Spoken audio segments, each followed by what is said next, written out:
We'll ask Councilmember Newsom to lead us in a pledge to the flag. Please stand if you're able.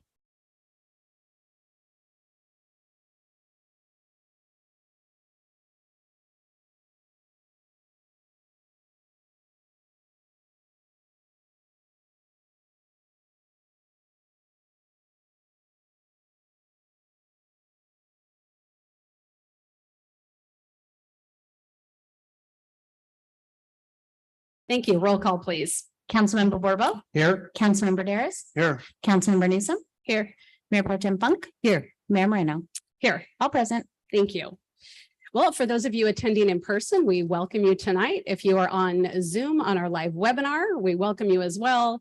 YouTube, Channel 20, KPRL, however you're listening and with us, we are glad that you're here. If you would like to speak by phone at during community forum or on any one of the items that's on our agenda tonight, you're not here personally, you're not in Zoom, but maybe you're watching on TV, you're listening on the radio. I'm going to give you the phone number on which you can call. That is 669-900-6833. Once again, 669-900-6833. And when you call in, you'll use the following meeting ID, 889-2347-9018. Once again, meeting ID 889-2347-9018. Can I get a motion to approve the agenda? I'll move approval of the agenda. I'll second. Thank you. We've got a motion by Councilmember Borbo, a second by Mayor Pro Tem Funk. We will waive the reading in full of all ordinances appearing on this agenda, and the titles of the ordinances will be read aloud by the city clerk at the first reading after the motion and before the council votes. Roll call, please. Councilmember Borbo, Yes. Councilmember Daris, Yes. Councilmember Newsom, Yes. Mayor Pro Tem Funk, Yes. Mayor Moreno, Yes, ma'am. motion passes. Thank you. I'm going to ask our city attorney if we have any reportable action from our closed session on September 26th. Thank you, Madam Mayor. Members of the council, no, there are no reportable actions. Thank you, Mr. Berger. On to the next, we have our presentations tonight. We're going to start with our employee recognition, and this is our city manager, Jim Lewis, to present.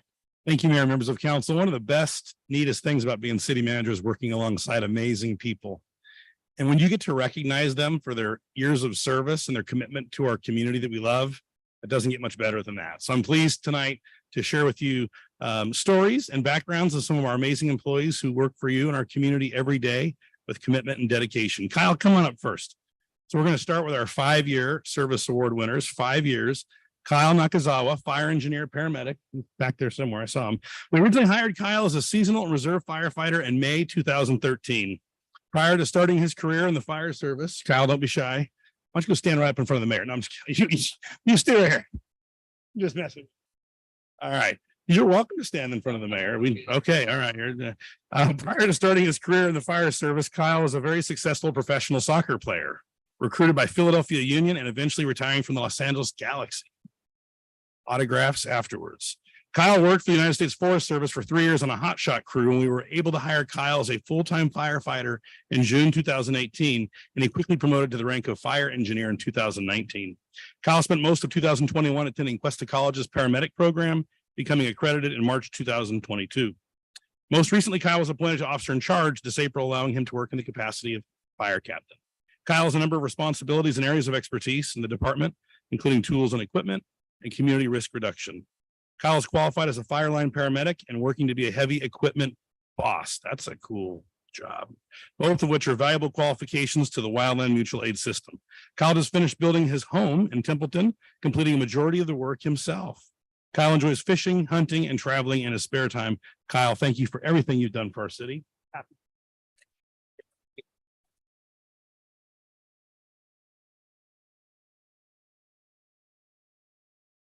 I think we'll get a picture with all of you at the end, so don't run away.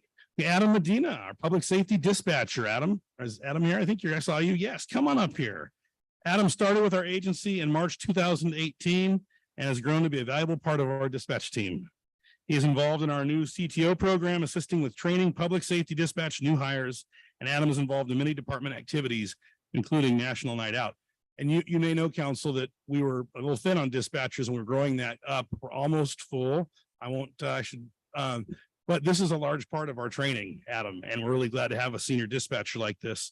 He's known around APD for his dad jokes. Those are the best. And keeps everyone on their toes with his humor. Adam is married and the dad of 2 girls, and he and his family live here at Atascadero. His girls have recently taken up soccer, and you can find Adam at the local soccer field every Saturday, being a proud dad. Adam is very involved with the community, recently helping to coach shot put at Templeton's high school track team. Thank you, Adam, for your vital role in training and keeping our dispatch rolling. So,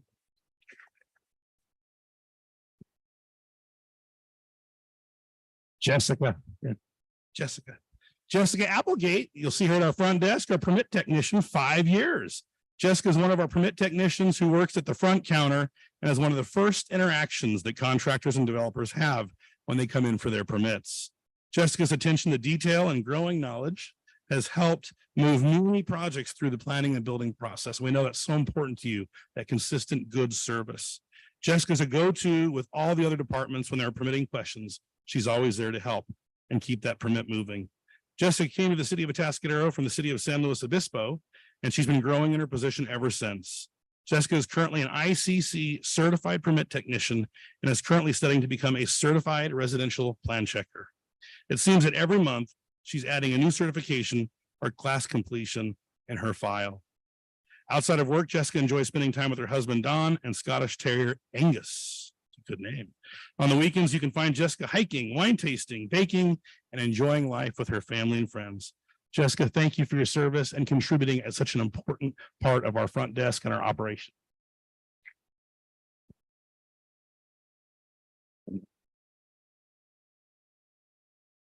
Mark Nobrega, Police Corporal. He just stepped out. Come back to. Oh, come on up here with your son. Prior to being hired at APD, Mark worked for 8 years in the beer industry, previously being employed by Sierra Nevada, Firestone, and then Barrel House Brewing Company in Paso Robles. And he's never regretted his decision to come work for us after that. Mark applied for a police recruit position and was hired in June 2018. After graduating from the police academy, Mark successfully completed the department's field training program and began to quickly establish himself as a proactive officer, leading his shifts and arrests. Mark is known for having the magic eye and that he consistently is able to find those next level crimes, wanted persons, and has a knack. You see yourself, you're on TV. You're on TV. Yeah. Case in point, recently Mark made an arrest after locating nearly 2 pounds of narcotics that included fentanyl on a traffic stop, which is not typically found while on patrol. Mark's abilities led him to being selected as a field training officer, and more recently, he was promoted to the position of police corporal. Mark is married to his wife, Christina, and they have a 3.5-year-old son, Nolan. What's up? Is that you? Yeah, awesome. You're getting recognized too. And another child is coming soon. Mark's passion is spending time with his family, rooting for the San Francisco Giants, traveling, hiking, with one of his favorite destination spots being Mariposa. Mark is a valued member of our APD family, and you have really helped keep our community safe. Thank you for a great 5 years.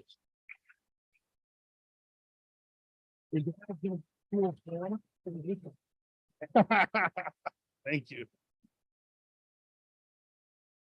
10 years. Patty Derminjan, our recreation coordinator. Patty, come on up here. For over 10 years now, Patty's worked tirelessly to create thousands of memories for many in the community at the pavilion on the lake. However, I remember hiring Patty when she came here from New York, work in the city manager's office, huh? Man, those were some great days. She works at the pavilion on the lake, from weddings to meetings to bar mitzvahs to events of celebrations to Sunday church services. Patty is always behind the scenes to make it all happen. That you sure are. Every request is addressed with genuine caring and hospitality and a warm smile, even to make the toughest customers happy.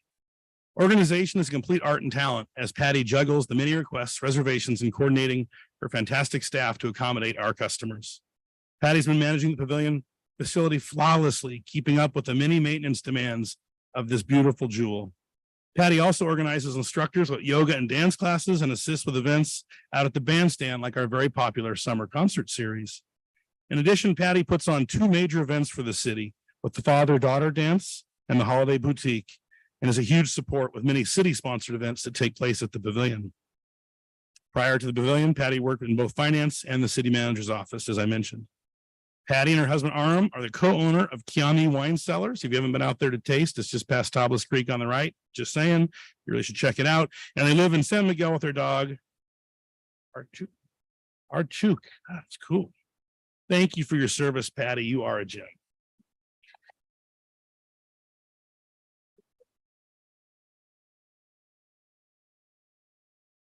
"15 years. Think about what you're doing 15 years ago. Chris Hester, what were you doing 15 years ago? I think I saw Chris in here. What's Chris? Chris here? Yeah. Yeah, there he is. I remember you 15 years ago. Whoa. Chris is a lifelong resident of SLO County, having graduated from Atascadero High School. While in high school, he was an active member of the Atascadero Police Explorer Post. That's where we met. After his graduation, he became a part-time police cadet prior to attending the Allen Hancock Police Academy as a sponsored recruit by us in 2008. You can safely say that Chris really grew up in the Atascadero Police Department. Isn't that the best way? That's amazing. In the 15 years he's been with APD, he has proven to be a critical member of the team, serving as a canine handler with his canine partner Pitt for 6.5 years, if you remember Pitt. The pair being involved in many cases, as well as community events where Chris would show off Pitt's tactics. Chris is also an arrest and control instructor and field training officer for our new hires. He was selected to be corporal in May of 2020. Chris is married to his beautiful wife, Tara, and has 2 beautiful children, 9-year-old Wyatt and 8-month baby girl, Layton. Chris spends his free time with his family and likes raising various types of reptiles, such as snakes and lizards. Are you and Alan like friends, Alan Baker? You know, Chris is truly dedicated to Atascadero Police Department. We thank you. 15 years from the beginning. Proud of you. Thank you. I'm proud of you. So neat for you, bro. That's great. Wow, 15 years. 20 years. Scott Pippin, say it isn't so. Come on over here, Scott. Corporal Pippin's, 20 years. Corporal Pippin started his law enforcement career with the Grover Beach Police Department in 1999. In 2003, Corporal Pippin transferred to Atascadero Police Department and within a year and a half promoted to senior officer. During Corporal Pippin's 20 years with the city, he has accomplished many things. Corporal Pippin started the first motor officer program with the department and held that position for 5 years. Corporal Pippin was a well-respected traffic collision investigator, investigating numerous fatal traffic collisions. Corporal Pippin also has been assigned as a field training officer, property crimes detective, general crimes detective, special enforcement officer, range master, and he was a member of the San Luis Obispo County Sheriff's Special Enforcement Detail. Corporal Pippin's other contributions have been being involved with the City Insurance Committee and as president of the Atascadero Police Association. Corporal Pippin just celebrated his 10-year wedding anniversary with his wife, Amanda, and together they have 3 children, 2 boys and 1 girl. Corporal Pippin is an avid golfer and also plays building and renovating houses in his spare time. You'll have to teach me about that. Scott, you've been a stalwart and just a real leader in our police department. Thank you.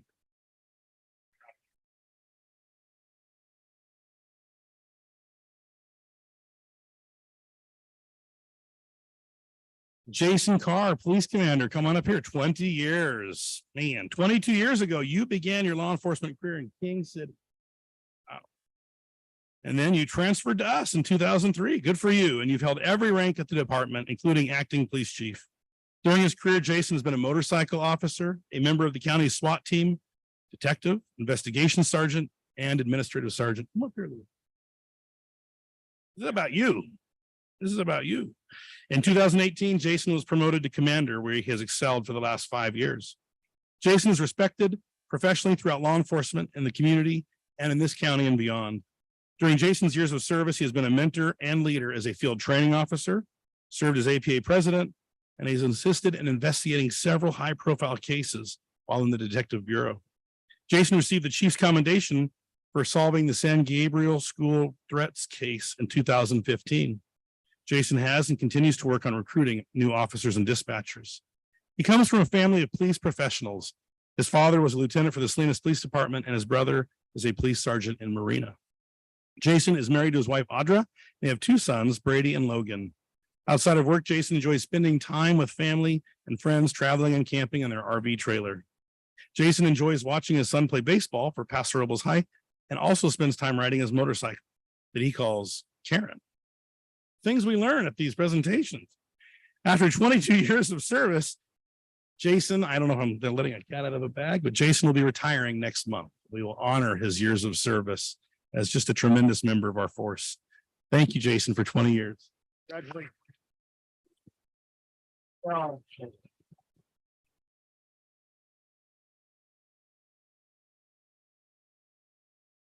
I tried to scratch that last sentence out of the script, but I couldn't talk him out of it. 25 years. Jeff Wilshusen, come on up here. That's you right there. Come on, 25 years. What? As a fourth generation North County resident, come on up here. Jeff Wilshusen's commitment to our community runs deep. After completing the Allen Hancock Police Academy, Jeff worked as a park ranger for Monterey County. Jeff joined our department 25 years ago and promoted to a corporal early in his career, allowing him to help mold our department as a field training officer. In addition to patrol, Jeff was also a special enforcement officer and detective. As detective, he worked one of our first cases that was prosecuted federally. Jeff was recognized for his dedication and exemplary investigation by the United States Attorney General's office. He was presented with the Attorney General's Distinguished Service Award at their annual awards ceremony in Southern California. Jeff has spent the last 14 years as a sergeant and spent the majority of that time as patrol sergeant, but spent 4 years as detective sergeant. He has several collateral assignments, including supervising the traffic unit and special events, as we just saw at Colony Days and Hot August Nights. Jeff has always had a passion for training, and during his career, it is difficult to capture all the influences he's had on others through training, and that training has had on him. Some notable notes include field training officer, defensive tactics instructor, less lethal instructor, taser instructor, range master, and full circle when he returned to the field training program as its supervisor. Jeff has always had a passion and knack for tactics and managing critical incidents. He was one of the founding members of our first tactical team. The team was absorbed by the Sheriff's Department Special Enforcement Detail, which we still partner with today. Jeff and his teammates were instrumental in that partnership and setting the foundation of our current SED operators. As a member of the Special Enforcement Detail, Jeff was a sniper and on the entry team, culminating in the role as team sergeant. In addition to his role as police sergeant, Jeff has been very active in providing assistance and resources to our community. We appreciate that. Jeff is on the board of directors of the Atascadero Link Family Resource Center and heavily involved with the Transitional Food and Shelter Organization. The organization finds housing for the medically fragile, and he also helped run Atascadero's warming shelter for the unhoused. Jeff has been married to his wife, Rochelle, for 16 years, and they have 4 children, son Casey and daughters Allie, Kaylee, and Macy. Jeff is a member of the Paso Robles Elks Lodge, and in their off time, when's that? The Wilshusens love to travel. Jeff recently has taken up woodworking and can be found frequently in his garage creating sawdust. 25 years, quarter century. Congratulations.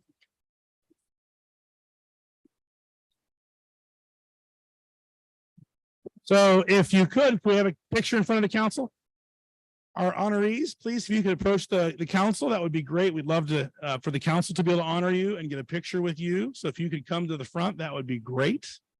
Gary, there you are. So just step on up. The council's coming around as we salute your many, many years of great service.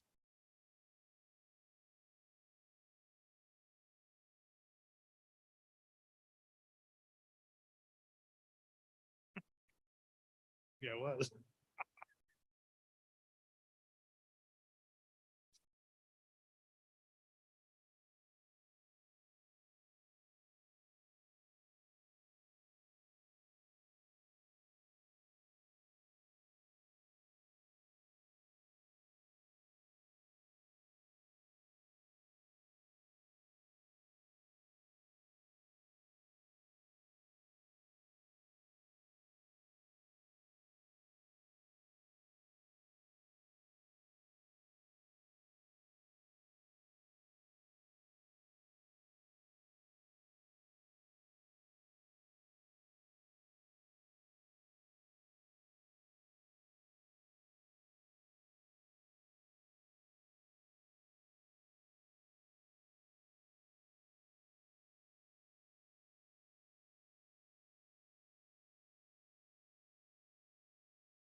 We'll all be receiving your jeweled pins for your years of service with the appropriate stone and a beautiful certificate shortly. Thank you.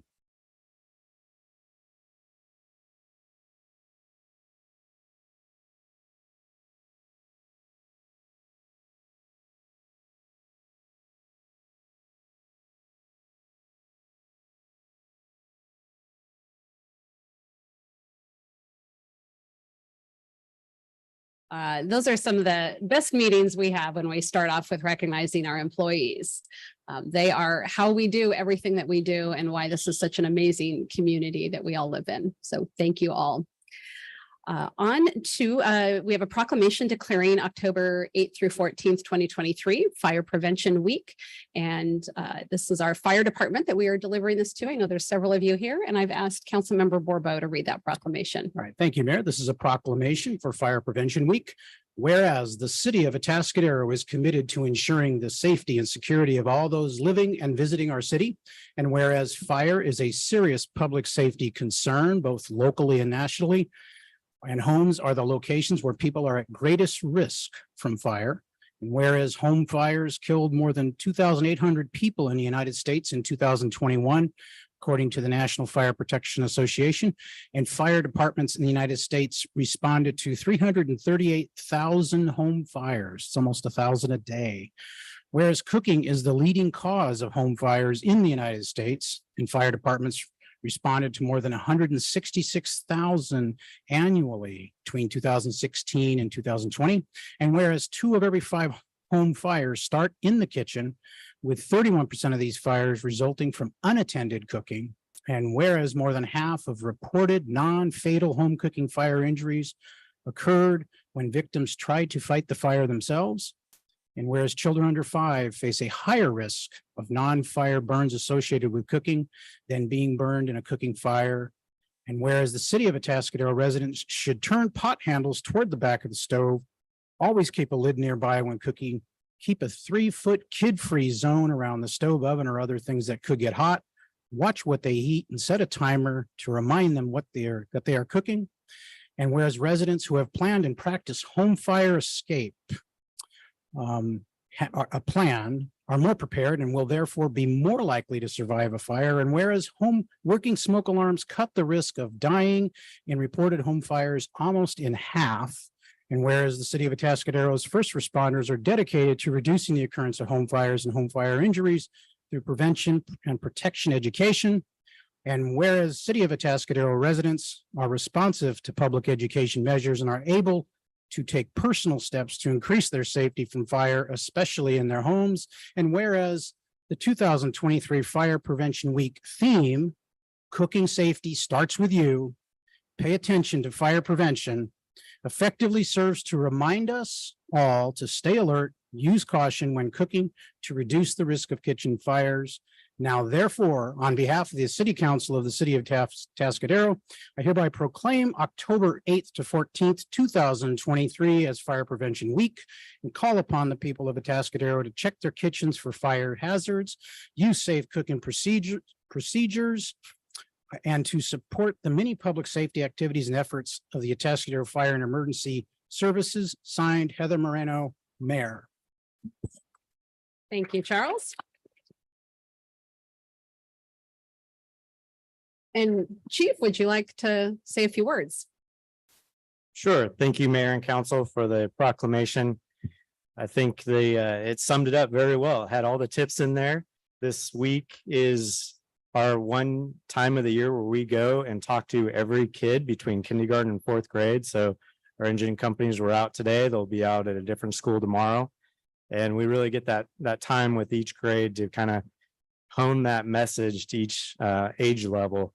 And this year specifically about cooking. So it's an important message and we're happy to do it. It's one of the most fun weeks of the year for us, for most of us. I think everybody enjoys the activity and getting out and meeting all the kids. So it's great.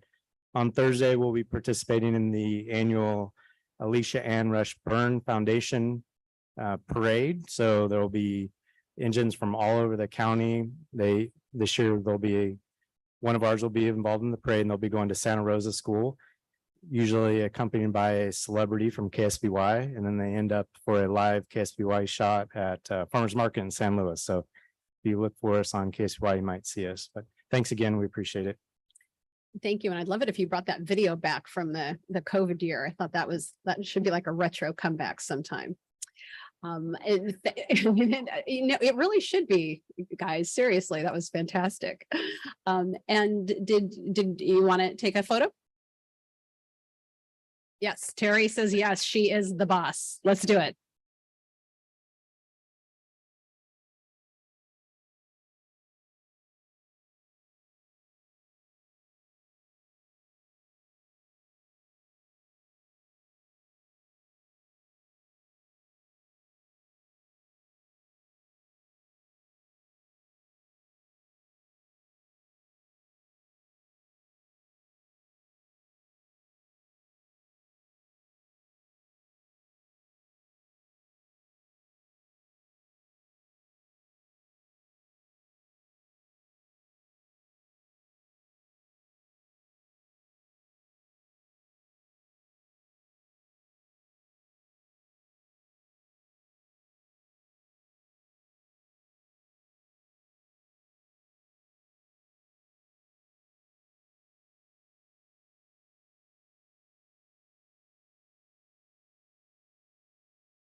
All right, all good stuff tonight so far. Let's keep it going.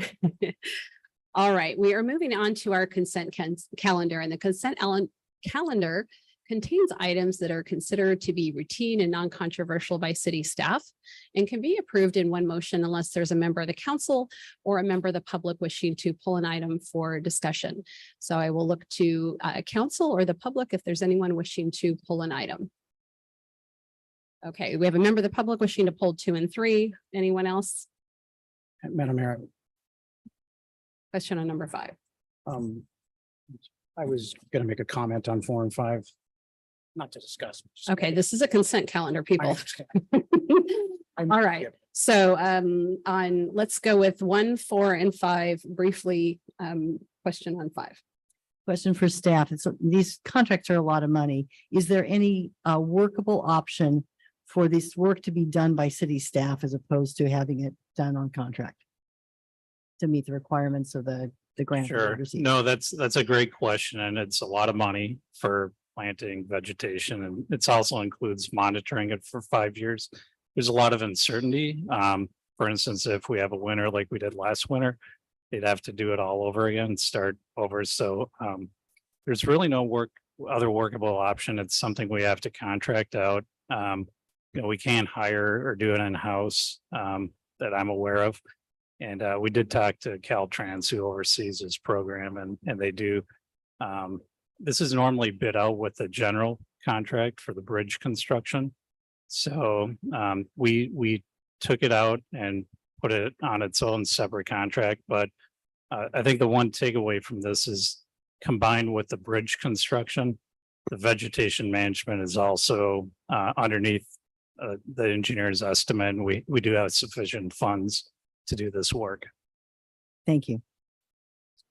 4 and 5. I was going to comment just because it's very frustrating to spend $600,000 on one bridge revegetation, $700,000 on another. I mean, for our citizens to know this is, one of them is 100% federally funded. The other is 88% or something federally funded, but this is, I mean, we're talking about revegetating, a small amount of distance of a creek, and it seems like you could, landscape an entire park for that. And so it's just very frustrating, but unfortunately it's required, for the bridge grant, and there's not a lot we can do about it. But I spent 30 years in the biggest bureaucracy in the world in the military, and I didn't see that kind of expenditure of money. And unfortunately, there's not a lot of contractors that bid on this work. I know there's this single contractor that typically bids, but it is a publicly bid project and hopefully we have more competition in the future. Anyone from the public wishing to comment on items 1, 4, 5, or 6? And any, let me make sure I go to Zoom here. Done that yet. If there is anyone wanting to comment on 1, 4, 5, or 6, you can raise your hand. All right, I'm not seeing any, so could I get a motion on? I'll move approval of 1, 4, 5, and 6. I'll second. Right, we have a motion by Councilmember Borbo, a second by Councilmember Newsome. Roll call, please. Councilmember Borbo, Yes. Councilmember Newsom, Yes. Councilmember Daris, Yes. Mayor Pro Tem Funk, Yes. Mayor Moreno. Yes, ma'am. Motion passes. Thank you. The member of the public, if you would come up and address item A2 only.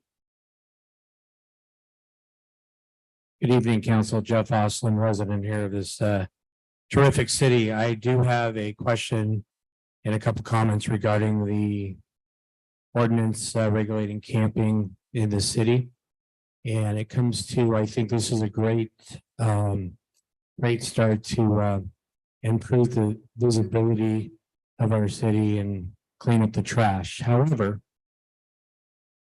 I'm just wondering why we don't clean things up at the same time. The last meeting, we talked about this, and we talked about that on the books, we have a no camping ordinance at your residence. But we overlook things. Why couldn't we go back when we're doing the general plan and make it to where it's legal for children to have a camp out in their backyard rather than us turning a blind eye? Or having your family in your RV be able to stay in your RV on your property for 2 nights or 3 nights and not just during construction. That's my comment and concern. It seems like we add things, but we don't do it in a broad way. Thank you. Thank you. And I would ask our, let's see, would that be our Bear Community Development Director? I think because we said camping, kids camping in their backyard is not a problem. So there's nothing that needs to be addressed there is my understanding. And with regards to people having, a friend stay over for a few nights in an RV, is that something that our code speaks to? Or is it a little more live and let live? And if it's not a problem and the neighbors aren't complaining, then we're not doing something about it. If you could address those 2 things. Yeah, currently right now, our code enforcement is reactive on those kinds of matters. If there's a complaint, we follow up. Our code does say that you cannot stay in an RV unless there's a construction project on that site. But if children were camping in the backyard or your neighbor, your family is staying in an RV overnight on your property, these things happen all the time. And that's not something we're going to proactively enforce. And I think what Mr. Oslin's saying, could that be codified to be allowed sometime in the future? If we do an amendment to our zoning, that's a possibility. But once you start codifying those things, then it opens up the door to a lot of other things that might not be desirable. So the live and let live policy seems to work pretty well for those low level activities where it is family and children in the yard, and those things are fine. And we are getting beyond something that's about this specific camping ordinance, but that is good information for us to know. Anyone else wanting to comment on item A2? Seeing none, I will ask for a motion on A2. Oh, Move wait, to appro- hold on. Gary Kirkland, did you want to speak to A2? I see your hand raised in the Zoom webinar. I want to speak on public comment. Are we not there yet? Oh, we're not there yet. So yeah, sorry. we'll get to you when we get to community forum. Thank you. Okay, so with that, I will ask for a motion on A2. Move to approve A2. Second. Motion by Councilmember Daris, second by Councilmember Borbo. Roll call, please. Councilmember Daris, Yes. Councilmember Borbo, Yes. Councilmember Newsom, Yes. Mayor Pro Tem Funk, Yes. Mayor Moreno. Yes, ma'am. Motion passes. Thank you. For item number A3, I am recusing myself because of a potential conflict of interest involving a source of income who happens to be an employee who may benefit from the proposed action. I am keeping the individual's name confidential in accordance with FPPC regulations. And with that, I will ask Mayor Pro Tem to take over on this item. I will happily take over on this item. The individual of the public asked, who had public comment, Jeff, come ahead. Good evening once again, Council. Jeff Oslin. Regarding pay adjustments, I'm going to make the statement that I've made before. Anything we can do for retention of our employees is a very big step in the right direction. It costs the city hundreds of thousands of dollars to have to recruit and train and recruit and train and keep this process going. So this is a good thing in terms of getting our salaries in line. It's a very expensive place to live in this county, and we don't want to be at the bottom of the swimming pool, so to speak. The only question I do have regarding this is the amount of increase year after year. Is this including retirement and benefits, or is this just salary only? Thank you. City manager, would you like care to address? Yeah, this that? is the full freight of cost and benefits. And I appreciate Mr. Austin's comments. This is really focused on a reorganization of the city manager's office. So we do keep our people and give them additional authority and growth. And I very much support this, and I appreciate your support, Jeff. Any council members? Well, before we can do that, is there anyone online that or on the phone, Luke, that was wanting to comment on this item? Anybody else on the floor? Any council members? Mark, go One ahead. question, since we're on this subject, city manager, Lewis, how long does it take to get through the steps? Before someone's in step one, to move to B and so on and so forth? It takes 5 years. That's a 5 years to great get question. So while the steps before you are really meant to, let me take a step, since I appreciate this being pulled. I think that there are a number of things as we organize our office that we're going to be asking people to do and to step up. And they're excited to do more and to grow. And so having a path of growth for these very important individuals who make a lot of decisions in clerk, HR, negotiations, advocacy, all sorts of issues, managing our community's events, promotions, and the recreation department, big decisions. And so, yes, this is a track for 5 years that allows folks to grow and continue to accept more responsibility. Thank you. Thank you. Anybody else? Nope. Okay. Then I'll close public comment. We have a motion. I'll move approval of item A3. I'll second. Go ahead and call the roll. Councilmember Borbo, Yes. Councilmember Newsom, Yes. Councilmember Daris, Yes. and Mayor Pro Tem Funk. Yes. Motion passes. Okay.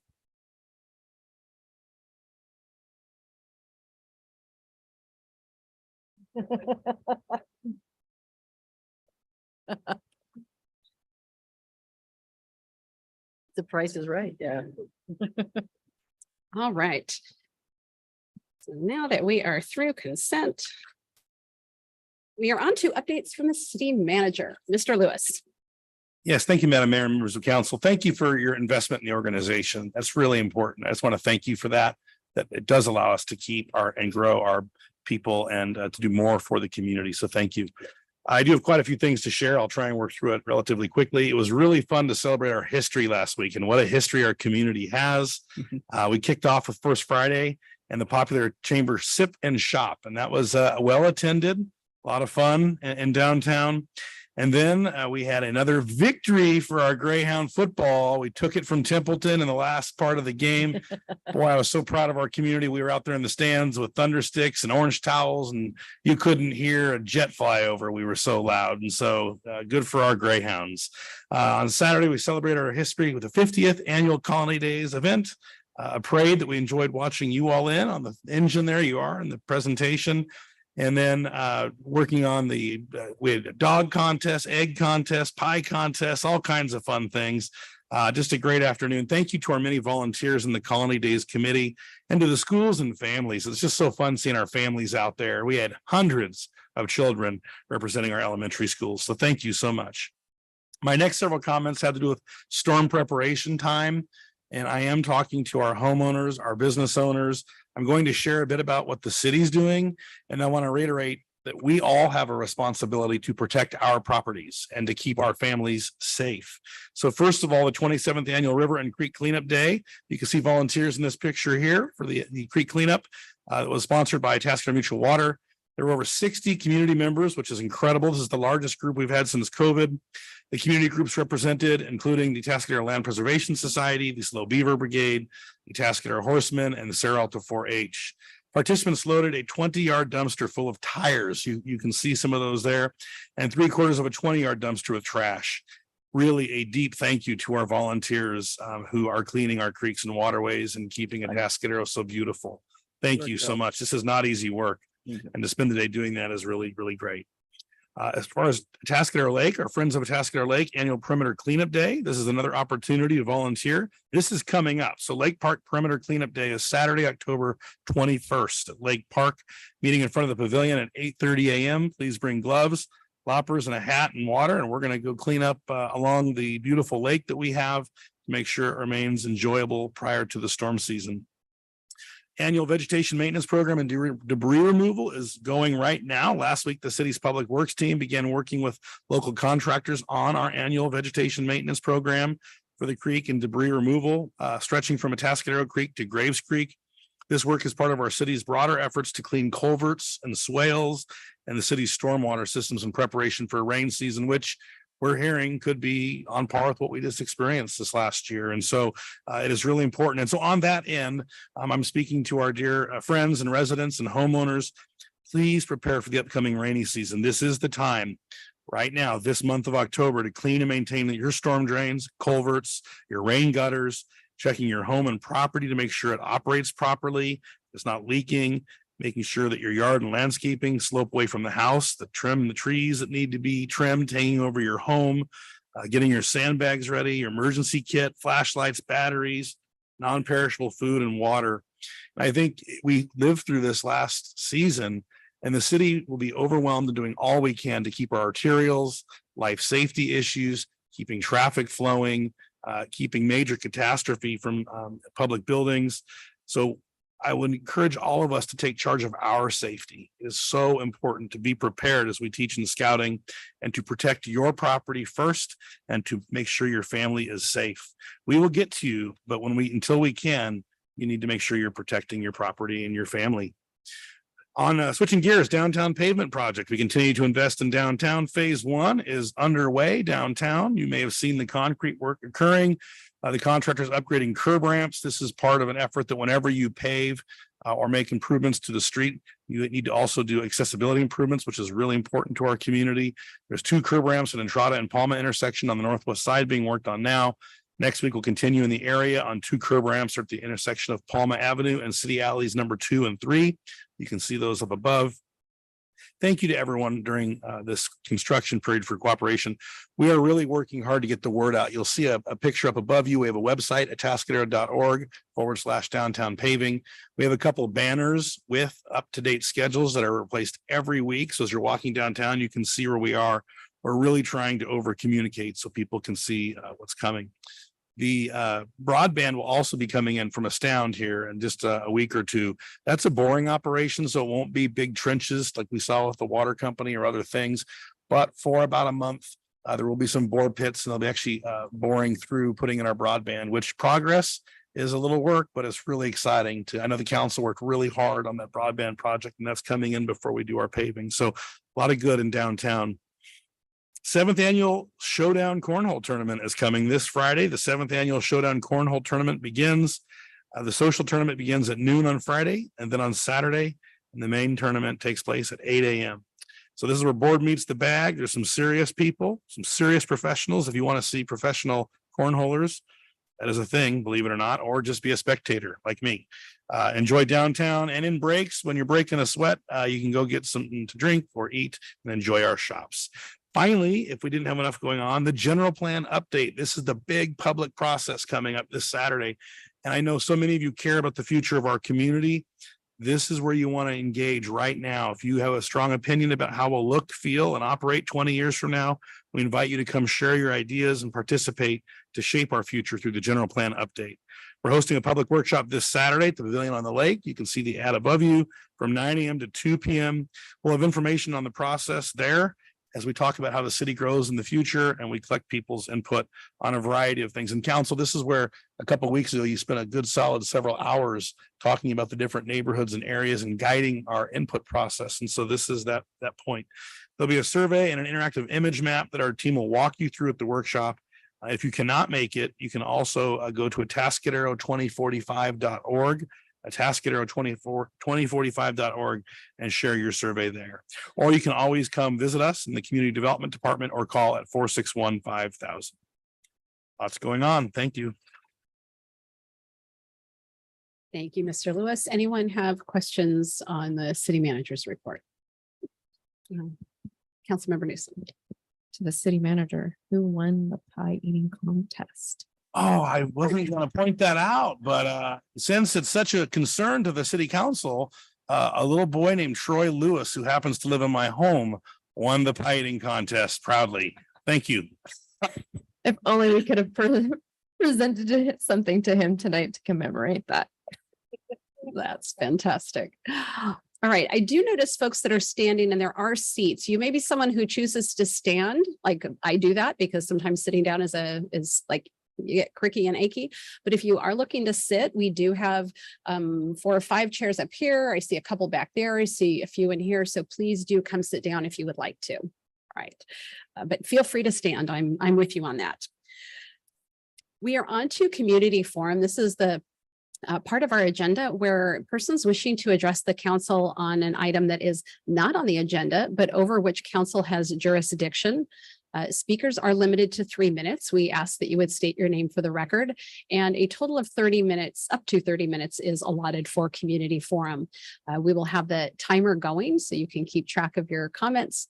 And with that, I will open to community forum. We do have, I know, Gary Kirkland in the Zoom room, and if there's anyone here in person who would like to, we have a very full meeting tonight. And so if you would make your way over to the podium right now, that would be really helpful. All right, Mr. Kirkland.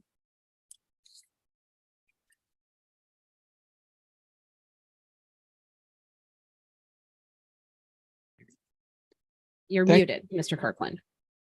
I'm calling about, the last time I spoke with you, it was about the idea that the city is going to loan money to people who are going to open restaurants in the downtown area. And also, they're going to start loaning money to people to build for housing in low income housing.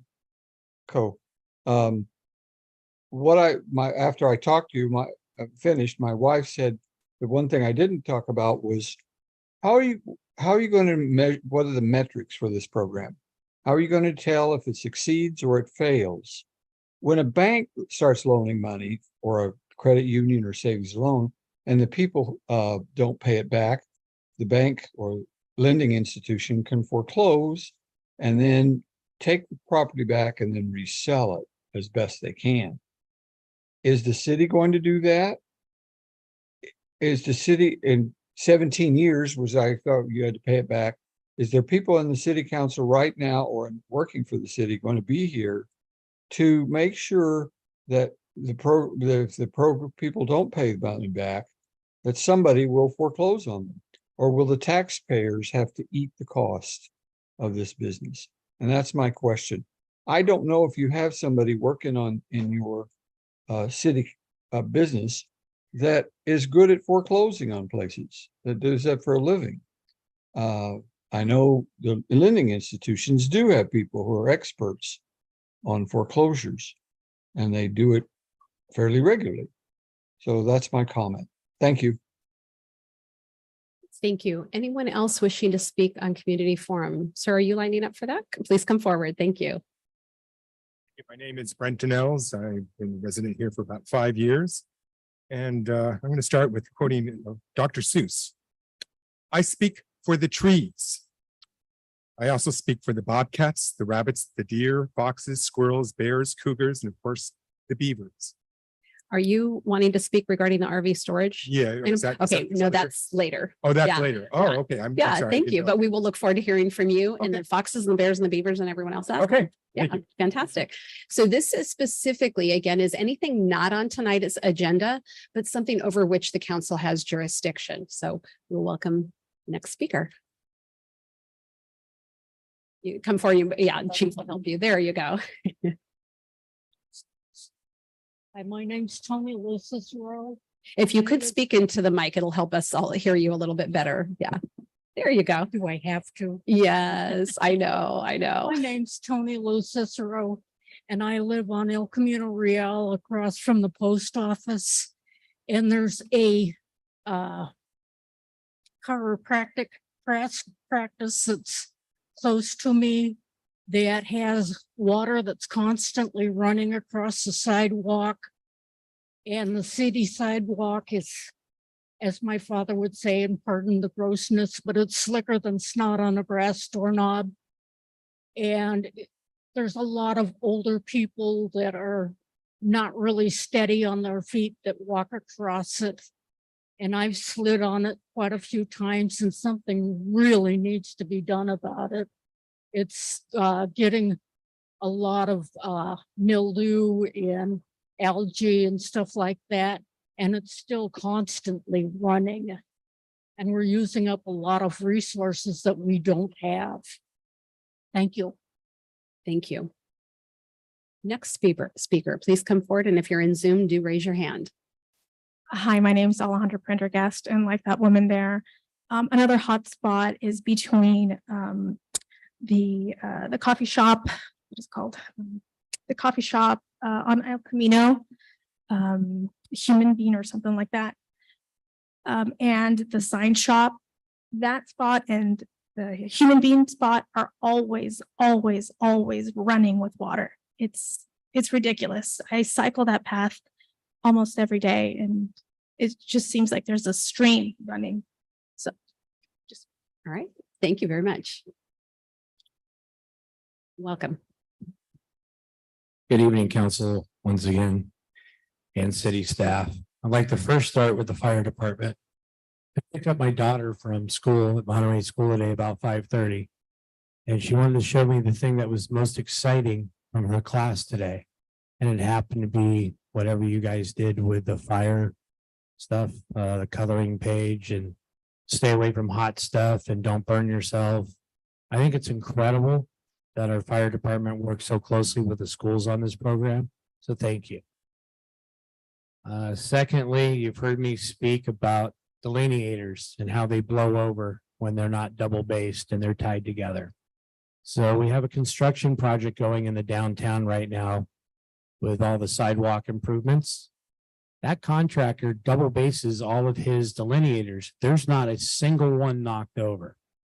In our beautiful downtown, we have construction going on El Camino. And half of those are still over, and they've been over for 5 days on their side in the street, across from the sushi place, pizza place, not too far from the police department. I forget the name of the building that's under construction there. I am urging the city to start asking and requiring double basing. This looks horrible in our downtown. We're promoting our downtown, and I can go off on the downtown on this because it's horrible. It's all over the city. Double base these things. Stop letting them fall over, please. Next, I'm going to bring up paving of Del Rio every single city council meeting until we have a firm date. I heard we couldn't do it because of the fair and we couldn't coordinate with CHP to close off ramps. Makes sense. Everybody's on overtime, etc. It's going to happen in a few weeks. Last council meeting, it was brought up that it's in motion. It needs to happen. We need to be coordinating with the plants that are open at night, still doing blacktop at night if we're going to do this project at night and have less impact on our residents. It's a lot cheaper if we're coordinating with a plant that's open rather than us having to have it open for just the city of Atascadero. And we're getting close to the rainy season that our city manager just brought up and being prepared. This is the first entryway into our city. And you need a 4-wheel drive to go across the road. We need to get this fixed sooner than later. It's horrible. Thank you. The other couple of things that I'm asking, we did send things back to city staff for review on city ordinances regarding some of the construction ordinances to be changed. There were 7 of them. I'll call it out. I hear it's the Oslin effect. I'd like to know when it's available to review before it goes to the planning commission. Thank you. Thank you. everyone. My name is Carissa Zaragoza. I'm a frequent bike commuter and that I live in Atascadero. And I just wanted to call to your attention that many of our bike routes are not usable because of the amount of gravel that's in them, and it makes it hazardous to be a biker among cars. Specifically, I bike Atascadero Avenue quite often, and that is a frequent commuting path for schools. So I would just encourage you guys to see if there's any option as far as clearing away the debris. A lot of it's decomposed granite. So it would be a relatively minor fix, but it's kind of been there the whole time I've bike commuted for the last couple of months. And I've just noticed that sometimes I have to veer into the traffic, and a lot of times cars don't look for bikes, even if we're wearing brake clips. So I do encourage you guys to consider some sweeping or some other options in that area. And then also the paving along Atascadero Avenue has gotten quite rough, close to Ramona. And it's gotten to the point where people will veer into oncoming traffic. And so I just advise you that that's kind of a hot spot with a lot of potholes, and it doesn't seem like it would take that much to fix, and it would mean a big improvement for the driving conditions as well as the safety of our folks on the road. Thank you. Thank you. Anyone else wishing to speak? And if you're on the phone and you want to speak, you can press *9. Again, if you're on the phone in the Zoom room, you can press *9 if you want to speak here at Community Forum. Is there anyone else in the room tonight wishing to speak at this moment? I'm not seeing anyone. I don't see anyone in Zoom. So I'll give it just a quick second here. *9, raising the hand. Okay, I'm not seeing anyone. So I'll go ahead and close Community Forum and bring that back. We do have a long meeting tonight, so I'll be quick about this. Usually these are not items that we discuss, of course, at any length because we can't, but we try to triage some things. With regards to potholes, I could ask staff to connect with a resident who was talking about the bike routes and the potholes. And for any of you, you can report potholes, and we do take care of those. So please let us know. If we haven't been told, do let us know about those potholes. And with regards to the ordinance, and when it comes back before the Planning Commission, maybe if the Community Development Director, if you could get with Mr. Oslet on that and answer his questions. Del Rio, if you have a quick comment on that, Mr. DeMar. A lot like the vegetation management at the bridges, which are all permitted activities. Caltrans does permit that. And we have been soliciting quotes for that work to do at night. And it's just a long process with Caltrans. So right now, encroachment permits from Caltrans are taking 8 weeks. We do have a blanket encroachment permit that we're trying to work under. And we're talking with Caltrans actively to see if we can use that, but we don't know yet. So I'll keep Mr. Oslin updated. Thank you. And we'll go from there. Thank you. And then the two individuals who spoke about, am I done? The two individuals who spoke about the running water, perhaps if our Public Works Director, if you could also get with both of those individuals, and particularly anything that's a slip hazard, we do certainly want to take care of those things. So thank you. And Mr. Kirkland, who asked who covers the cost FA. So to be clear, we are not, developers aren't coming to us and borrowing money for low-income housing and very low-income housing. We are doing deferred impact fees. And so they are going to pay those fees to us over time. And so that is in essence a loan. Our Community Development Director, Mr. Phil Dunsmore, if you could just briefly, if somebody did not pay, we've looked around to other entities and we don't see that that's the case, but if somebody didn't pay, what would happen at that point? That was a big conversation when we went through this approval process to do this program, is looking at what's the history? Has anyone defaulted? What's going on with that? And there hasn't been a history of that. There's a lot of background checking that goes into offering these loans up, and they're actually doing improvements on these structures. In terms of what if someone did default, we're working with a bank that works with these folks that handles all of that process, and they would assist us with that. So it wouldn't be the city, would be the one going after doing that administrative side of it. Thank you very much. All right. And with that, I think we took care of the items in Community Forum, and thank you all so much for coming forward. We are now on to Let's see, does anybody need a quick break before we get going? We're doing okay? All right, I think we're good.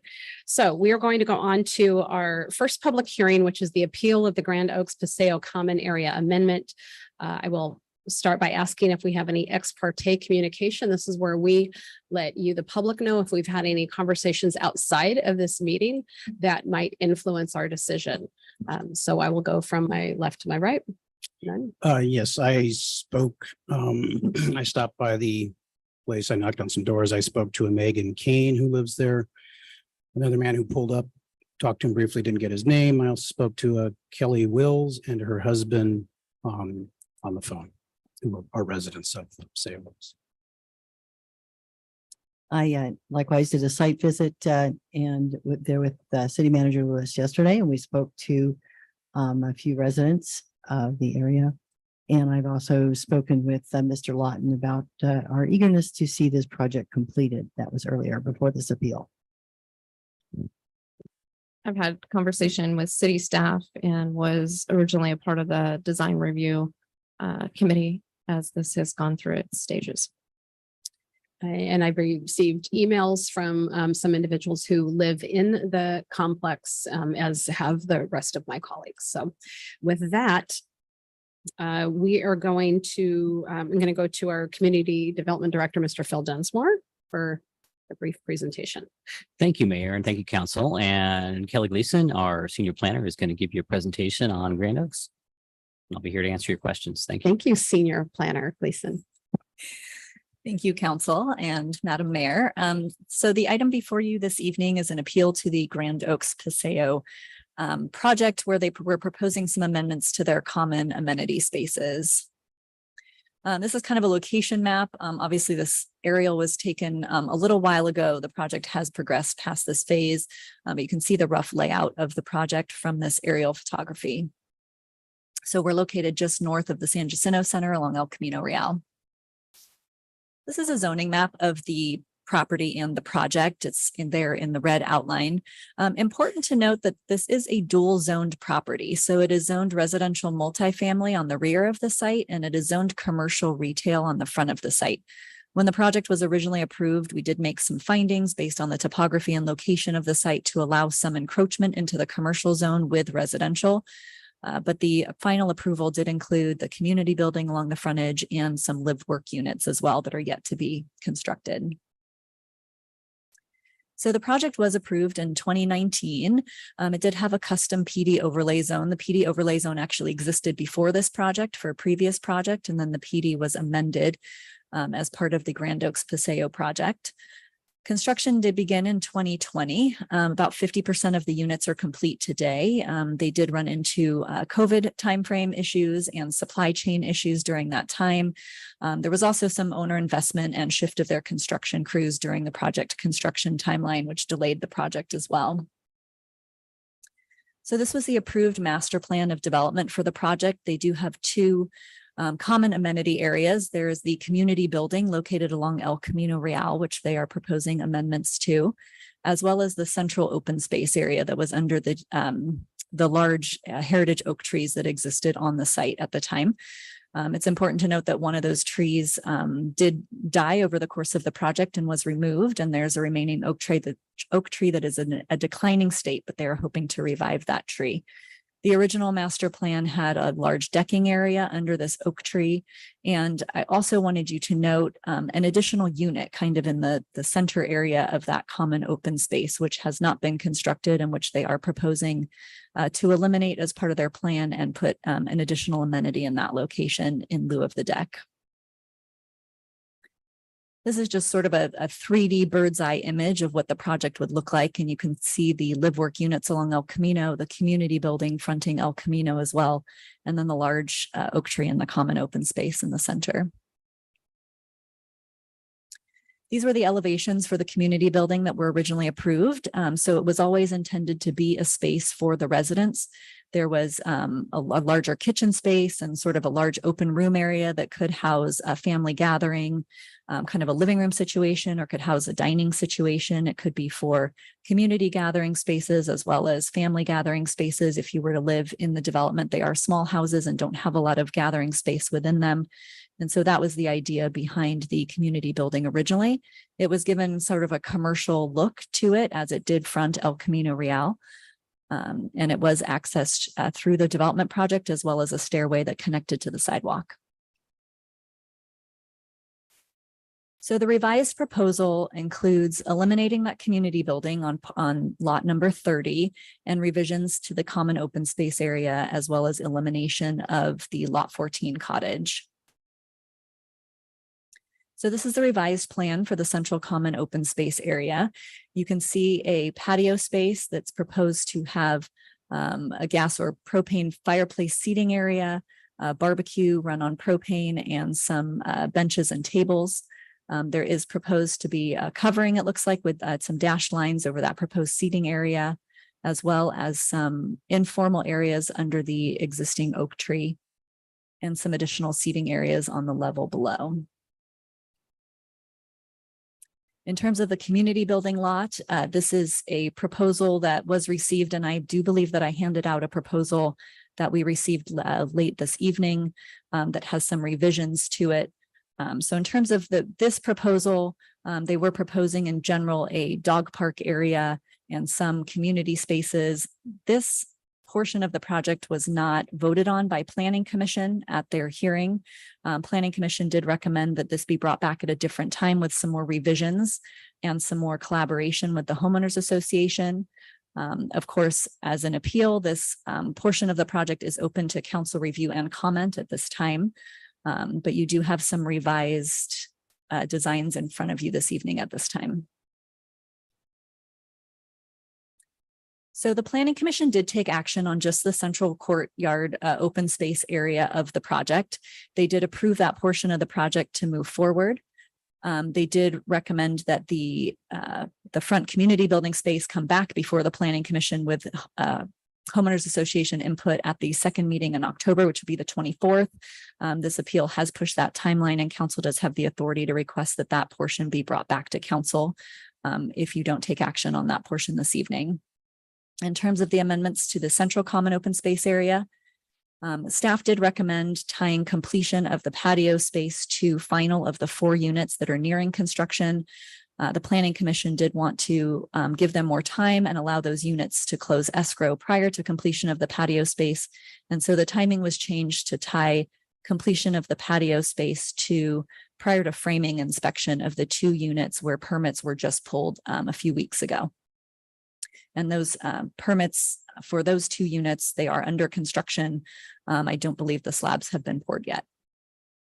There was also a lot of discussion about the barbecue area that was provided in the common open space. There was discussion about running a permanent gas line to the barbecue. The Planning Commission did allow that to remain on propane. There was also a lot of discussion about putting a sink in that area and tying it into sewer. However, the Planning Commission did not include in their motion the provision for that amenity. So there are a couple of findings to approve an amendment to a master plan of development. This is generally seen as a conditional use permit as the master plan of development. So it must be consistent with all of the required findings for a conditional use permit. In addition, those include general plan and zoning consistency, as well as orderly development and consistency with the surrounding neighborhood. In addition to those findings, because it is a custom plan development overlay zone, a finding must be made that this provides high quality landscape and amenity design for the residences. Staff has a couple of recommendations if the council does wish to move forward with a portion of this project. One of them is a merger of the central open space area parcel where the patio is going to be into the larger homeowners association parcel. This would allow the homeowners association to take ownership of that parcel and not have any concerns about it being constructed as something else in the future. Staff is also recommending that you require the completion of the central common open space area prior to final of any additional units. So that would include the 4 that are nearing completion, as well as requiring completion of any approved improvements to the community building or the modified open space on that particular parcel prior to final of any additional units beyond the 4 that are under construction today. So that would create a timeline for completion of community amenities tied to release of a certain number of units.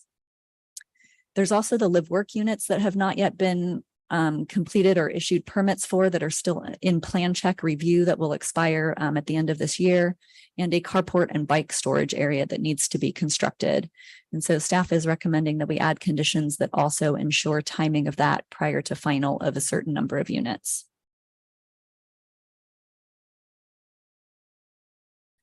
So in conclusion, the applicants are requesting amendments to the central common open space area to account for the deleted unit and the condition of the tree. The community building is no longer financially feasible for the applicants, so they are requesting amendments to that area as well. And staff is recommending that the revisions be tied to completion of units as a commitment to the neighborhood and the city. If the council takes action to uphold the planning commission's approval, again, all the findings must be made for approval, which includes the conditional use permit findings and the custom plan development overlay findings. If the council takes actions to reverse the planning commission's decision and deny the proposed amendments, you only need make 1 finding.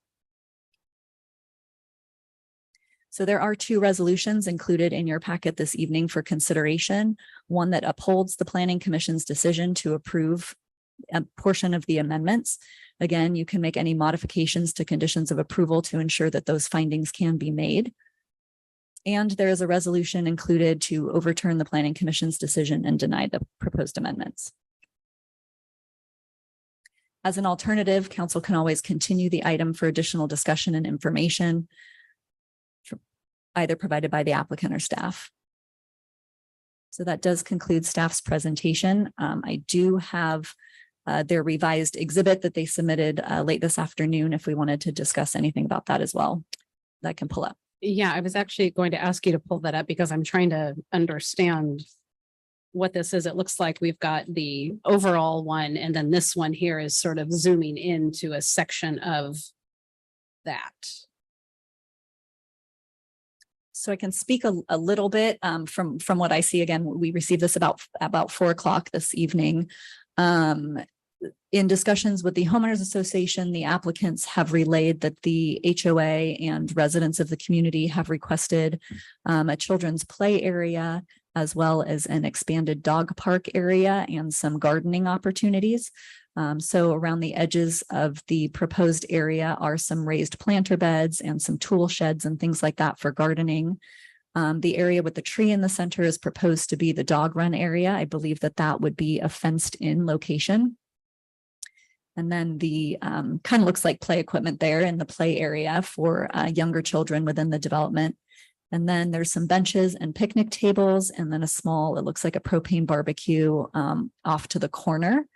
Of importance to note, we also did see some notations on this particular plan that show a solid privacy fence along the El Camino Real sidewalk. In addition, that does show a retaining wall. So there would be a privacy fence on top of a retaining wall directly at the back of sidewalk there. Again, haven't had a chance to chat with the applicant or any members of the community about this particular design.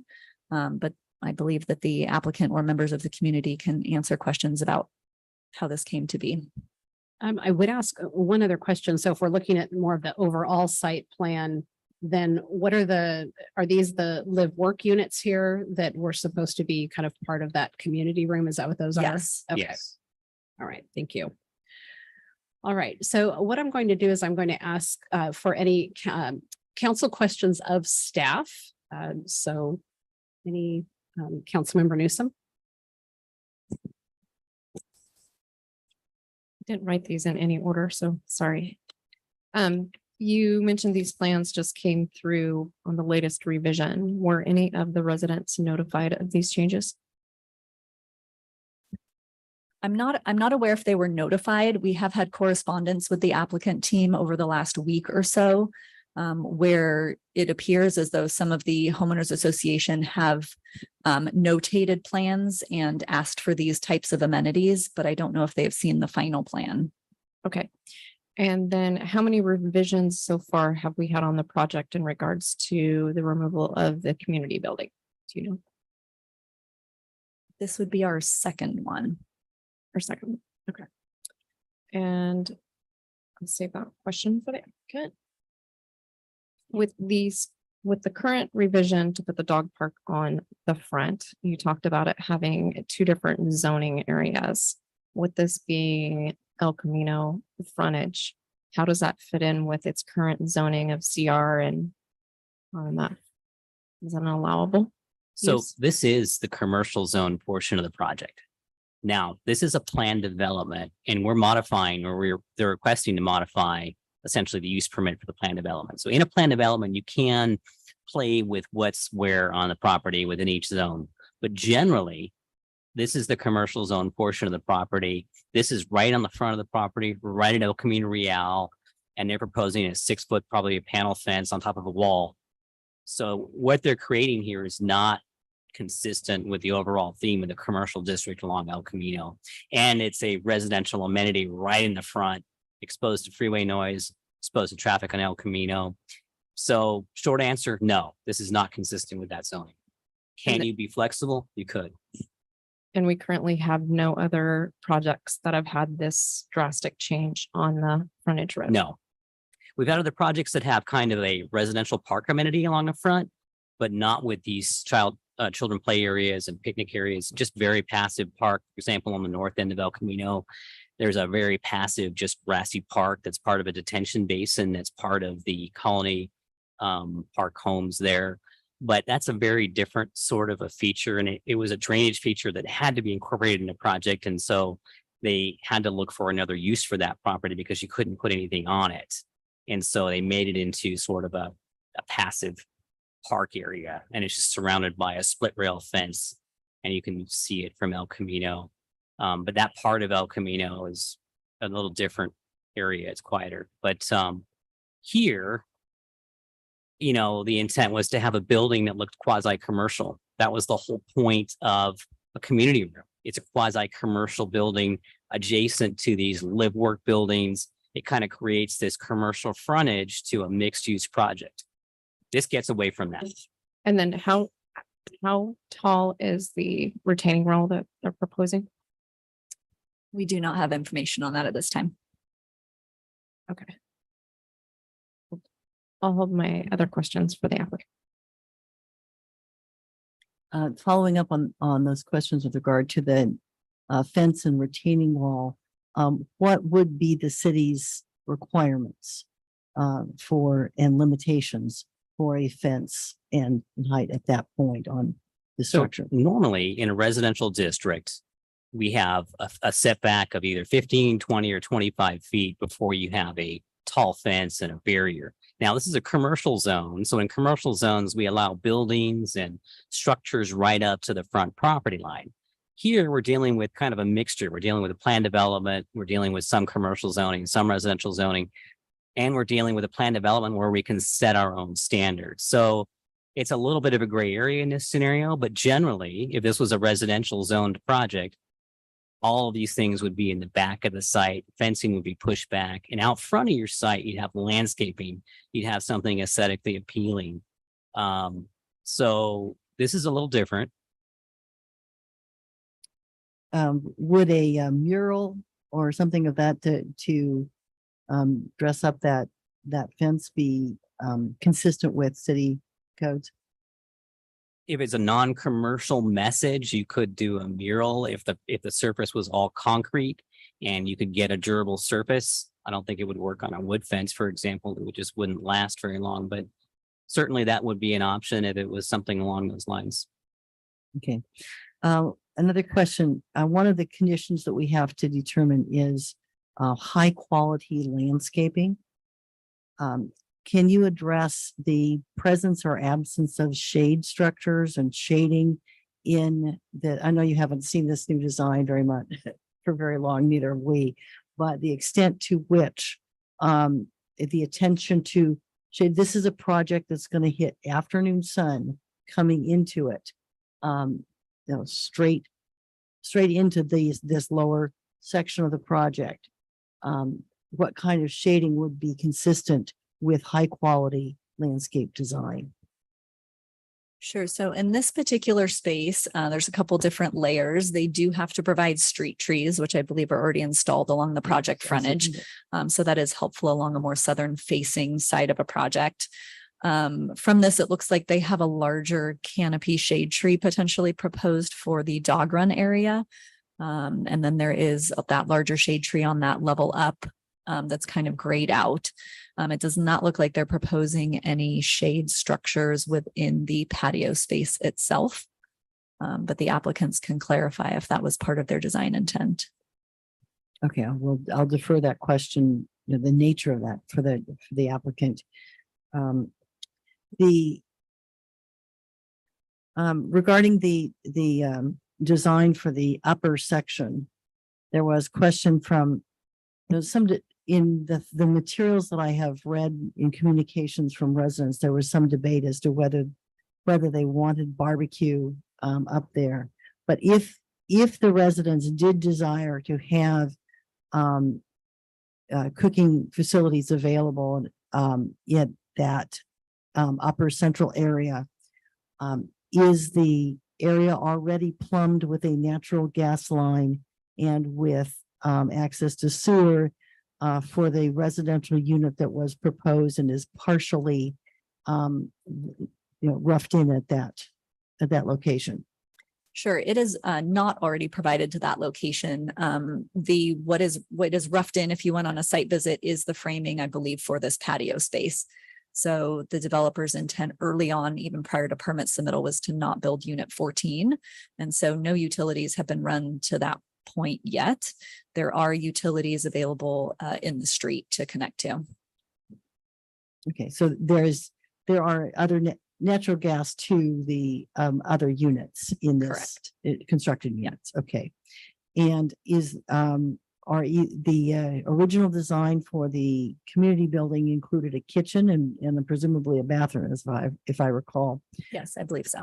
Yeah. So are the sewer connection and gas lines for those facilities already available in the area near where the community building was originally proposed? I'm not sure if they've already been actually stubbed to that specific building location where in the slab they were going to be. But that was the intent, to run them that direction. And so they are available for that lot. Okay, thank you. In the places in the upper design that we're looking at right now on the thing, which is our specific task for tonight, are there picnic tables in that, or just casual seating? I can't interpret this area. And do you know what the nature is of the patio space covering? We have not received details on the patio space covering, so I do not know if that is a solid roof or a trellis or a shade cloth or something of that nature. So that area that would be covered is more of the casual seating. And then I believe those little rectangular with bumps on them above that are eating tables and chairs, kind of picnic table style. Okay. I will defer my remaining questions, I think, for later. Councilman Barbo. Thank you. My questions regard timing. In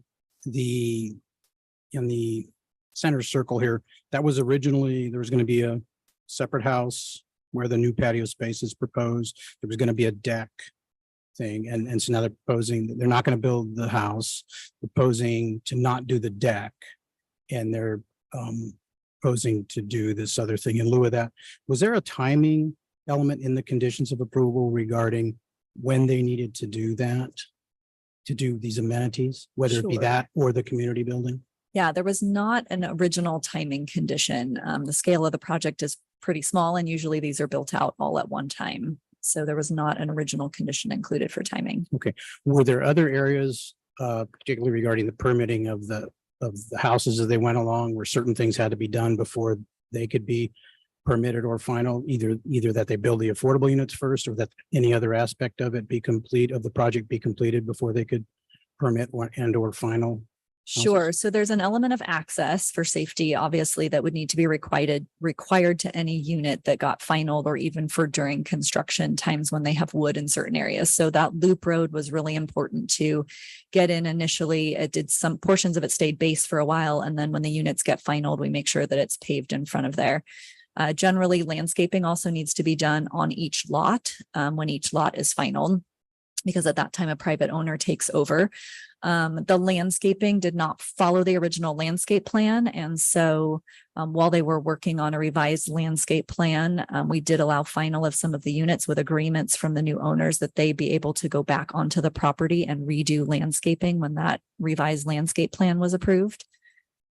And so was there any landscaping requirement? It sounds like they could come back later and do the landscaping, but was there any requirement to do a certain amount of landscaping before you moved on to the next houses?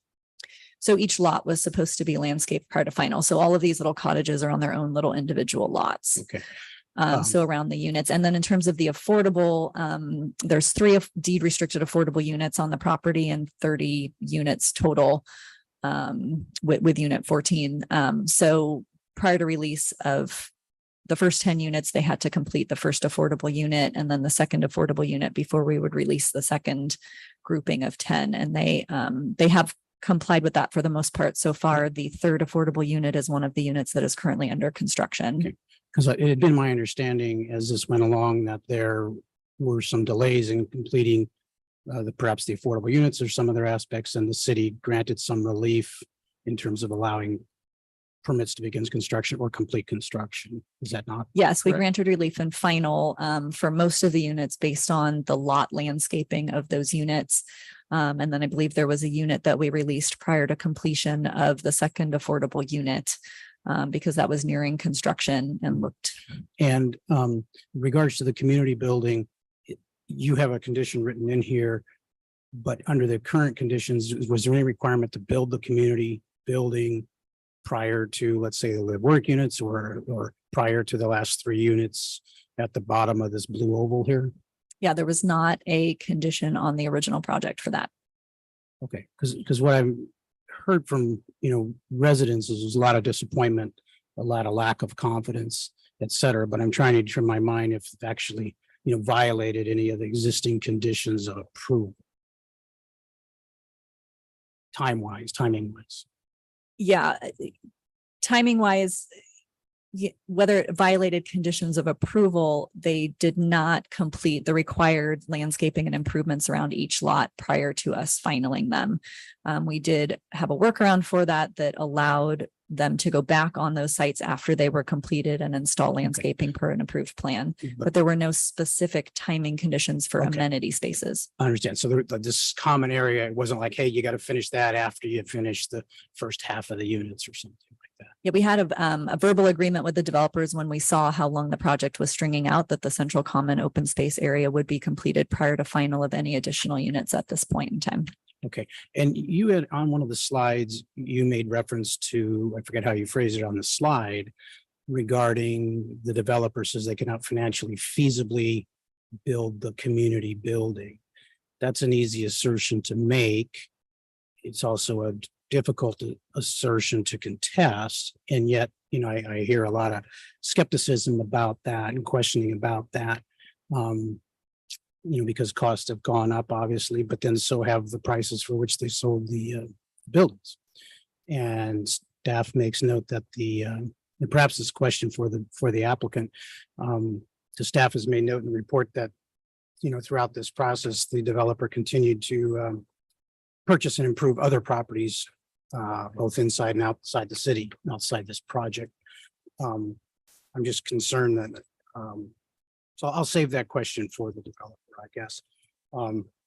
So, all right, I think that covers that for now. Thank you. All right, just a couple of questions. How many of the units have been sold so far? I believe it's about 50%, so about 15 units. 15 units. Okay. And I believe the 4 that are almost complete are in escrow at this time. they're in escrow. Okay. That's actually, I got a follow-up question to that one. How many of the current owners that are fully committed now have approved or said that they're okay with the changes? Or do Right, we know? that would be best asked if any HOA members come up this Okay, evening. which, okay, then we'll do that afterwards. And then, so then the last follow-up, because you mentioned that there's some that's in escrow. So they're not fully committed, so to speak. If these changes are a deal breaker to them because they purchased with the idea that there's going to be a community center and certain other amenities that are now not there, will they have the option or I don't know how this, if we have any authority over this or what, but do they have the option to back out without any penalty and a full refund? Because they're now on their way into purchasing something that's changed midstream. The city wouldn't have any purview over those purchase agreements. Because that would become probably a civil. Correct. Case. Okay. All right, I'll leave it at that and probably ask questions later. Thank you.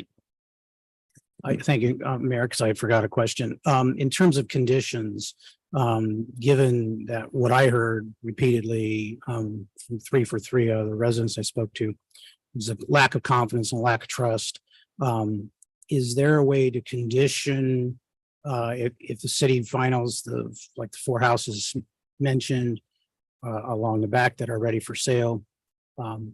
Is there any way to condition that some portion of this proceeds go into escrow to be released upon completion of at least the central amenities?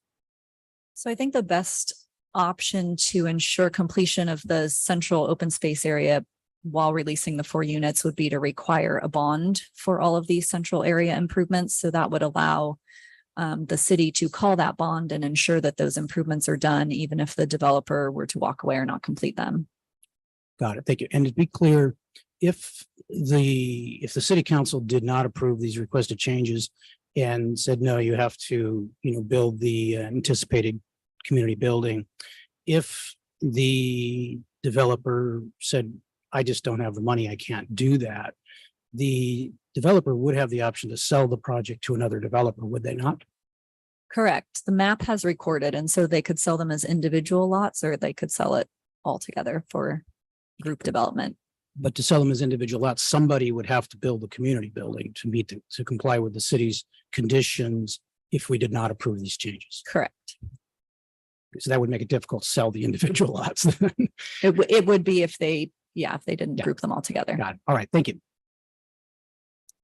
I was curious about if we were to, let's say, uphold the planning commission decision and go with the staff recommended conditions, is there still the ability to alter things? Like, let's say we did decide we wanted the gas line plumbed in and the water, some hard things. So there's some things that could be added to that planning commission decision. Yes. Okay.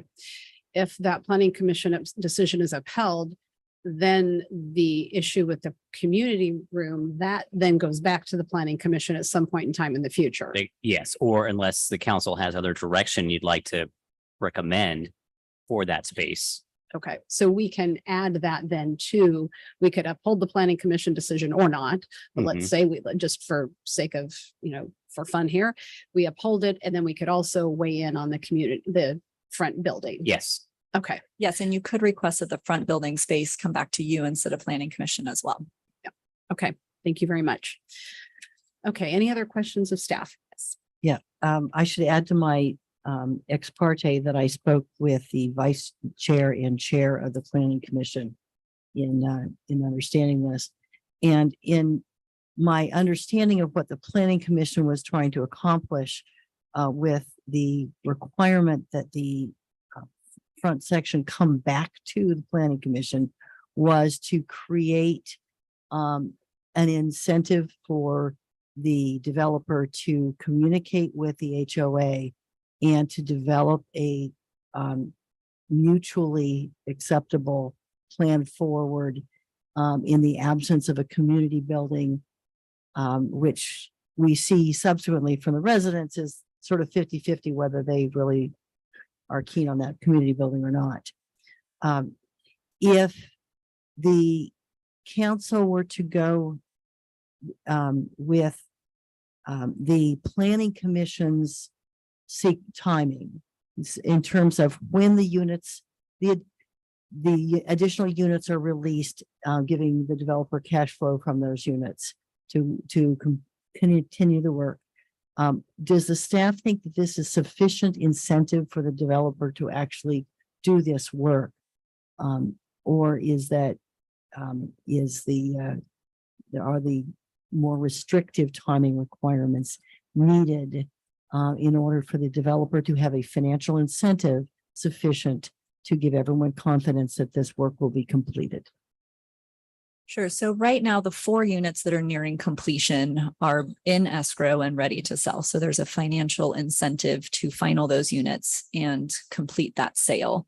The 2 units that the permits were pulled on the day of the planning commission hearing have barely been started. And so there has not been a lot of investment in those 2 units. And we don't feel like that ensures completion of the central open space area as staff in a way that should be. So we are recommending that it be tied to the 4 units. I believe Councilmember Bourbeau brought up the idea of a bond, which would provide a financial option for the city to ensure completion of the central open space area while still releasing the 4 units that are in escrow. Thank you. All right, so what I'm going to do is take a brief break, and then we're going to bring up the applicant and the applicant team and the investors, and they will have 7 minutes to present to us, but let's take about a 5-minute break.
You're talking about a different thing. Yeah. Okay, sorry, my mindset's in here. Can we talk at the next break since this isn't your item? All right. Thank you for bearing with me. The mics have been turned off. And so I was trying to project and I was not meaning to, yell or anything like that. I don't have that loud projecting voice. All right. So we are on to the applicant who has a total of the entire applicant team, your investors, everybody. You have a total of 7 minutes to present to us. So I would ask Luke, can we get a 7-minute timer going just so they can kind of see where they are in the process? And then if we have questions, which I'm sure we will, we can ask you. So as we get that going, why don't you go ahead and start? Sure. Hello, good evening, city council, city staff. It's been a while. My name is Ted Lawton with Cal Coastal Properties. And, it's good to be able to come back here and give an update just to say, where we're at, what we're doing, and where we're going. Our idea is we want to turn the page. There's a bright future to look forward to, and we're excited about that. So what I like to say is, we've experienced so many miracles and blessings on this project, thank our Heavenly Father. The truth is, in April this year, we thought the project would be no longer financially viable or sustainable. But since our team took full control over the day-to-day operations and activities, beginning in April, what we have witnessed and experienced has been nothing short of a miracle. Project that's $2 million over budget and 2 years behind schedule, which is par for a lot of the projects today based on COVID impacts across the construction industry. So the fact that Grand Oaks has new life, new contractors, new management, and our budgets and timelines of the past are now reemerging as possible and proven is extremely encouraging to our team as we are now on budget and back on schedule. Moving forward, we have now invited the community to join our weekly progress meetings every week on site and to help answer any questions and concerns or questions that they might have. And in addition, we send out 2 weekly project status reports to our community members, the city staff, and the investors to keep everyone in the loop and up to date, which we were never able to achieve with our prior contractor. The lessons we have learned on this project during one of the most challenging times in the history of construction through the pandemic, through labor shortages, through supply shortages, major cost escalations, high inflation, high interest rates would have spelled disaster for most projects. In fact, they did, as I'm sure you're aware of some of them here in Atascadero. But despite all of these challenges and setbacks, our innovative housing project continues to survive. So to be able to stand here tonight and confidently say that this affordable by design model is sustainable and possible is an absolute miracle. Innovative housing solutions are in general challenging enough in and of themselves. They are not, they're not perfect, and and they may take a few iterations to get right, but I can tell you they are more than worth the pursuit as they have the potential of impacting millions of lives here in California. As such, I've dedicated my life to solving our housing and homeless crisis, and I can guarantee you Grand Oaks will not be our last project, which is why it's so important for us to finish strong. During the project, some of our county's most seasoned and influential real estate developers and builders have toured Grand Oaks. All have been blown away at the project's level of quality and design, which is the reason why we chose RRM in the first place. Others have approached us offering land and even offering to buy the entire project. Also during our tours, one of the 40-year local seasoned real estate veterans fell in love with the project so much that he committed to fully sponsoring our next small lot ADU stock plan subdivision, which will be the first of its kind here in California. Even though our team has lost our entire life savings pursuing this project, we see it not as a loss, but as an investment in the future of our children and the future of California. We also want to recognize the heroes, the amazing small mom and pop investors that chose to believe in this project when no one else would, no bank or anyone else. I can't tell you how challenging it's been to try to move the project forward by raising $50,000 to $100,000 at a time, causing the project to start and stop over and over again. The true heroes of our story are the teachers, the nurses, postal workers, the small business owners, and the retirees living here in Atascadero in our community that so desperately want to see our housing problem fixed for our children and their grandchildren, and believe in the significance of this project, in some cases giving their entire life savings. These are the heroes that we honor and dedicate all of our hard work to, and why we're fighting so hard to keep this project alive. Even though this project may have not gone to plan, we are still hopeful and committed to seeing it be completed, so all of us can be proud of the groundbreaking achievement. Tonight, we'd like to learn from the city council what it would take to move the project forward, as we are at such a pivotal turning point with new buyers and funding necessary to complete the remaining 5 homes. We are so close to the finish line.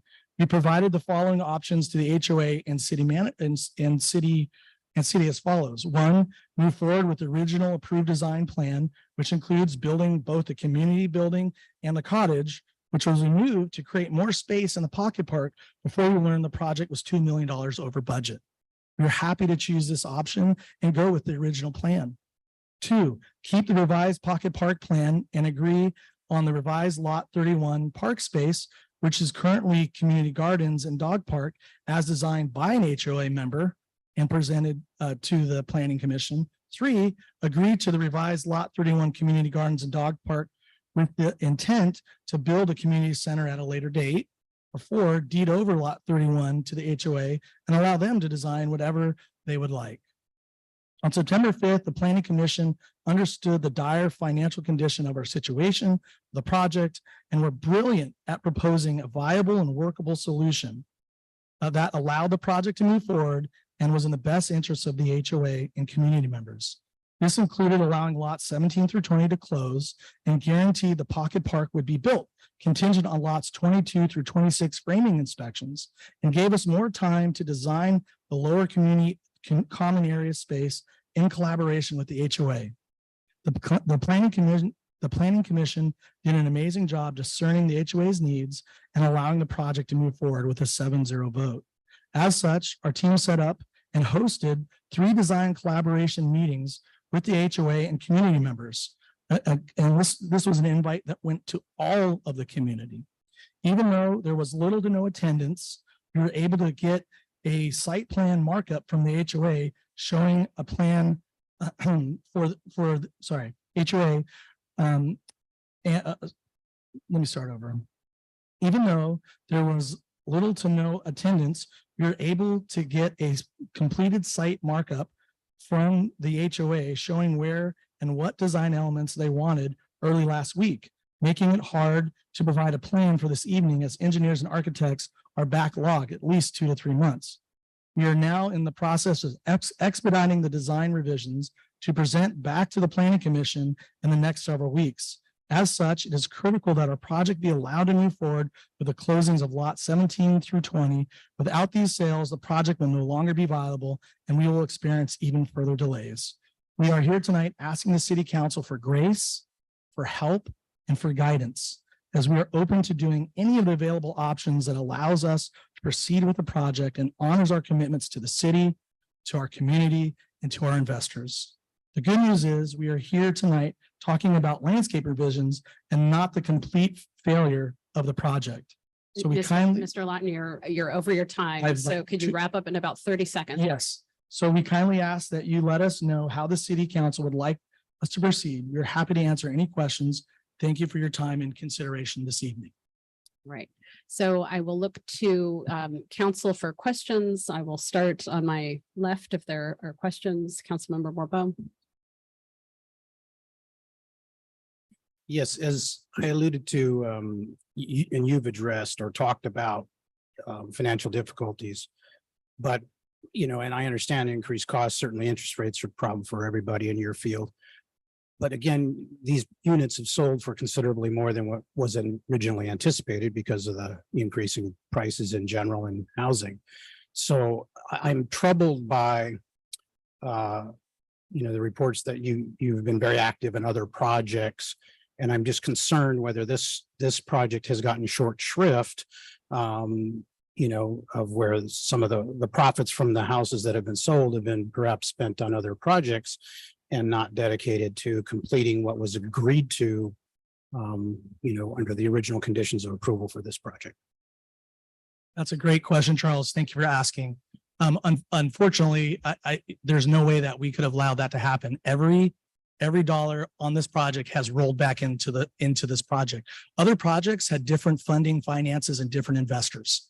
So it was very clear. Everything was done through a third party fund control, which meant that we always had to pay the lender. We haven't even been able to pay our investors because every dollar has to keep going through the project.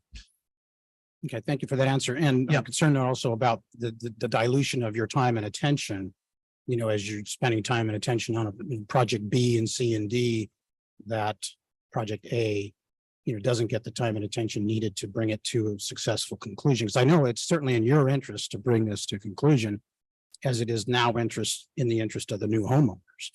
You know, we didn't realize how bad it was until around like the winter time. As soon as we found out what happened, you know, around spring, we reevaluated. We put all our energy and efforts into making this project happen. So any and other projects we are just focused on Grand Oaks right now, 100% of our time. That is why we do bi-weekly. We do 2 meetings a week that we invite all the community members to, and we send out progress reports to everyone, including the city staff, with pictures showing all the progress that's happening. I don't think there's any developer in this county that does that, but we do, because we understand where the project's at. We understand the issue with trust, and we understand how important it is to get this project done. Well, I got to tell you, I certainly had a very different impression speaking to the 3 different homeowners. But my last question for you is this: during your presentation right now, you made the comment of, you know, showing this concept and physical progress so far off to other developers, and you've had people come and offer to buy the project from you. And why is that not a viable solution? We did. I mean, not at this current state. It was towards the beginning of the project. Right now, there's not enough profit in the project. I mean, other builders and developers can't make this pencil. I mean, that's why all of our money's gone. If this thing doesn't pencil, we're going to be lucky to break even for our investors. And that's why we're working so hard, is because we care about our investors. That's it. If we didn't have a bunch of investors, we probably would let the project go. That would make the most sense. But that's not our heart. Our heart is to complete this. It's important work. Okay, thank you for your answers. Councilmember Newsom. Mr. Burbo asked some of the questions that I had originally written down for you. And those were alluding to where did the funds go for what you originally budgeted for the community building. I know that you had cost overruns, but at what point or what value is assigned to building the community building? So that has changed. It's changed over the last few years. All the prices have everything have gone up. Basically, we had to pay for more. Our cost went up. You can talk to our general contractor, well over $2 million. So unfortunately, what that did is it ate into our ability to do extra things. Now, like I said, if we put back lot 14 in the original plan, we'll build that covers the cost of the community building. So we're ready to do that right now. Just go with the original plan, and this HOA gets to have the community center. We'll put lot 14 back right where it belongs, and we can move forward. And we're happy to do that. What is the cost to build the community? I honestly, I do not know off the top of my head. It would be a best guess. So if you said you'd put lot 14 back in there and you would sell lot 14, what is the value of lot 14 completed? I think it sells for around like 25 to 350. I mean, it just depends on where the market's at. Okay. So did you sell any of the properties to any investors? So we have tried not to. It's very hard in the state of California. There's stringent laws about discrimination. So we have to be very careful. We've tried not to sell to investors, but I think right now we have maybe 3 renters in the entire project, and we've sold 16 of the houses. We've pulled permits on the next 5 that we're building. We have 2 foundations in the ground, and we're about ready to start putting in the next 3. So none of your investors own any of the properties in that complex? No, I mean, not to my knowledge. Okay. We talked about your previous properties had sold for more than the affordable amounts that it was originally set for. that additional income that you received, was that allocated to, what is that allocated to? It went straight back to the bank.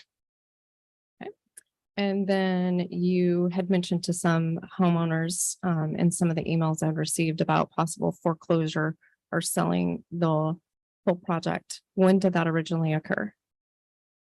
You know, honestly, I cannot recall off the top of my head. I think around that time frame of December timeframe when we thought things were really bad. I think at that point we were considering the option of selling, but no one gave us an offer that would make it work where our investors would be made whole. So we decided not to proceed with that option. Okay, and one of the requirements is that the project provides high quality high quality landscape design. You had alluded to RM doing the design, but so far, do you feel that the landscape on your property meets that criteria? I think we've done a decent job of it. I think that we need to go through towards the end and fluff it up, you know, revitalize some of it, just because over time, you know, landscape needs maintenance. And, you know, I think that would be something that we would do just as being good builders, is we want to make sure our community looks good. I do think the landscaping is beautiful, and I do think the design, it's better than the design that we originally proposed. The fact that we don't have a deck anymore is because our arborist said that would hurt the oak tree. We want to do everything we can in order to save the oak tree. So one of the requirements is high quality landscape design, but some of your lots were processed or approved and permitted prior to that landscape being done. Have you gone back and done the high quality, or did you just do what was affordable at the time? No, we walked it with Kelly Gleason. She came out, she liked what she saw. She gave us an opportunity. It's unfortunate that our general contractor didn't follow the plan, even though we've given him the landscape plans at least 12 different times. It's been frustrating. Okay, thank you for your time.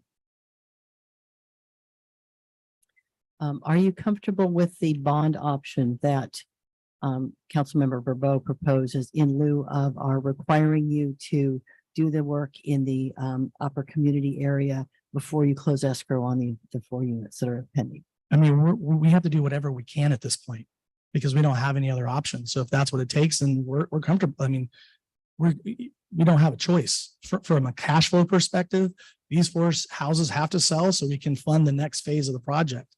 And there's an issue with doing a live work building first before we enclose the other units, because that's going through permitting. We have an architect and an engineer working on it right now to try to get it in before January. So by making us build that first, it's going to delay the project by at least 2 months. And we'll have to stop because we won't be able to, the way that the money works, the only amount of money we have from the sales is going to have to be put in reserve to make sure that live work building gets built first, which we can't build until we have the permit ready.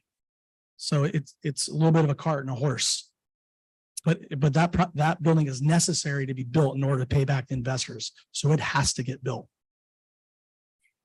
In speaking of the cash flow, I want to, we've all been kind of harping on this issue of the sale, the revenue.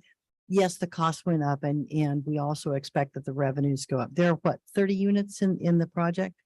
There is, but we only sold about 15. So if we're up by 2 million, just to divide it, I mean, that tells you how much more we've had to pay per unit. Right. It's substantial. And how does that compare to the higher price that you were able to command in the market relative to what you originally expected with the starting in the, I believe the signage says starting in the 300s. Yeah, so we sell houses in the 3s, 4s, and 5s. And initially we thought we could sell houses in the 2s, 3s, and 4s, but that was totally I mean, everything has changed. That was pre-2019. You know, go talk to any builder in the county. There's no way they could do, nobody could do that. Okay. I'll stop beating a dead horse on that. Can we come back to the design that you passed out for us this evening for the lower area? And can you explain, since I'm having trouble reading the printout, can you describe the privacy fence and its height and character, or what you're thinking of there? I realize that these plans are new and under flow, but what are we thinking about privacy fencing and this is going to be the front of this project right on the sidewalk. And the ability to provide shade for this area in afternoon sun during the summer months. Yeah, that's a really good question. So right now we have a lot of trees that are planted along the frontage. We also have the building. You look at the way the building's situated, the building's going to cast shade. And we also have a tree that's planted in the middle of the dog park. I mean, we're happy to add more shade structures. It's, that's, like I said, we are at a point where we have to do whatever it takes to make sure we can move forward in the project. So if we need to add some more shade, if we need to add gas lines, we already told the HOA, we'll add a gas line. We need to add a water line. Like we're willing to do what it takes. We want everyone to be happy. And to Charles Bourbeau's point, we have said, we have so many buyers that want these houses. Like we're happy to buy somebody's house if they're not happy. Like we're okay with that. We don't want someone living there if they're unhappy. We want people to be happy. We want our community members to be happy. And if they're not happy with the current situation, we're happy to help. All we're here to do is help. That's our focus. That's our heart. You mentioned a building providing shade. Can you, I'm not seeing a building on the plans in this lower shade area. The community building would have provided that shade. No, So the live work building right next door. So the way that the sun passes over, the shade typically goes to, if you're standing on the site facing El Camino, the shade goes to the right.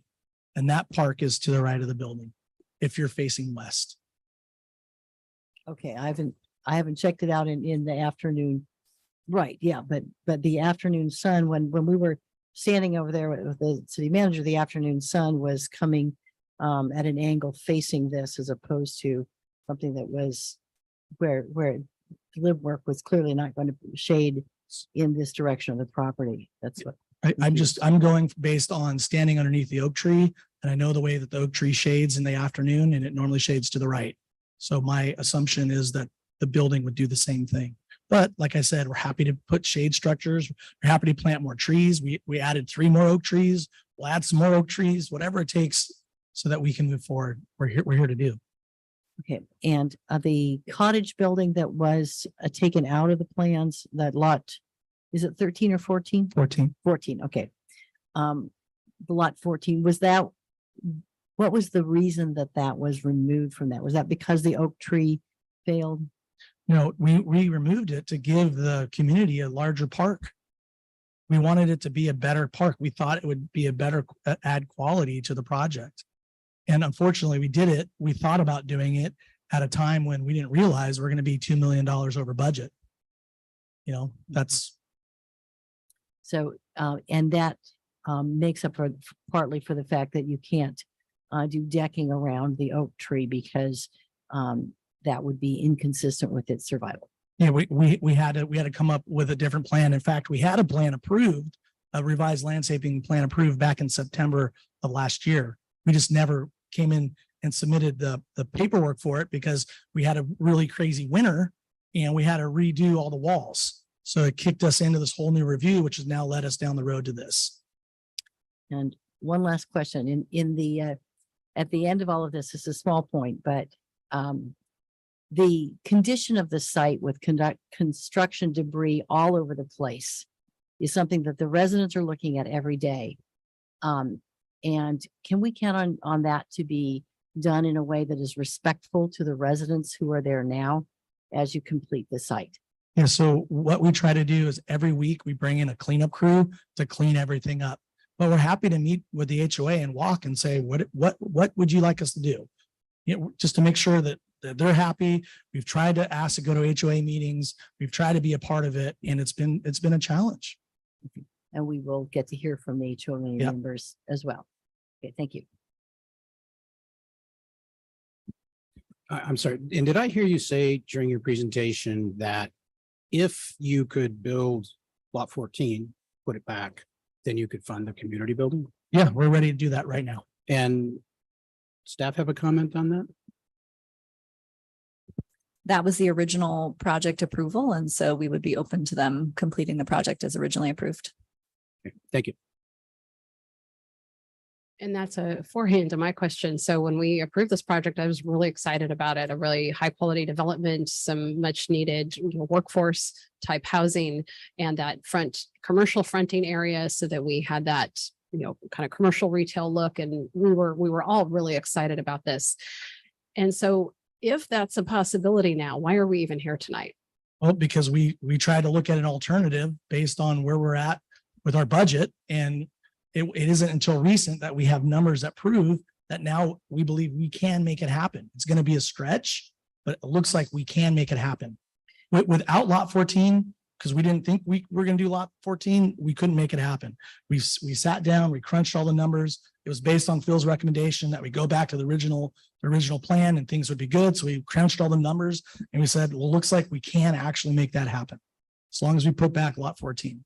Which we're happy to do. So when council member, I think it was Newsom, asked you what the cost of that would be, you said you didn't know. So how do you know that you'll be able to do the commercial? When we ran the numbers, I don't have them memorized. I'm happy to send them to you if you want to see it. I heard it differently when you said that. Okay. All right. Thank you very much. Any other questions of the applicant team? Okay. All right, thank you very much. And we may have something afterwards after the public speaks, and I'm sure you'll be happy to come back up. Thank you. Thank you, Mr. Lawton. Okay, so now we are going to open up to public comment on this item. If you are part of the, what I'm going to ask you to do, if you are part of the applicant team and you're here supporting the applicant, that was the bite at the apple. Was that time that Mr. Lawton had. I said it was, the applicant team, the investors. But if you are one of those investors, you're part of that applicant team, if you just kind of want to raise your hand and we know you're here and we know you're in support of that, I'm happy to kind of just take a visual. Is there anybody here that wanted? Nobody at the time. Okay. Pardon?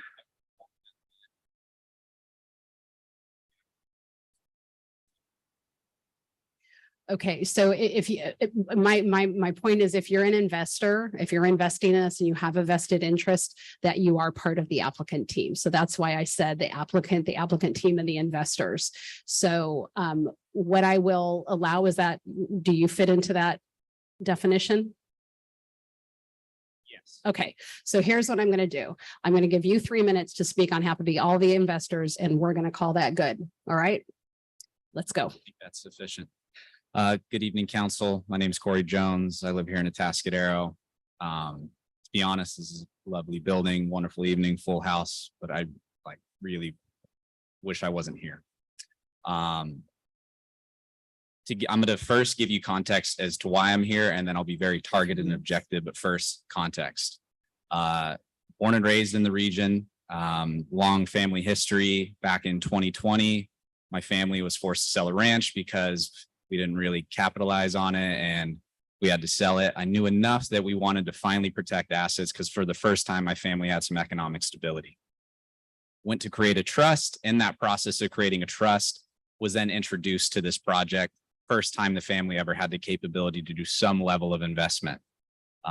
Saw the local press, saw the local endorsements by the city, was not a very big or speculative return, was pretty moderate, seemed relatively safe at the time. Fast forward, here we are today. The timeline at the initial projection was about 12 to 18 months. I just want to give context again on my family situation. The only reason I'm speaking here today is because my father was the investor, but he suddenly passed away in April. With that, his pension went. My mom's disabled. So we have a little bit of reserves. I can try and care for her on that front. And his sister also invested. She's a postal worker. She pretty much put the entirety of her liquidity into this as well. And we're just 2 of 15 families that make this up, right? And I really just started getting involved because I recognize, why is this taking so long? Let's put a little more pressure. Let's try and hold accountability. And they're trying to step up and involve us to that level at this point. But more than anything, I just wanted to give face to who actually makes this project up, who funded it, why we funded it, why we have faith, and what we're up against if this does foreclose, which is a real possibility at this point. So with that, I understand that there's 4 homes that have escrow. Certificates of occupancy need to be released. If they're released, the project can waterfall to a course of completion, which is in the city's interest. It's in the homeowner's interest.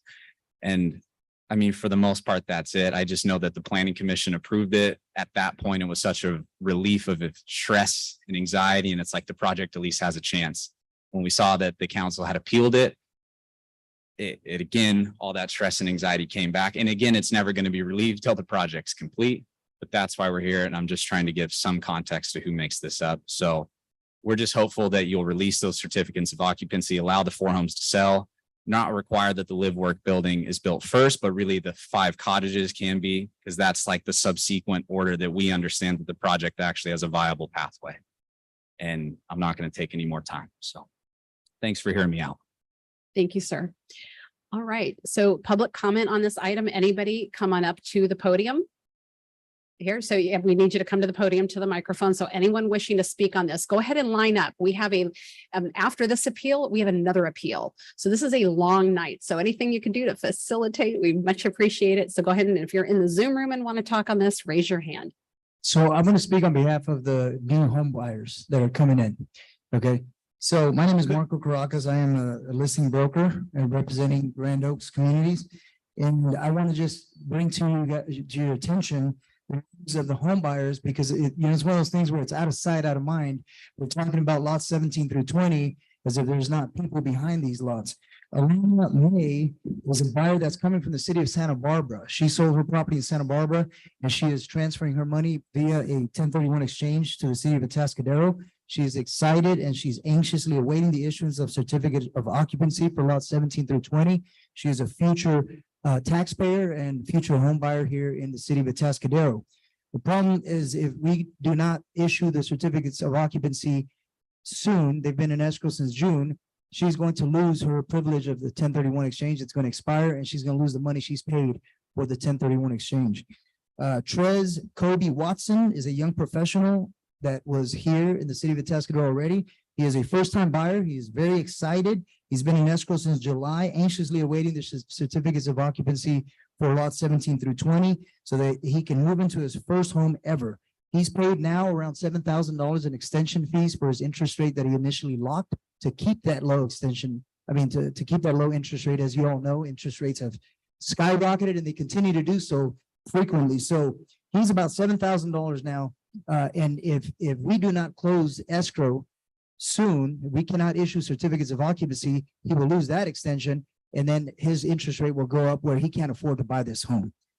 Aaron and Leanne Alduenda, these are future home buyers, citizens, and taxpayers of the city of Atascadero. They came from Riverside County and have been paying $1,000 per week for an Airbnb housing since he was relocated for work from Riverside about 2 months ago. They have also paid now over $4,000 in extension fees, aside from the $1,000 a week that he's paying in Airbnb housing.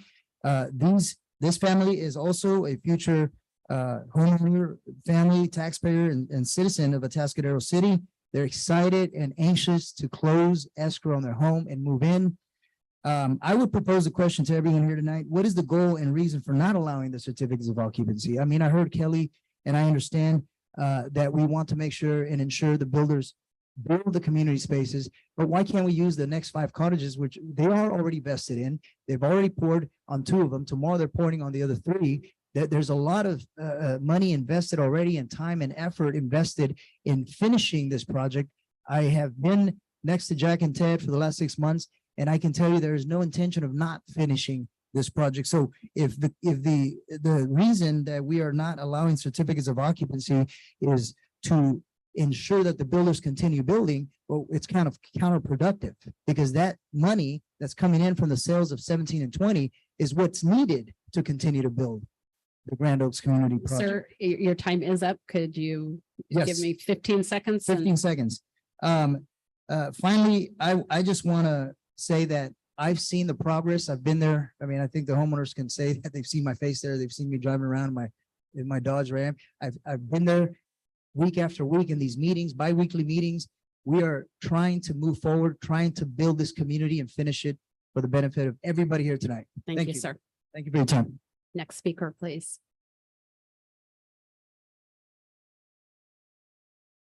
Hi, Mayor Pro Tem, City Council members. We are Aaron and Leanne Alduin.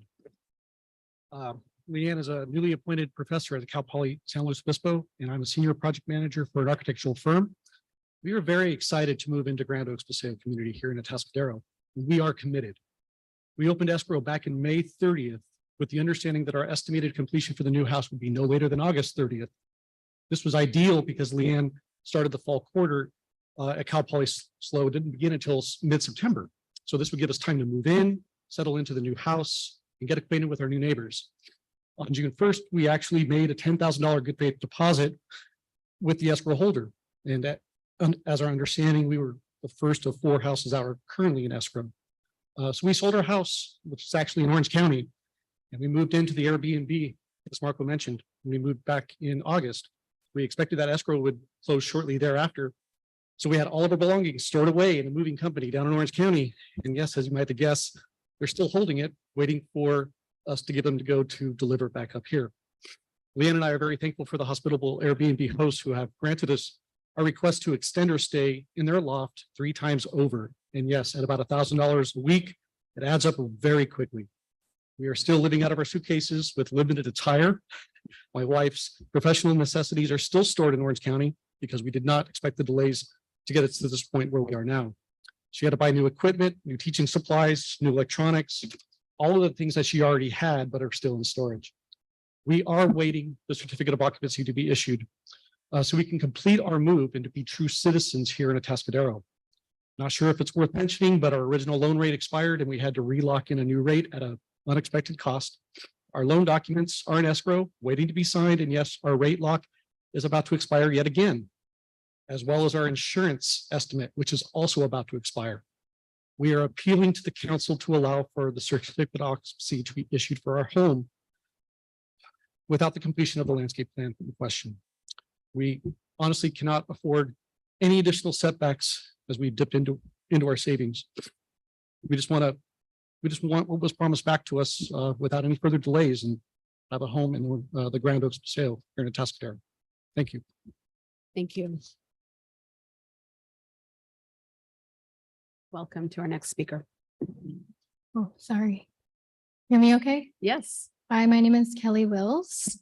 I'm a resident of Grand Oaks Paseo and I'm the HOA Vice President. Thank you all for hosting us tonight.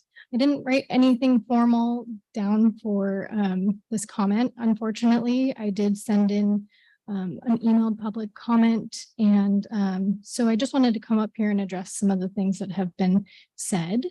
There was a question about whether homeowners have seen the plans, the newest plans that have been submitted. Those came into my email this afternoon. I haven't had a chance to look at them. Those came to just the HOA board and have not been distributed to the rest of the homeowners. Just to give a little bit of clarity into what has happened since the September 5th meeting. Yes, Cal Coastal has hosted us and given us the opportunity to collaborate with them. Unfortunately, what am I trying to say? The willingness to work with us that is being presented tonight is not what has been happening for the past few weeks, which has been really frustrating for us and which is where a lot of my comments from the email are coming from. We did submit a long list of options, things that we would like to see for our homeowners that would make it more functional within the financial constraints, right? I think a lot of people, around half, we polled the homeowners, would like to see the community building if finances weren't a barrier, but we recognize that they are. And so we are trying to work with them and just have a few things that would make it more functional for us. And we were turned down. We were not worked with during those meetings. And I've put in a lot of time. I have a full-time job. I have a family. I have a personal life, and I've put in a lot of time and effort and emotional stress to do all of this. So, the new plans were plans that I had submitted to them as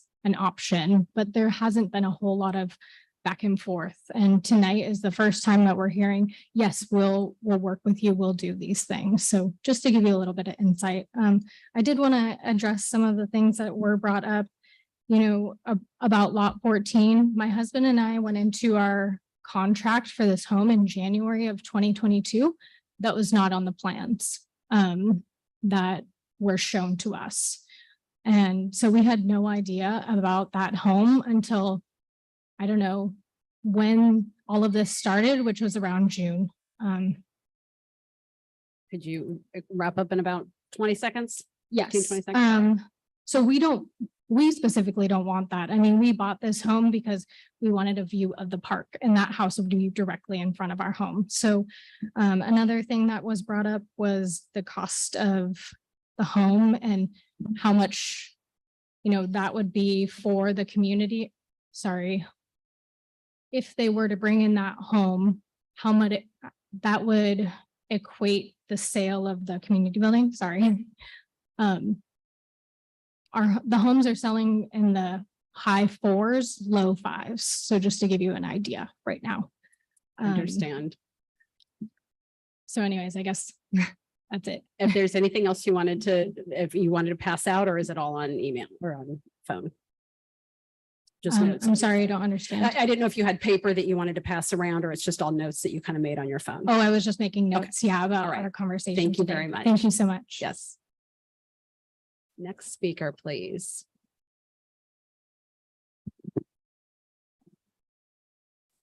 All right. Hello, City Council. My name is Luke Wills, and I am one of the homeowners at Grand Oaks Paseo. I'm here to express my support for the common space changes that have been proposed. Personally, I love the idea of a dog park, community garden, barbecue, and seating area, etc. These would all be highly accessible, relatively cost-effective to maintain, and most importantly, fun and enjoyable ways to connect with our neighbors. I do have specific concerns and requests regarding each of these ideas that were shared with Cal Coastal at their first design workshop held on September 14th via board members Kelly Wills and Olivia Montiano. I won't get into those specifics today, but they can be shared with you at a later time if you'd like. In addition to my support for these changes, what is even more important to me is that these shared spaces be completed in a timely manner and to a reasonable standard of quality. As for time concerns, we are all frustratingly well acquainted with the glacial pace of progress that this development has experienced. For the past 15 months, my wife and I have been looking out our front porch onto dirt lots, chain link fences, construction equipment, litter from construction workers, etc. We knew that we were moving into a community that was in progress, but having been told it would be completed by the end of 2022, you can imagine our dismay and the negative impact to our quality of life that this has had. Further, I mentioned quality concerns because it seems like quality is consistently sacrificed for money and convenience. We even heard Phil Dunsmore mention in the Planning Commission meeting on September 5th that Cal Coastal has cut material quality throughout the project. My knowledge of construction is embarrassingly little, but I do happen to know a bit about landscaping as my father is a landscaper by trade, and that is where I can easily see the lack of quality. Aside from the fact that most of the landscaping was completed by construction workers and not an actual landscaping company, I can make the following observations. The drip lines have had several leak failures as well as multiple ponding events in the parking lot. The soil was not treated where plants were put into the ground. All of the juvenile trees that were planted still have their nursery stakes attached, which is a problem and will impede proper growth of those trees. The olive trees that were planted are all fruit-bearing trees, which is a common practice to cut costs as they are much less desirable than non-fruit-bearing ones due to the mess they entail. There's a paper-thin layer of shredded mulch throughout the grounds, some of it even being laid on top of gravel, which is a total mess. The 3 new baby live oaks that were planted as a result of the rapidly declining health of the central oak tree, which to be clear was due to neglect, were surrounded by a different cut and color of mulch from the rest of the property, which nobody in their right minds would have approved. The list goes on, and I'm sure our HOA board would be happy to share more. To conclude, and I can wrap up in 20 seconds, I support 15, go. Okay, I support the ideas that have been proposed for the landscape changes. I don't really know what is possible or within the city council's power, but if I could ask for the moon, I would ask that you hold Cal Coastal accountable to concrete time and commitments on when the shared spaces would be complete, guarantees on the minimum quality of work and materials to be used, and explicit plans for the specifics of each of these amenities. Thank you, Mr. Wells. All right, thank you. All right. Any other members of the public wishing to speak on this? We also, anyone on Zoom, if you're on the phone, please *9. And I am going to ask you to keep your comments in those 3 minutes. I know it can be hard, but let's keep those tight. I'm not seeing anyone else. So are we wrapped up here? I'm thinking so. All right. I'm going to go ahead and close the public comment and bring it back to council for first of all, out of that conversation, are there any questions again for the applicant? I have a combined question, I guess. Well, it's really more for staff. Okay. It relates to my interaction with the applicant and them kind of confirming that if they could build lot 14, they could build the community building. I realize that for some of the neighbors that may not be a great thing, but that was the original plan. So my question to staff, those separately, is as far as the 4 units that are in escrow, the reason the certificates of occupancy haven't been issued is because something else was supposed to be done first, correct? Yeah, basically what happened at the planning commission hearing is staff had recommended the occupancy on those be held up until the common area improvements in the center were done. The commission said, no, that's okay. We'll let them have those units. But then of course the appeal was submitted. So that has been the subject of the planning commission's action, has been appealed. So that's where we are tonight. But I mean, prior to the planning commission hearings, that was not a condition. Correct. So basically, prior to the planning commission hearing, they're working off their original project. Okay. This is the first time they've submitted a change. So basically, they're following their original project plan. Okay. So there wasn't So- timing provisions based on units prior to the common area, because in the original project, such a small project, 30 units, small common space, we thought the whole project would be done at once. Sure. So the project conditions are the plans themselves. Right, but my concern is that these certificates of completion are being held up, which is obviously affecting the residents, the new residents adversely. It affects revenue for the project. That it was not a condition until the planning commission hearing. That's correct. Okay. And at some point, staff was struggling to find a way to get the amenities to move on. So that was Because my concern was, as I heard the story well presented by the realtor, was that, okay, well, was somebody prematurely selling these things before they should have? And it sounds like the answer is no, they were not. We did have a verbal agreement with the developer because of other project delays that they would not enter into escrow until units were finalized in the future, but that was just a verbal agreement and not a condition of approval on any project. Okay, so Mayor is going to kind of enter into comment territory here, which is, I mean, I hate to see, finished anything just sit empty and sit unoccupied. It's an economic waste. So, I mean, I would almost like to see these certificates of occupancy issued, but I think in my conversation with the homeowners, they were just looking for how can we guarantee that the community amenities, whether they be in the central area or the building, actually be built. And so what I look at is, to give them the certificates of occupancy, the people move in, they get their money, but that, they then post a bond for the central area improvements, or we or in addition to that, we allow the completion of, or the addition of unit 14 and that the community building be built. I'm concerned about how do we hold them to do that? And I'm looking for some input on that. But I do hate to see finished units sit unoccupied with adverse impact on new residents, particularly if it was not part of the original conditions. So there's a couple different pieces to that question. So if you're looking at the central common space area, I think that one is easiest to guarantee with either completion of the 4 units, certificates of occupancy, or some sort of surety or bond for that. If you're looking to direct the applicant to go back to the original plan with no amendments and build unit 14, And then the community building, the original improvements had that decking area under the oak trees, which we've heard is a concern from arborists.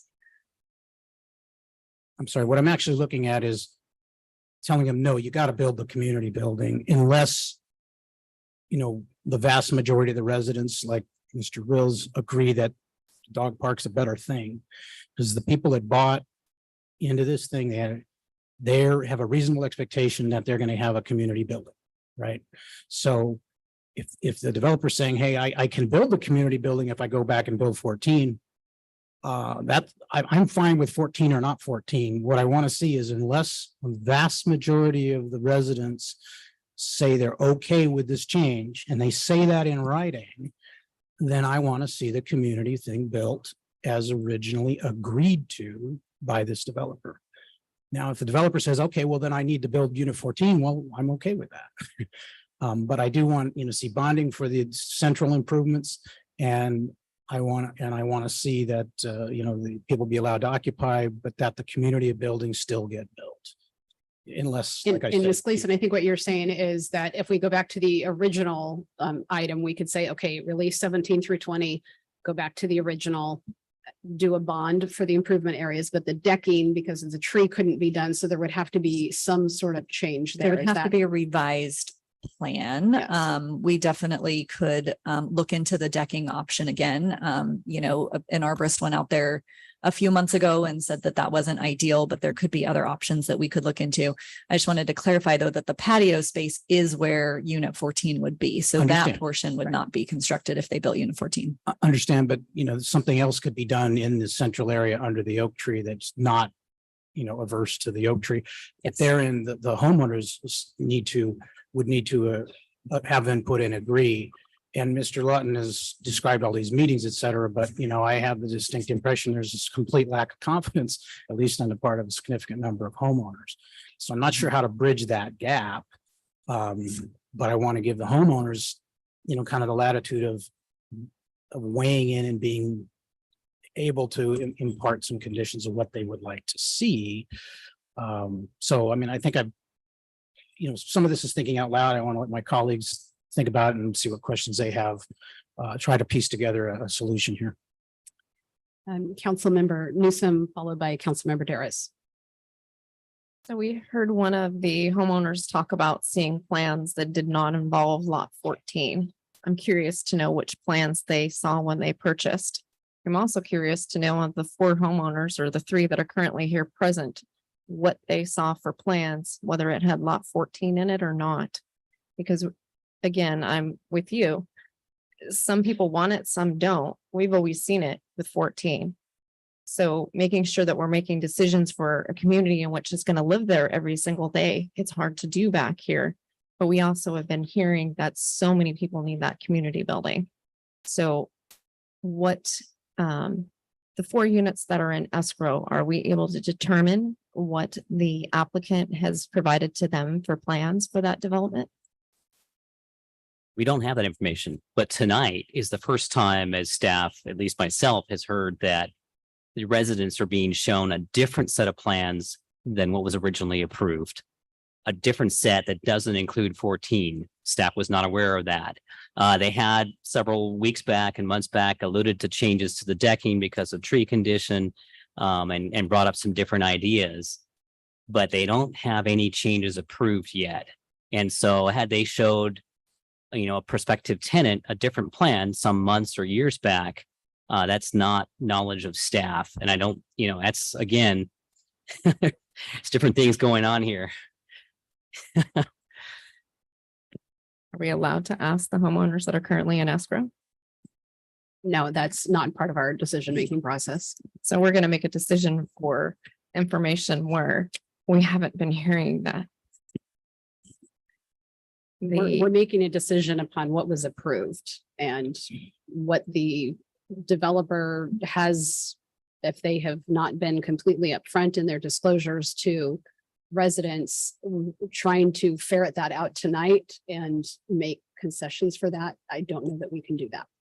Okay, so we're going to trust that the information that we've been provided for has not been truthful or forthcoming with that my recommendation is that we require a bond, release the 4 houses that are currently under escrow so they can get on with their way of life and move in and pack.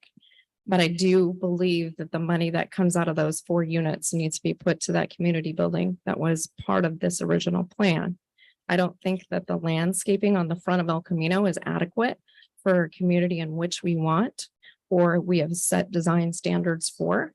I also think that a dog park on the front part of a sidewalk is going to be a high quality product, high quality landscaping design.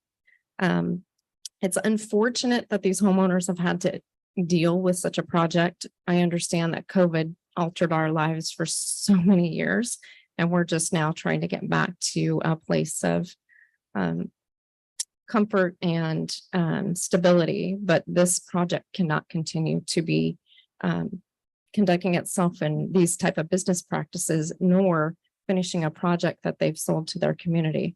I am disheartened to know that someone has bought on a property knowing that lot 14 will have the potential to be built in their backyard. So that's on the developer, not on us that set up here.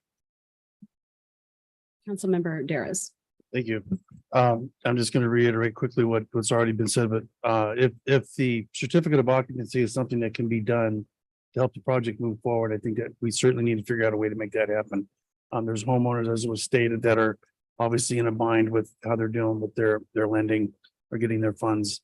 And if they're going to be negatively impacted by that, and if the certificate of occupancy will help that, I'd like to see that happen. But also on the changes that are being proposed to the plan, as Councilmember Bourbeau said that he felt that a significant number of the owners were in agreement. I'm a little bit different than that. I would like to see 100%. I, in good conscience, cannot agree to the changes, any changes, because somebody purchased the project with the expectation of the amenities that were in the plan, and to have it changed in midstream, even if one person is in disagreement, doesn't sit well with me. So if the changes are acceptable by everybody, then I'm okay with it.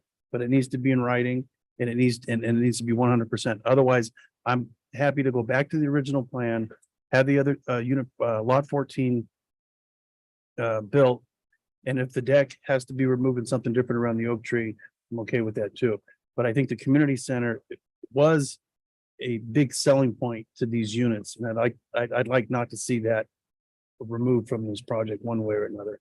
But otherwise, anything beyond that, if there's not 100% agreement from people that are committed to purchasing in this development, then I'm not going to be in agreement with any changes at all, unless they are. Thank you. Question first for the city attorney, and then just realize it's not a city law question, but if homeowners purchase property on the basis of plans that differ from the city approved plans, is that something that the homeowner has an action with the developer, or that would be resolved between those two parties, as opposed to an action that would involve the city? Madam Mayor, members of the council, thank you for the question. And I am going to answer it with an observation along these lines, which is most of the items that you're talking about tonight are really a civil matter between the developer and the potential homeowners or existing homeowners.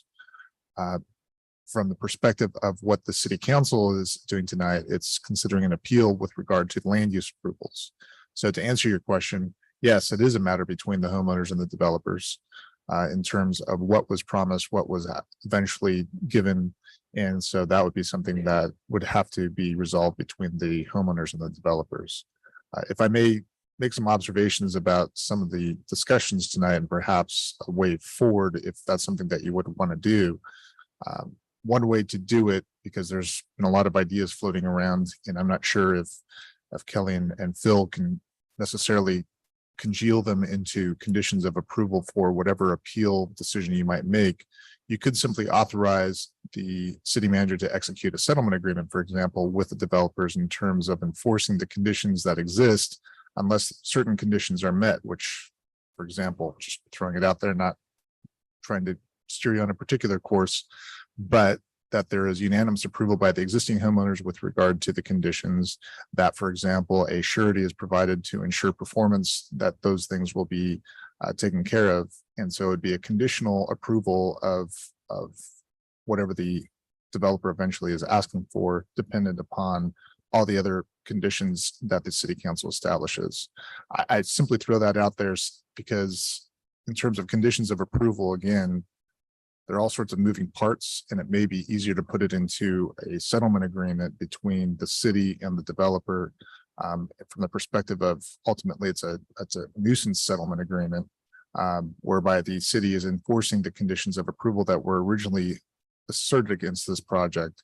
And as a option, the developer can do something else based upon those criteria. So I throw that out there. Happy to discuss further if you want to. And is the most efficient way to deal with this? I mean, could we do an option like that and also release the units so that the homeowners can get on with the new owners can get on with their lives, and the cash flow can flow into to make the project move forward? Well, and unless the city manager wants to jump in, my observation on that would be one of the conditions precedent that you would enter into a settlement agreement and specifically state that. There are options if the developer means what he is saying tonight, and that is to actually do this work. There are surety bonds or securities that they could post within a week or less that then would allow us to free up these units.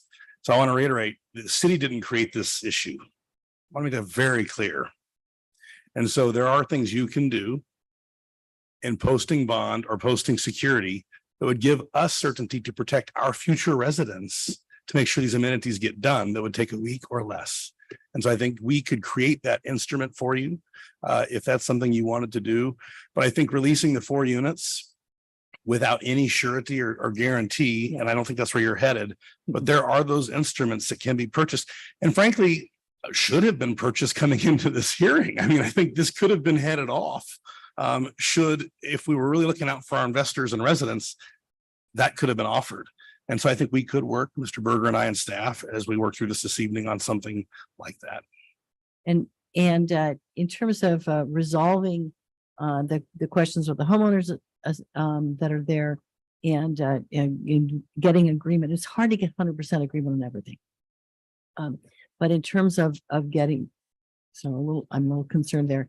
But could this be sent back for the details of the design, be sent back to the planning commission with the condition, with the action from the council tonight with regard to we've got 2 different things going on. We've got the front section and we've got the community area up in the middle of the property. And can we resolve the middle of the property with a bond and release of the units that are pending, and send the rest of the questions back to the planning commission, where they can work at this in more detail, and with the expectation that residents would have, that the developer must listen to the residents, because they're going to have that point of accountability with the planning commission. Madam Mayor, members of the council, the short answer is yes. The longer answer is yes, but you also need that additional document in place to make sure that both the city's interest in terms of enforcing the conditions and the city council's decision on this are present, and in addition, that the homeowners that you're hoping to protect are also protected. So the additional document is not the bond. The additional document is the settlement agreement. And correct. the That additional would be bond. the contract in essence between the developer and the city to ensure that, one, we have a surety, and it could be in the form of a bond, letter of credit, cash, whatever it might be, based upon the estimated cost of the remaining improvements. And then the additional conditions would be, for example, that you have to have homeowner participation and concurrence with regard to what that looks like in terms of the additional benefits. And then to your point, the rest of it could be remanded back to the planning commission for approvals in terms of the design. Okay, that would be my preference too. I mean, we're trying to make final decisions about landscaping things. I do think that the community building afforded quality landscape design in a way that a dog park and thing right next to the street and playground right next to the street with a big fence, neither accomplishes high quality landscaping design. nor accomplishes the city's aims at managing this commercially zoned portion of the property. So I would be, my instinct is to go with what the attorney just proposed. Let's get the bond to make sure that this happens, release the units, have a settlement agreement, and send it back to planning commission with the guidance that we provided tonight. I don't understand what you want to go back to the planning commission for. Okay, so the planning, so I mean, let's talk about that front building. Are you saying send it back for the front building? Are you saying send it back for the dog park and everything else? I'm not clear where you are on the front piece. okay, so on the front piece, the choice would be at the planning commission. Our guidance is that they go back to the original plan and build the plan. If the homeowners want to work out something different and so work it that's- out with the planning Okay, commission. Okay, now I You understand know, what you're saying. and Thank you. if we can come up with a high quality landscape Got it. design Thank you. for that, Okay. then I can allow Hold on, that hold flexibility. on a second. I hear what everyone's saying. I feel for the people in 17 through 20, and we want to do what we can tonight to make sure you get into your homes. I am for the bonding. I have to tell you, this I would not have approved in 2019. It doesn't matter if we say, let's go get 100% of people, because you know what, right now we've been told half. So even if we were going to go with people, I have no comfort that the rest of the people aren't going to feel forced into it in some way, shape, or form. And this is not the quality development from a commercial residential perspective fronting El Camino. So I cannot go with this. My preference would be, as Councilmember Newsom said, to go back to the original, and with the above things, releasing 17 through 20 with occupancy and requiring the bond for the central improvement area. And then obviously needed to come back to staff with what does that kind of center area look like? Because, you know, if there is issues with the tree, then that needs to be protected. But that would be my preference. Yeah, Mayor, because I was going to try to put this in some form of a motion. And to the effect that would be, in terms of the basic question before us tonight, that we would allow, we would more or less, I guess, we're not really approving the planning commission's approval of these amendments, but we want to see some specific things happen. The release of the certificates of occupancy for 17 through 20. We want to see them bond for the central improvements. The question is, how much do we expect them to bond? Because, you know, we don't know what the revised I improvement. think would that's be. something we can let the city manager work out. Yeah. Yes. And then, you know, we want to see the community building unless, and I wouldn't agree with Councilmember Grizz on it being everybody, because, you know, I don't want one person to just, you know, stop something from happening, but I would like to see like that. We expect the community building to be built unless 3/4 of the homeowners submit in writing that they're okay with it not being built. And I'm not sure if you heard me. I'm not okay with that. Well, It yeah, might but be that we just we disagree. might not agree But on. this is not the high quality development in a commercial residential zone No, I that we approved in 2019. I would not you're saying approve. Even this. if 3/4 of the homeowners agreed to something like this, you don't agree to that. I wouldn't That- agree to it. What's that? Yeah, no. Okay. That is not something that we would have approved initially. So we are being put in this position, as Mr. Lewis made very clear, this is not our doing. It's Understand. not our doing.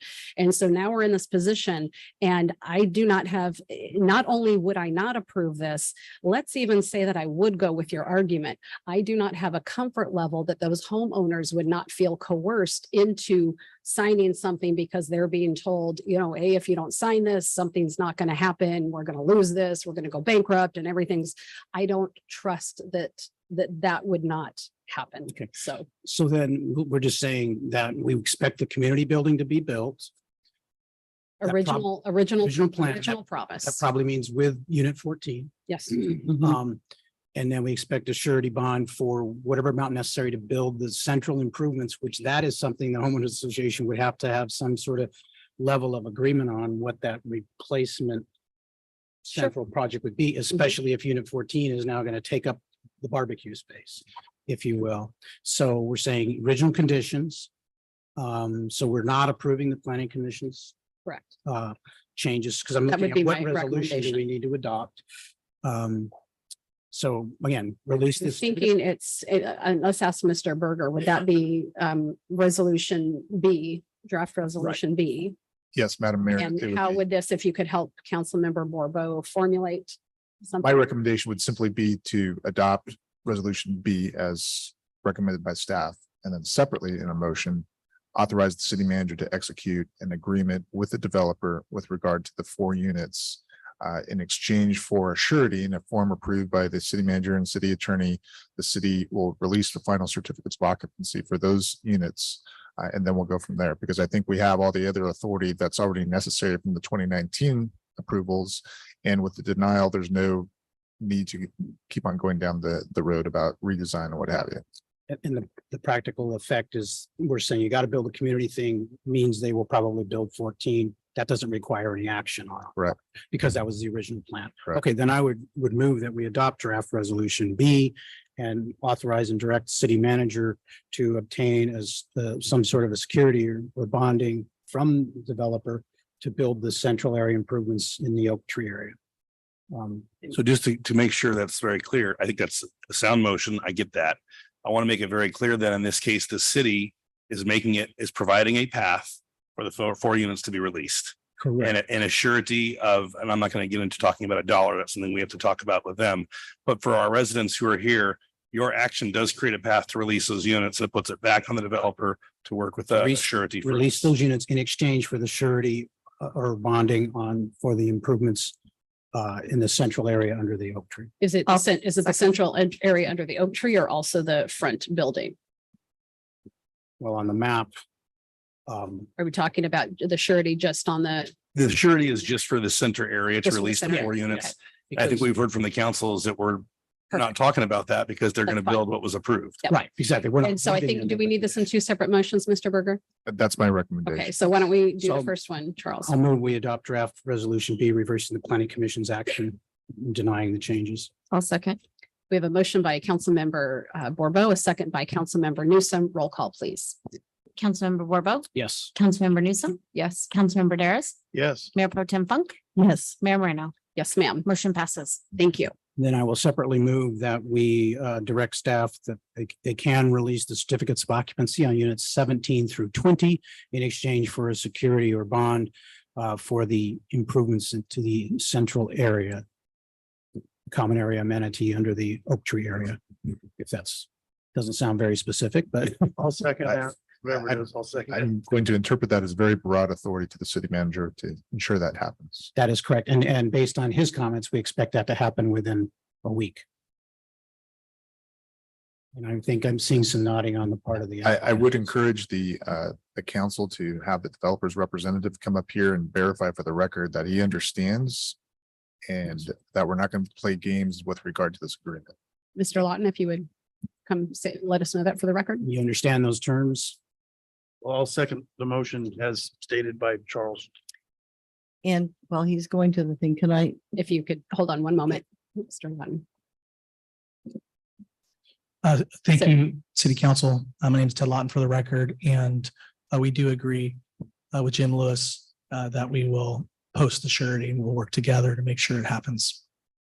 Within the next Wi- week, so we within can the get ne- those. Within units the next released. week, I mean, we are at the mercy of the whatever surety company we're working with. So just it's based on their schedule. So we have a bonding company locally that we work with that does really good work. So we hope to be able to achieve that without a Right. problem. Thank you very much for your willingness to work. All right. my question is with regarding to the remaining point of ambiguity is that involves the changes that need to be made to the original plan because the decking as I originally think that's designed can't something be that done. staff will be working Can't- out with. That's not something we need to do tonight. Right. I Correct. don't want to do it tonight, but I want to make sure that that we are giving clear direction as to how that is being resolved. Well, It's- we're not, I mean, we're giving direction in terms of, hey, staff, Right. work that out with the applicant, but we're not telling them, hey, put a chair here or bark there. Yeah, Well, that's yeah, exactly yeah. my point. I don't Yeah. want us to get into that level of Yeah. detail, but I want to know that those changes do have to be. So I'm looking accomplished to staff and to do make this. sure we understand that. We'll be working with the applicant. That's. And the homeowners. And the, Yes, yes. thank you. Wonderful. Thank you. Okay, thank you. All right, we have a motion by Councilmember Borbo, a second by Councilmember Daras. Roll call, please. Councilmember Borbo, Yes. Councilmember Daris, Yes. Councilmember Newsom, Yes. Mayor Pro Tem Funk, Yes. Mayor Moreno. Yes, ma'am. Motion passes. Thank you. All right, it is 8:59, and I'm going to apologize to John Neal, who is on Zoom for this next item. He is on the East Coast with family right now. And so, John, thank you for being here and sticking with us. So we're just at 9 o'clock. Why don't we take about a 5 to 7 minute break and be right back.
All right, we're going to get going again.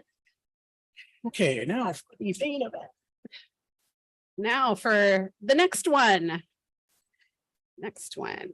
thank you all for waiting. Yes. Okay, let's see. Let me get back to my agenda with all these papers in front of me. All right.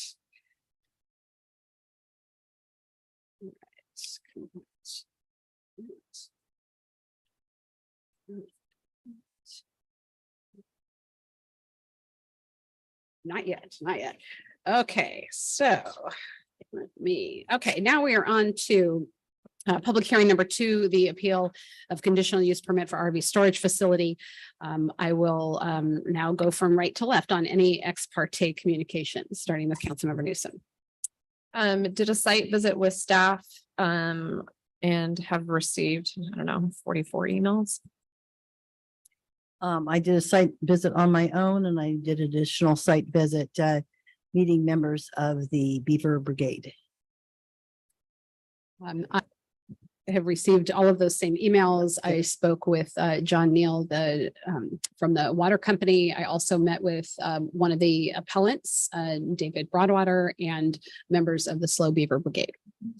I also met with John Neal, the general manager of the water company. I met with or spoke over the phone with I called him Chris Gustafson, who is the applicant for the project. I also met with Mr. Broadwater, one of the applicants, Audrey Taub, and some others from the Beaver Brigade.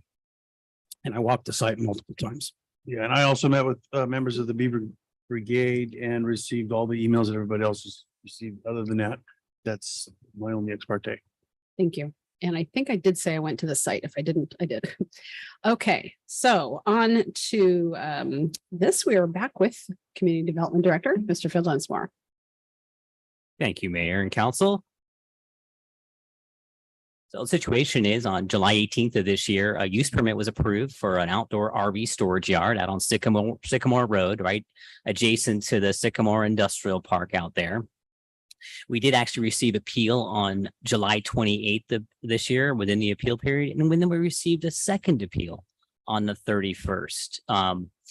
The first appeal was based on claims regarding inadequate environmental review. And that second appeal was based on claims that the floodplain is essentially problematic and risky and that the secret determination was incomplete. Going to give you some background on the property. It is in the city's industrial park zone. It's adjacent to the Salinas River. It's adjacent to the railroad. I will take note that there is 2 districts of zoning on this property. There is an open space zoning district that's designed to protect the edge of the Salinas River. And then there's an industrial park district, which is all property that's owned by the water company, except for the very southerly edge of that industrial district, which has already been developed by an industrial park, and that's outside of the water company property. So there's a lease area on the water company property site that's a subject of tonight's use permit discussion. That's the area outlined in yellow. It abuts Sycamore Road. There's also a spur trailhead access to the Deanza Trail that goes along the river. And there's this big berm at the back of the site that kind of really is the character of this site. But otherwise, really, it's kind of just a flat open field. Historically, it's been used for model aircraft and rural passive recreation. Now there's a property that's partially developed off to the side of it that's on the water company property. It's just used for a construction yard. It's fenced. You can see a bunch of construction equipment on it. That's not a part of the lease area. Lease area is about 6 acres. So a little bit of history on the actual property. It's far back as we could find in the city's history, it's been designated industrial. That was done with the city's first general plan in 1980, and it was accommodated in that EIR at that particular time. Later on, in 2002, which is our newest edition of our general plan, it was also designated industrial a second time. However, at that time, that little sliver of open space was added to the edge to recognize the adjacent Salinas River. And then an EIR was done and certified in 2002 to memorialize that industrial zoning. The only thing we can find that's ever been planned on this property was a BMX facility that was planned. It was a planned development. It was approved for a proposed facility. That facility wasn't ever constructed, but there wasn't even a PD zoning adopted for it. So today, the site's currently owned by the Atascadero Mutual Water Company. It does just contain that little construction yard on it.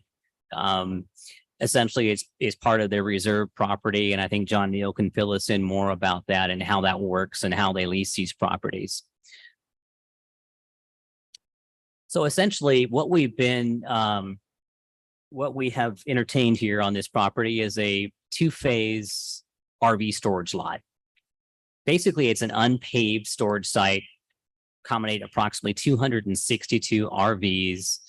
These are not RVs that would be occupied. These are either new or slightly used RVs that would be parked on this property for storage.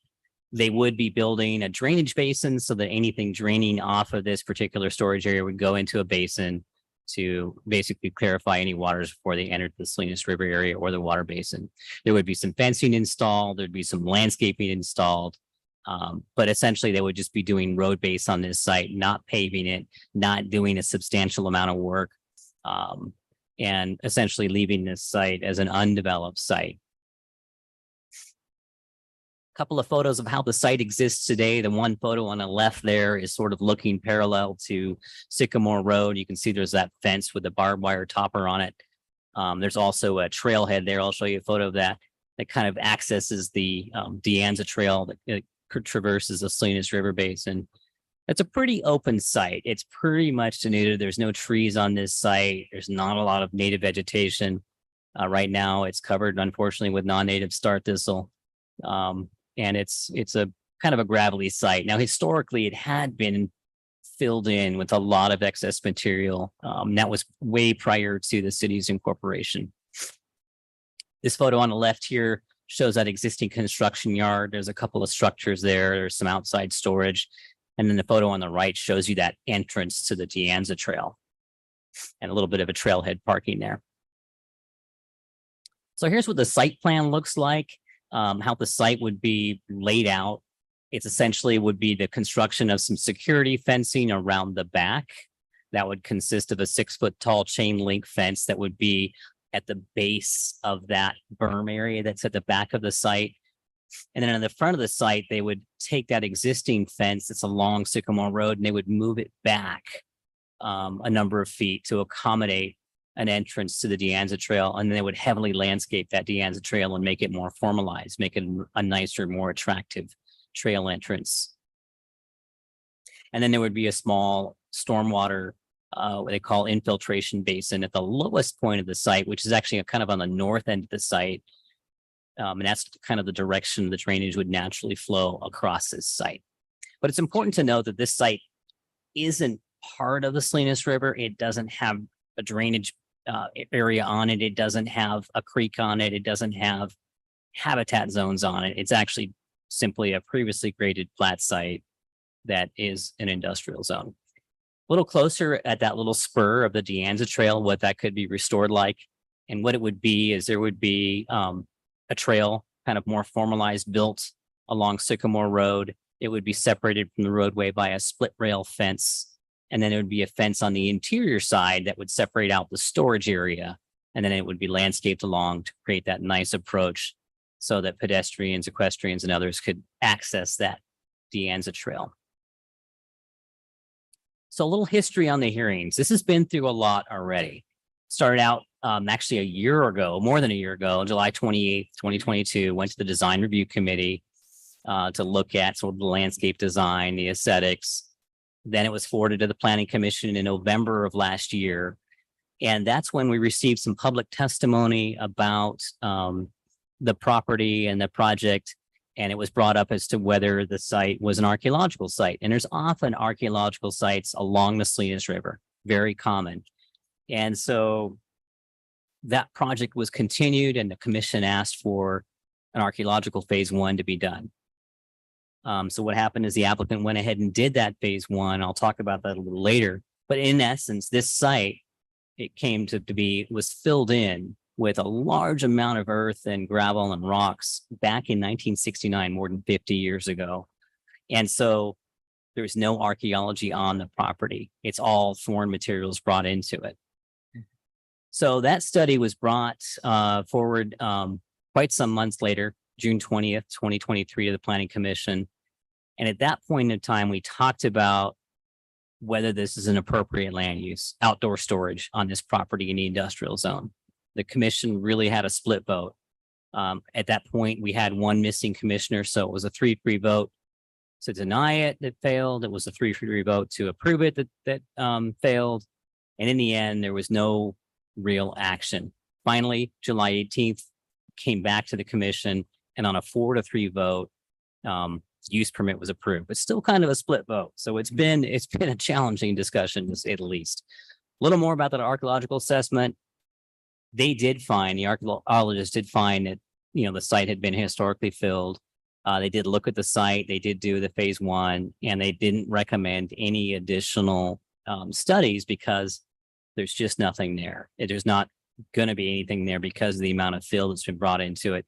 Might have been 10 to 15 foot of material stacked onto the site between 69 and 72. Let's take a little closer look at the property and its proximity to the Salinas River and where this sits in sort of the city's area. This particular map that I've just overlaid onto the site is a flood zone map. It indicates a 100-year flood zone. I'm going to take that away again. You can see some interesting things about this map. It has a hard line on it that ends at the bottom end of that industrial park. We know today that that industrial park is at relatively the same level as the residential properties around it. And we know that this mapping was done prior to this site being filled in. What happens very commonly is people don't apply to have these maps updated. So what you get is a flood zone map that's not accurate to the existing conditions. So although it tells you it's a 100-year flood zone, the reality is this site is substantially elevated above the Salinas River Basin. And that during the rains of this year, which did reach the 100-year flood levels, water wasn't anywhere near the edge of that berm or the middle of that berm that is adjacent to the Salinas River. The water did run against it at the rocks down below, but that's a substantial grade below this site. This site is elevated up and it is outside of the floodplain. It just has not been remapped. And it's very evident based on the elevation contours that are on this property and the elevation contours on other properties around it that are outside of the flood zone. So it needs to be updated. Looking a little closer at the property, you can see historically people have walked across the property to access the river. There's kind of somewhat of a trail that runs along the top of the berm and it goes into the river. It's hard to see where the berm is on this property, but it's almost 100 feet wide. It's probably 15, 20 feet tall on the inland side, and it's probably about 35 foot tall or so on the river side. So once you get to the top of the berm, it's quite a ways down. And for those of you that have been to the site, you can see that's a different elevation. But if I put this graphic on the screen, it kind of shows you generally where that berm lies on the property. And it's a huge factor because it's a huge separation between this property and the river topographically, and from a biological standpoint and from a drainage standpoint. And it's why there's different zoning on this property as compared to the open space and the river.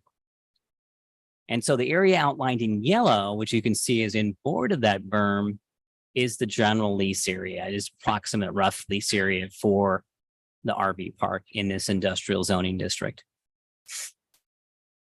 And again, it's important to note there's not trees in this site. There's not significant native vegetation. There's not a creek.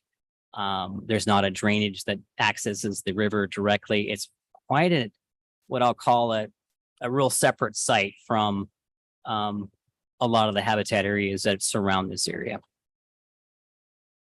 This is a good view because this is on top of that berm, and there's kind of been a default trail, I think, made across the top of this berm that accesses certain points to the south and north and in the river. And then off to your right, you can see the site. And then off to the left is the Salinas River Basin. And there's a better shot of that too, because this is at the bottom of that berm on the riverside, where there's been some granite riprap rock placed many years ago to stop that berm from being undermined at times of great flow when the river's really flowing. And this year it did come up to these rocks, and we did witness the water coming right along with those tree line where the tree line is at the bottom there. So based on this project, which again, this is a project that doesn't have significant construction of buildings, it doesn't have significant grading. And it does, fit the list of uses that can occur on this site. Staff did determine that this would qualify for what we call a class 4 categorical exemption from CEQA. And that allows you to do that when a project only has minor alterations to land. And because the site doesn't have significant native trees, vegetation, creeks, wetland, native plants, nor habitat, it's difficult to say that putting storage on this site, building a fence, and building a trailhead to the De Anza Trail would be a significant impact on the environment. Now, let's talk about the appeals in a little more detail. Appeal 1, it claims that the environmental impacts of the project were not adequately addressed and that qualified professionals should be consulted. We did also receive a couple of supplements to that appeal.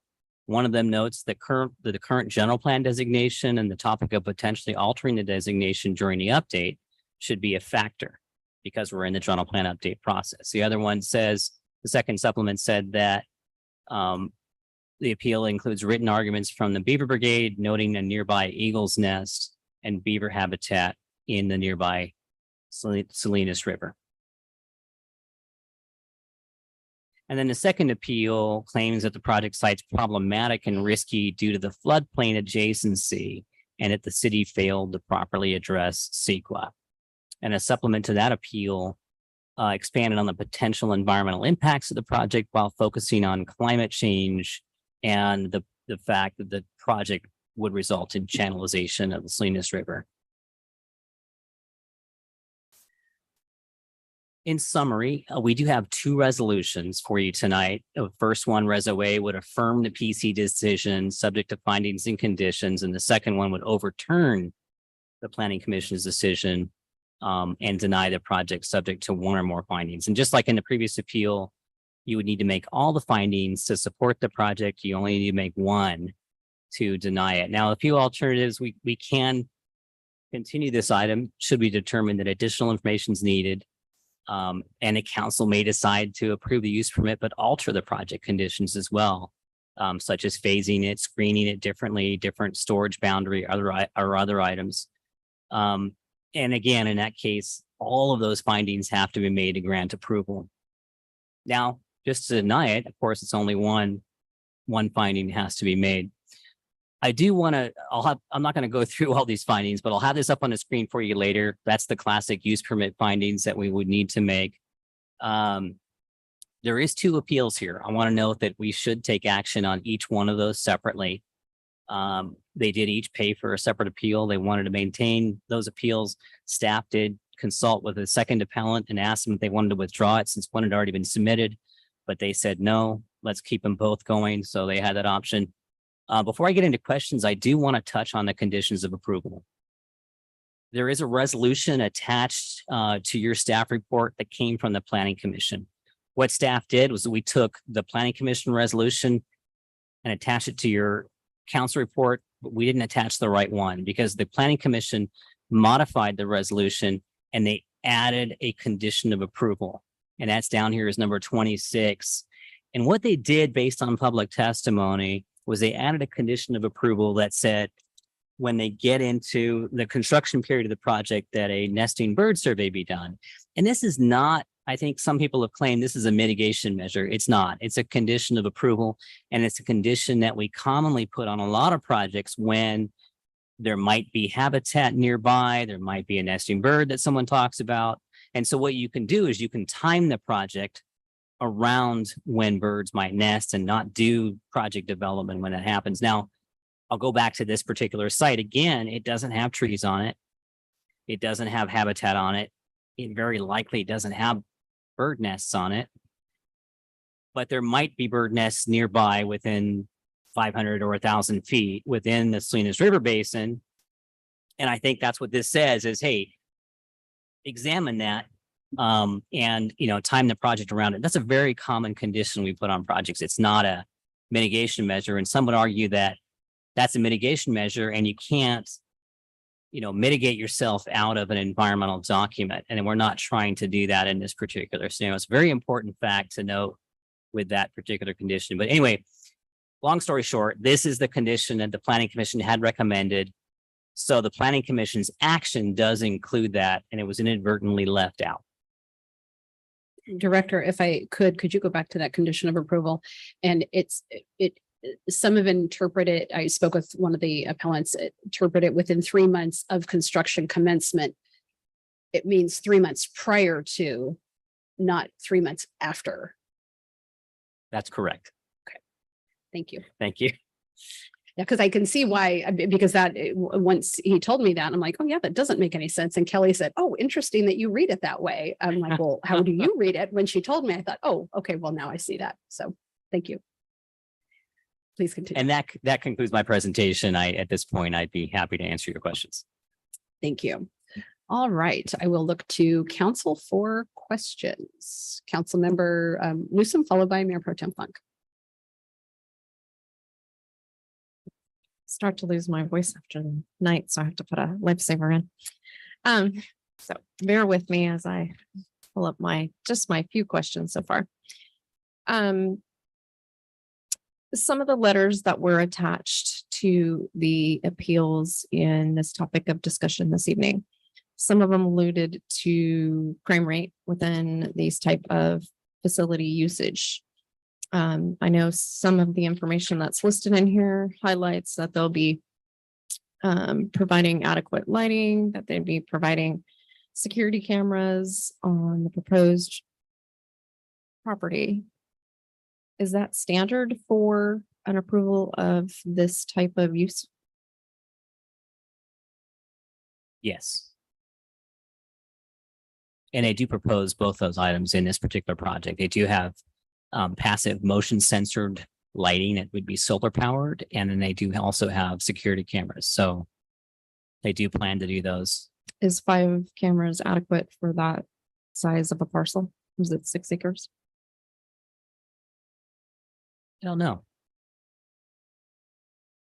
One would assume that they would know what they obviously, if they're going to uphold a quality space here and they're going to be having, individually owned RVs that are stored here that are very valuable, one would assume they would have to maintain that level of standard.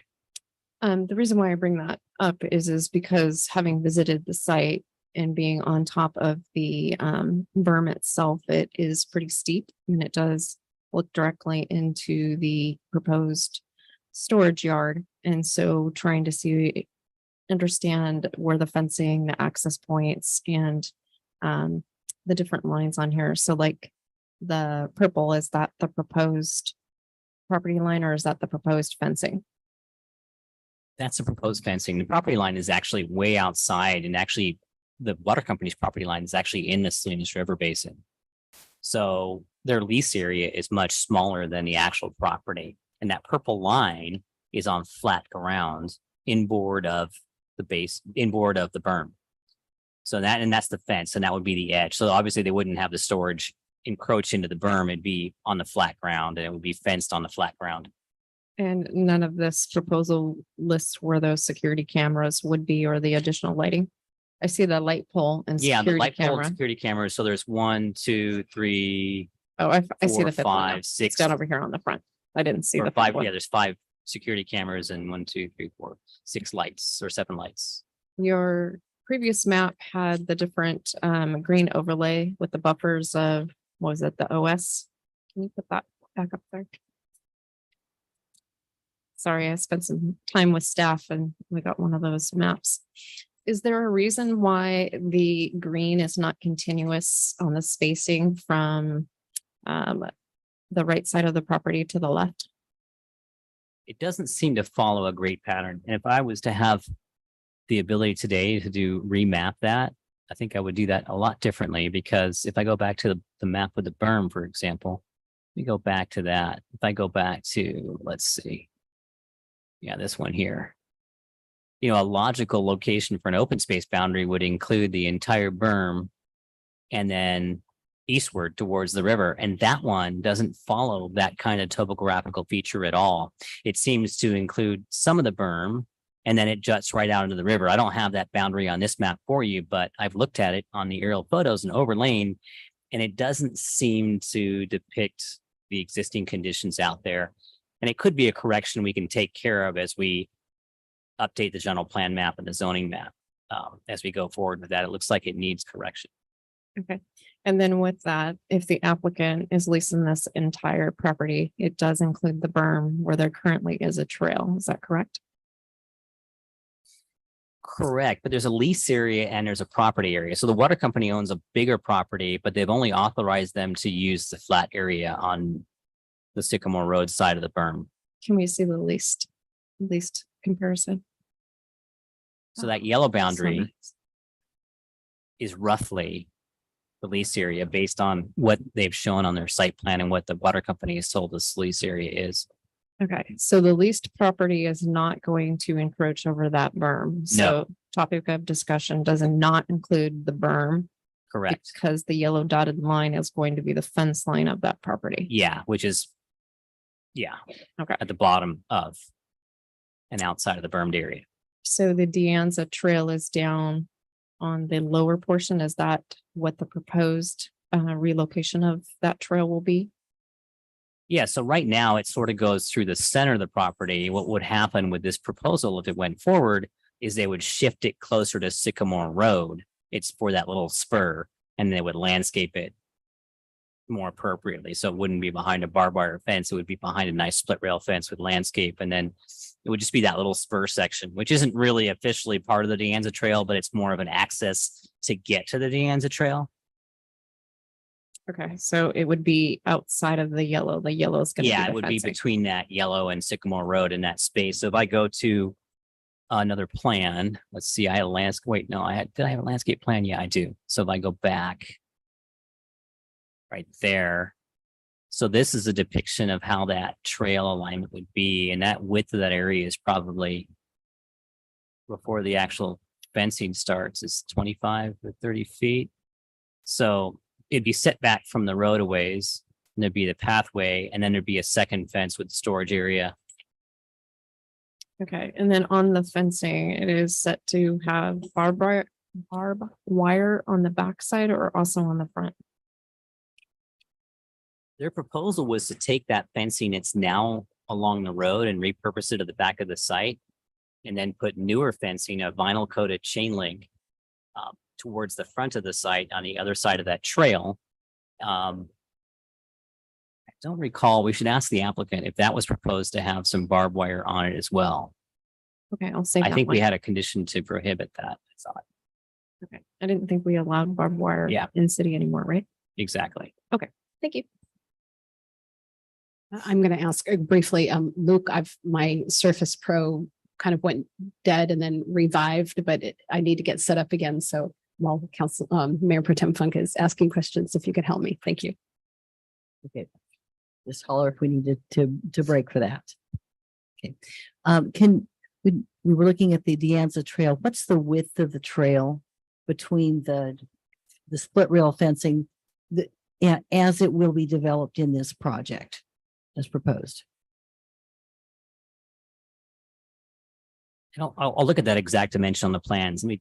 I'll have to take a look at that detail. I don't have that answer for you right now. I know the area that it's going to be within is probably about 20 feet wide, but the actual trail width is not going to be that full width because there's room for a split rail fence, some landscaping, then the pathway, then some additional dense landscaping, and then a second fence. And so all of that area is sort of that alignment that you can see on this plan here between the staging area and the actual De Anza Trail. And it looks to be about 25 foot in width, but the actual trail width, I think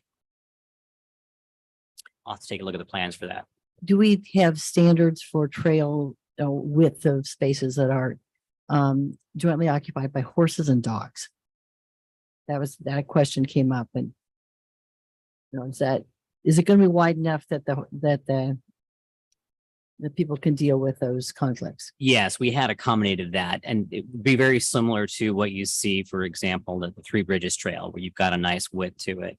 But here you've got flat topography. So you've got a lot more to play with. So you can probably make it a bit wider than that. I'm not sure if our public works director wants to weigh in on what that average width of a trail should be that can accommodate multi-use of a, a bicycle or a pedestrian and a horse, all, able to navigate past each other. I would assume at least 8 feet. Yeah, typically a multi-purpose path, a paved one is 8 to 10 feet.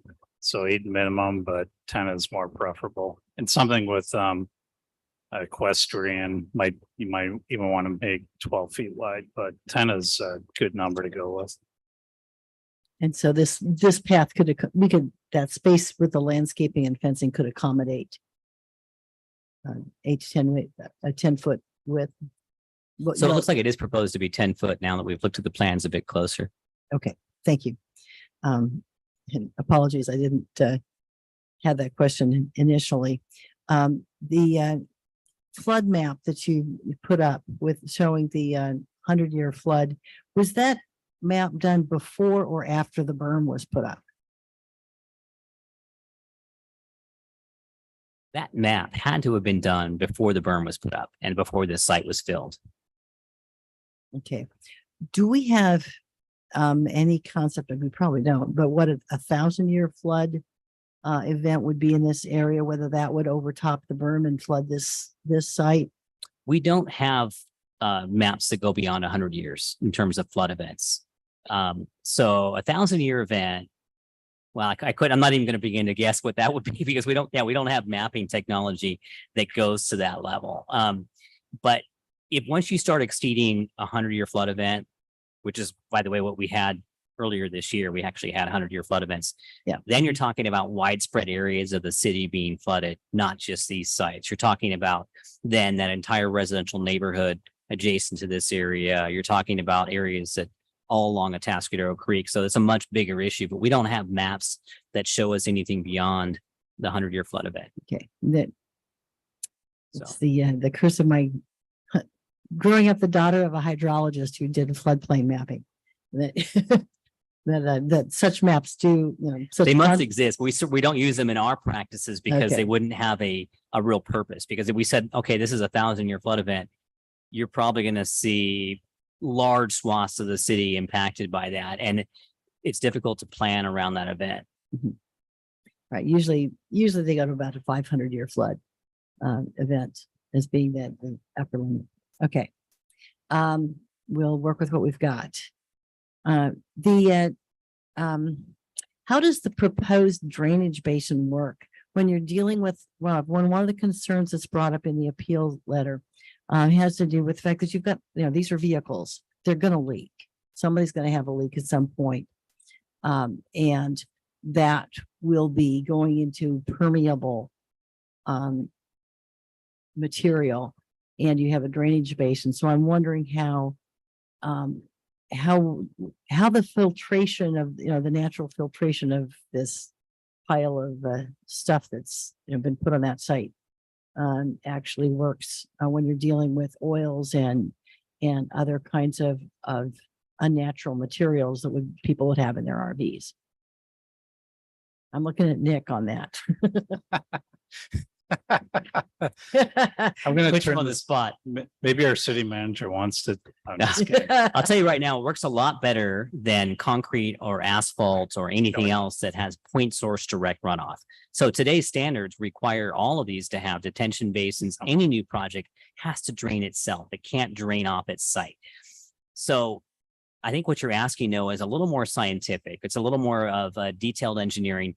What would happen if you had vehicles here that did spill contaminants and they soak through the gravels, and eventually where does that go? And what does it take for gravels to filter the thing out? But that's probably a question that I don't know that we have the expertise here to answer tonight, unless Nick wants to weigh in on that. But I think that's what she's asking is Sure. No, I've designed these systems in the past, quite a few of them, but typically, going through that permeable materials. I mean, first, if it's vegetated, that vegetation, takes up a lot of the phosphorus and nitrates in the runoff, but also the oils or those types of things can be filtered out by a lot of that plant material. But if it does, like that that's sandy, and this area would be very sandy along the Salinas. That would actually capture a lot of that oil and grease in the upper layers of that the soil, the sand soil area of that basin. So it does filter it out. It wouldn't allow it to run off directly into the river. So this is a non-point, point discharge into the river. So it's meant to really soak back in the ground, and then through that permeable, much like our infiltration basins at the wastewater treatment plant, that pathogens and other things get knocked out through that infiltration process, because there's organisms that eat up the pathogens and bacteria. Okay. Have we received any assurances from the property owner, or maybe they, it can, that being the water company, that they have evaluated the potential for groundwater pollution from leaks, and they are comfortable with the design on the site? I think that would be a great question for John Neal. And I'm happy to bring him on even sooner rather than later. As I said, he is on East Coast time and not as part of the applicant, but simply as owner of the property. So as we get through staff questions, if we have questions then of John Neal, let's do that before we go out to the appellants, because I think that would be helpful. That would be great. I've saved a couple for them. And then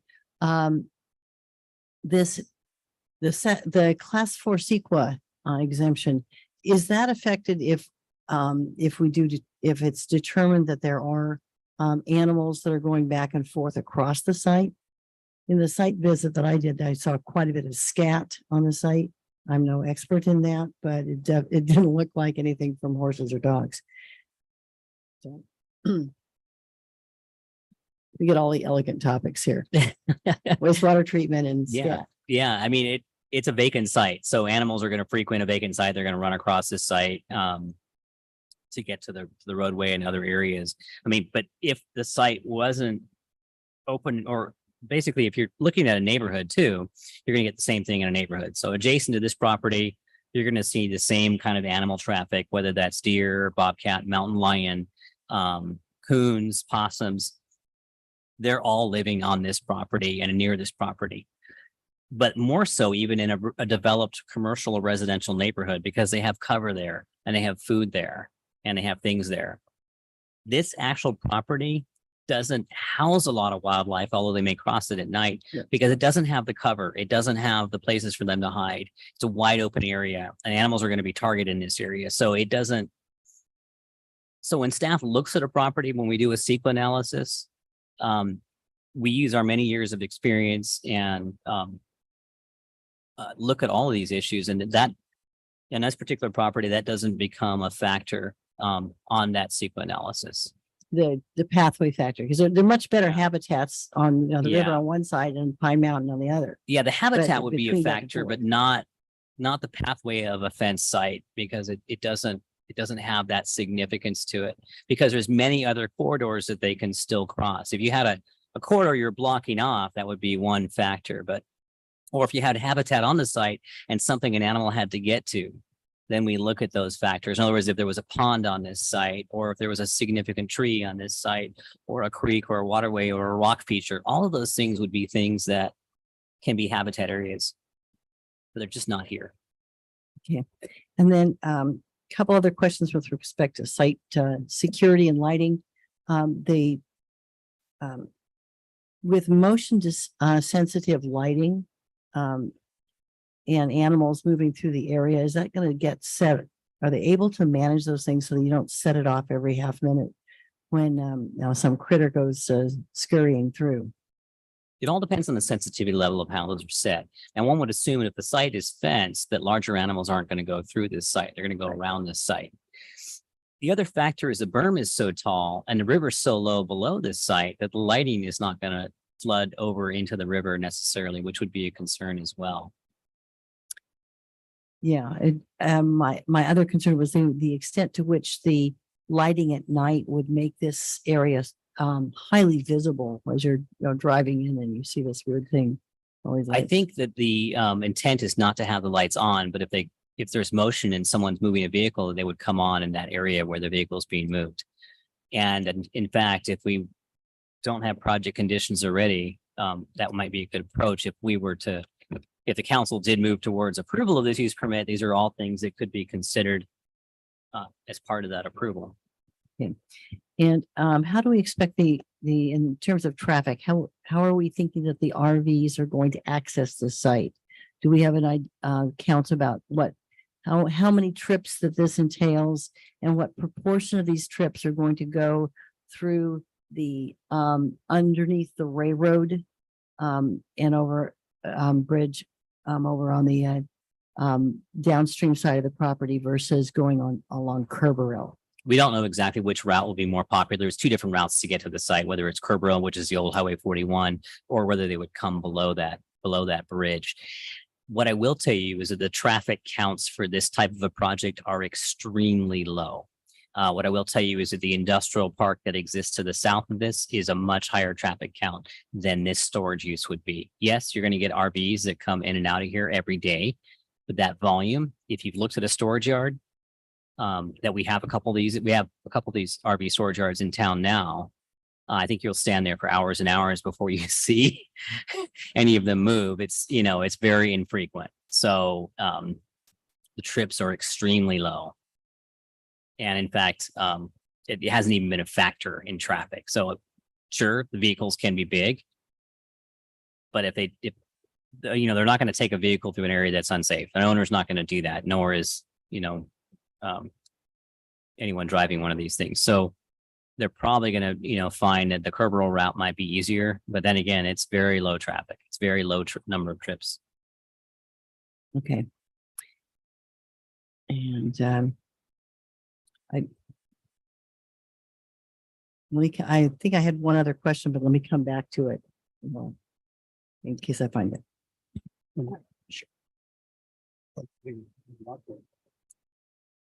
Your choice. Okay. We're going left. I'll take it. Well, fortunately, many of my questions have been asked by my previous two colleagues. In regards, I want to go back though to the question Mayor Pro Tem Funk asked and Mr. DeBar answered. To be clear on that, I don't think the people with the appeal or any of us, we're not worried about runoff.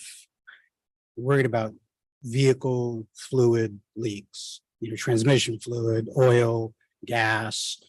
And so, it would be great if it would run off somewhere you could capture it, but the concern is it's going to soak through that permeable DG and then the permeable fill below it. And so my question is, we have in here at least mention of, drip pans and stuff. And I assume with Mr. Dunsmore, we could stipulate that all vehicles with motors would require drip pans. But what about the response plan that's mentioned? Would that entail, what you would do in an emergency if somebody spilled, 3 gallons of transmission fluid and it overflowed the drip pan?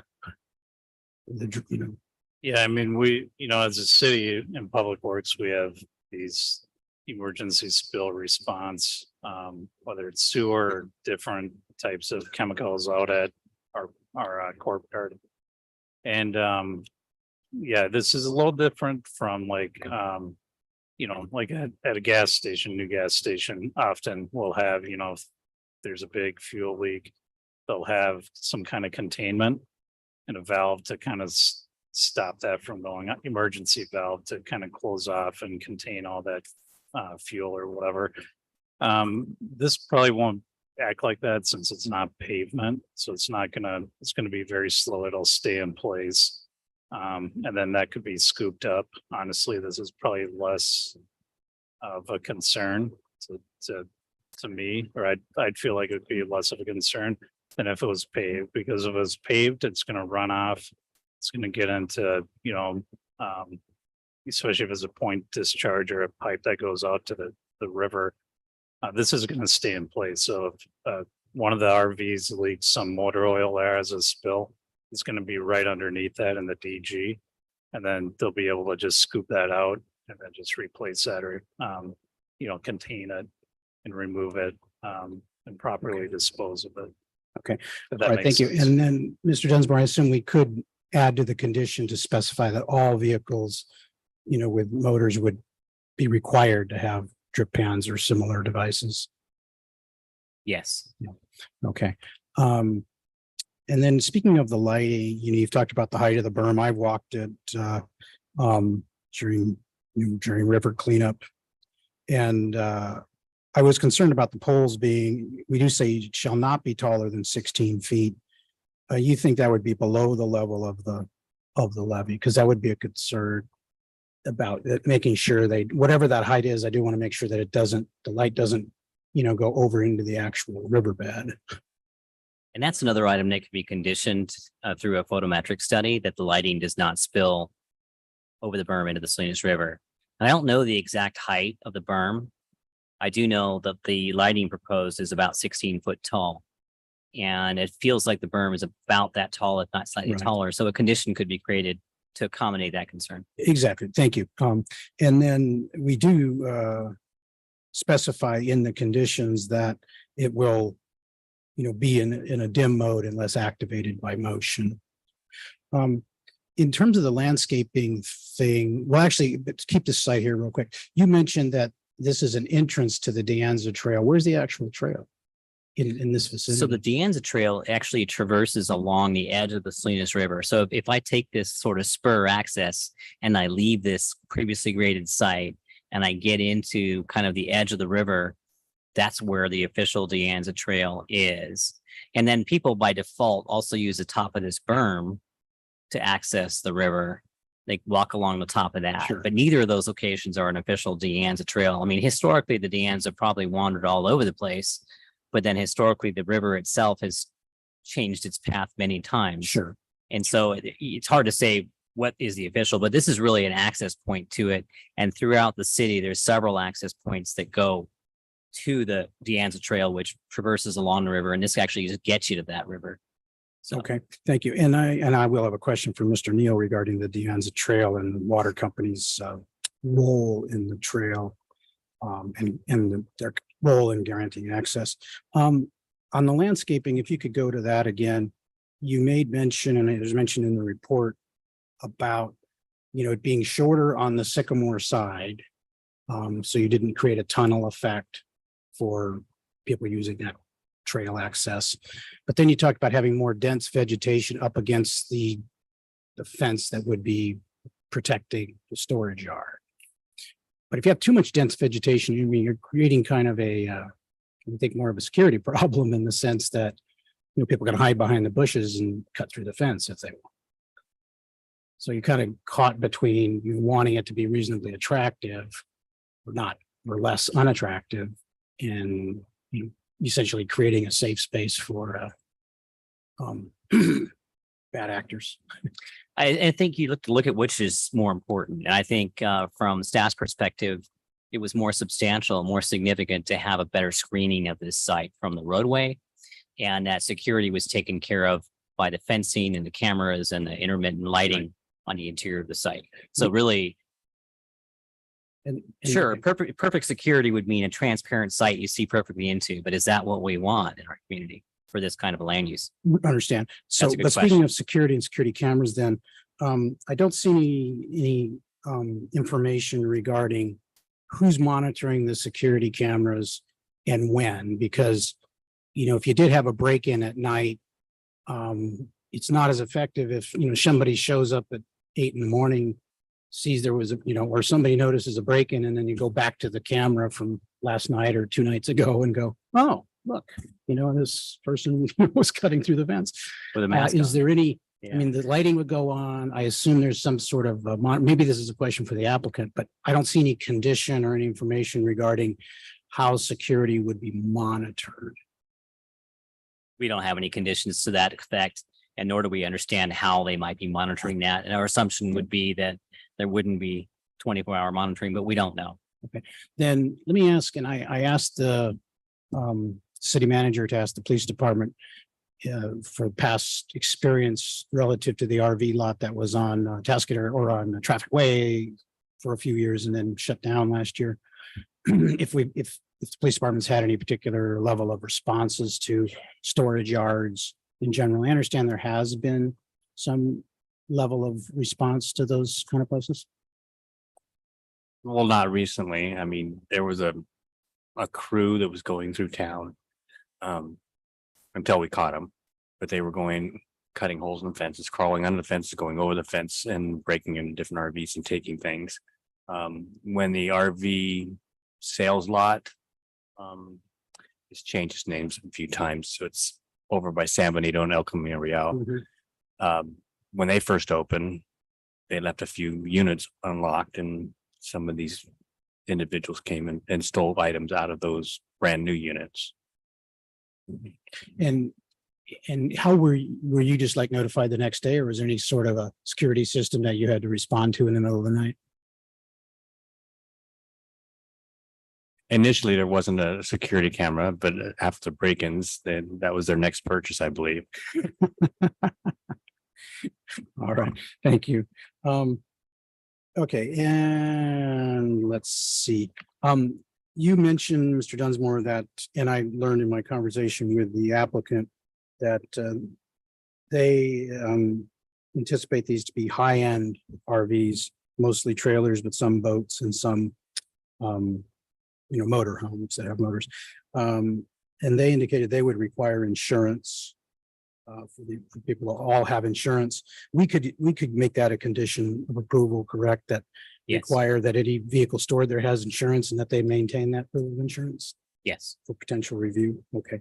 And also, I was concerned that they might, somebody comes up and hands them a check and they just give them a gate code and go have a good time, park your RV. And they told me they would, they would meet them there and inspect the vehicles. And we could make that a condition as well, that all vehicles would be inspected upon arrival. Yes. Okay. Got it. Let's see. I think I have a couple of questions for Mr. Neal, and I think that's it for now. Thank you. Councilmember Daris. All right, thank you. I actually have some questions that Charles didn't ask, so. I want to touch on the lighting. Phil, that you had mentioned that, you did say that it was 16 feet tall. It's condition number 22, and it does say 16 feet, but it says that the lights will be set to dim until the motion is detected. So I don't know if that's something that is going to be an issue with it on dim. How dim is it? I think it needs to be 0.1 lumens or something to that effect. But anyway, that's what's in the conditions. That's something that maybe can be adjusted or discussed at some point. I don't know if it's right to have it completely dark. Maybe lightly lit is a good idea, but either way, I just wanted to point out that it is in there. So yeah. On the 100-year flood level, you said that during these rains that we had in January and March, that the 100-year flood levels were met, and this parcel was not underwater. Correct. At all. Okay.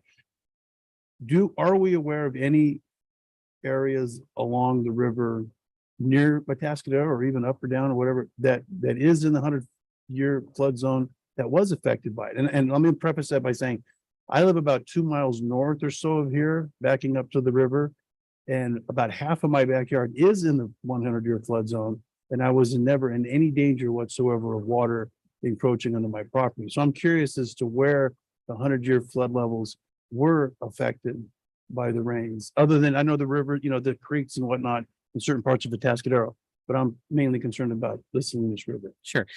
Floods range all over the place differently. So wherever you are on a certain area, you might be within a 100-year flood zone, and during a 100-year flood event, you might not get flooded, but someone just across town might be flooded well above that level based on the existing conditions of what's happening there. For example, along Atascadero Creek, we saw a lot of flood events, and it's because of the fact that you get things that jam up below the bridges, and it causes a backwater effect, and that happens. Along the Salinas River, it's a pretty open corridor. It has a lot of spread, and it has it's moving very fast. And so the conditions change, and they change almost annually because sand and all those things shift all over the place every year.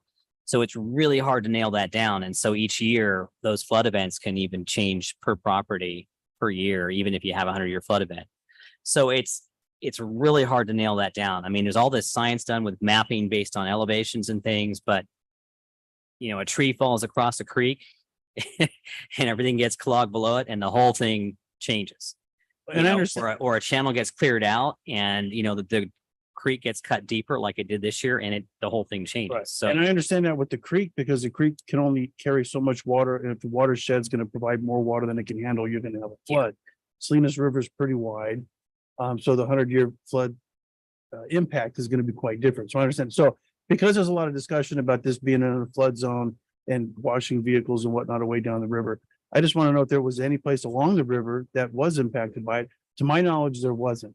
not in Atascadero. No, Right. it was further north. There was areas that had inundation. Okay. And there was bridges that, you know, got topped and everything else, but Okay. yeah, I was not aware of that. Okay, so moving on, when this application went to the planning commission for the conditional use permit, it was because of the storage exceeding 10,000 square feet. Is that correct? Yes. I mean, Well, it's, outdoor yeah, storage. the larger amount of storage becomes a Right. conditional use permit. Now, there's other land uses here that aren't conditional uses that are allowed by right as well. Right, so so I just want to make this clear so everybody understands. So if the RV storage was less than 10,000 square feet, it wouldn't have to go to the planning commission. Then we would see RVs out there, although 10,000 square feet isn't very big, but they would have just applied for it and it would have been no problem, correct? Correct. Okay. And I'm looking through the uses that are by right. One of them struck me, and you can help me understand if it's considered storage or not. But a wrecking yard, a wrecking and dismantling yard, is that considered storage? It's a different classification because it's not, well, although it's going to look like storage and it's going to act like storage, it's a little different. Okay, so it not being storage, then this entire 6 acres could have been used as a wrecking yard by right without any questions. Just submit your plan. You are absolutely right. Okay. Now, I wouldn't want to see that. I'm just That's saying, different. just making a comparison. yeah, that's something that staff's concerned about. Actually, we've been evaluating our industrial zone and yeah, it allows a wrecking yard, which is dismantling of vehicles. It means stacking of batteries. It means a lot of fluids on the site. Right. Now, it does have its own performance standards. It does have requirements by regional water board and the health department. So they probably couldn't do things on here that you think they might get away with because it would have to be a much different circumstance the way wrecking yards are permitted today. But the land use, the base land use is allowed, not conditionally allowed. Okay. And we'd have to take a look at how that compares to the other standards, but Right. And on the issue of oil and gas and other fluids, contaminants that might get into the soil, as has been discussed a number of times already. We have several parking lots in town, Vons, Home Depot and whatnot, large paved areas that when it rains, it's going to essentially clean it off as much as it can. It's very concentrated. It goes into the storm drain. Where does that water go and how does it affect our water supply? Maybe that's a question for Nick, but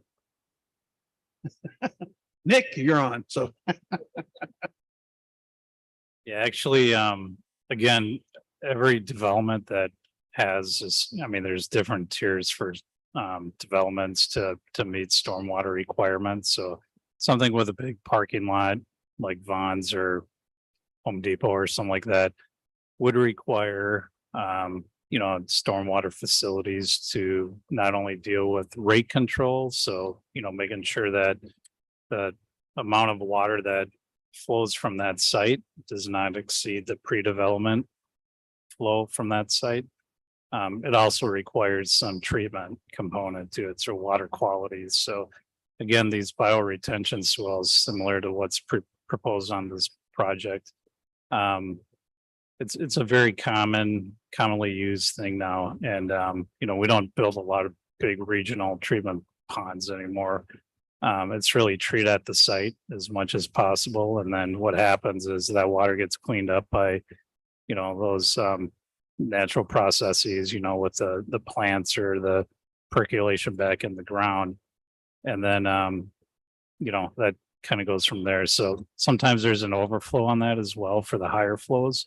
But all sites need to require a 100-year overflow route so it doesn't flood the site. I'm just trying to make a comparison to the type of, the amount of oil that's going to be dripped, say, in the RV storage versus what we see every single day in Vaughn's and Home Depot and Food for Less and whatever. Because it is treated, it is being taken care of. It hasn't been an issue with our water supply and getting into the aquifer and whatnot. So I just want people to understand that. That was my understanding, and I'm hoping I'm still correct. on Yeah, that. and I mean, even on the roadways, a lot of Right. our roads, like it's the first rain event of the Mhm. winter. Is called the first flush, as we call it, and it's the dirtiest water. So, if you can capture that, captures a lot of the sediment that a lot of those nitrogen and phosphorus binds on. So take that out of the waste stream, or shouldn't say waste stream, but the stormwater runoff stream that goes into the creeks, then you're doing the best for water quality. All right, thank you. And then the last subject I want is the conditions. Some of the conditions that I felt were missing if this is going to be continued or allowed. It didn't seem to address servicing of vehicles. I think that's a condition that should be in there, where no servicing of any type. If you're going to work on it, you need to take it off site and go someplace, even if you're not going to take it with flat tire, but no working on it. I think that would be an important one, because that is a concern. You don't want somebody draining the oil or doing something and just being sloppy and then maybe not paying attention to it. Also, it didn't, this next one, I thought, does it really need to be said? But maybe it does. No overnight stays. There was nothing in there that said somebody can't park in there and sleep in it overnight. That's something that I think should most definitely be a condition. Does it say it in there? Okay, well then I missed that one, because I thought I went through it pretty clearly. The concerns about the dumping of black and gray water and whatnot. I think it might be a good idea to require, if it's possible, but Charles mentioned about having the vehicles inspected. I think that inspected to ensure that all tanks are empty, all water. Obviously you can't empty the gas tank with the oil. I'm not talking about that, but any black and gray water needs to be not in the tanks. So that way they don't leak, or somebody decides that they want to empty them while they're there. And then lastly, propane tanks. I don't know if it's feasible, but I think if somebody's going to park any of their RVs, whether it's a trailer or motorhome, that they take their 5-gallon RV propane tanks and leave them in their garage and not leave them in the storage yard, because they might be subject to maybe being stolen. But also, if there's a concern of fire hazards and whatnot, then that eliminates that possibility, at least from the propane tanks. But those are conditions. If we're going to add any conditions, those are the 4 that I could think of if we're going to do anything. So, and that's all I have right now. Thank you. Thank you. Let's see.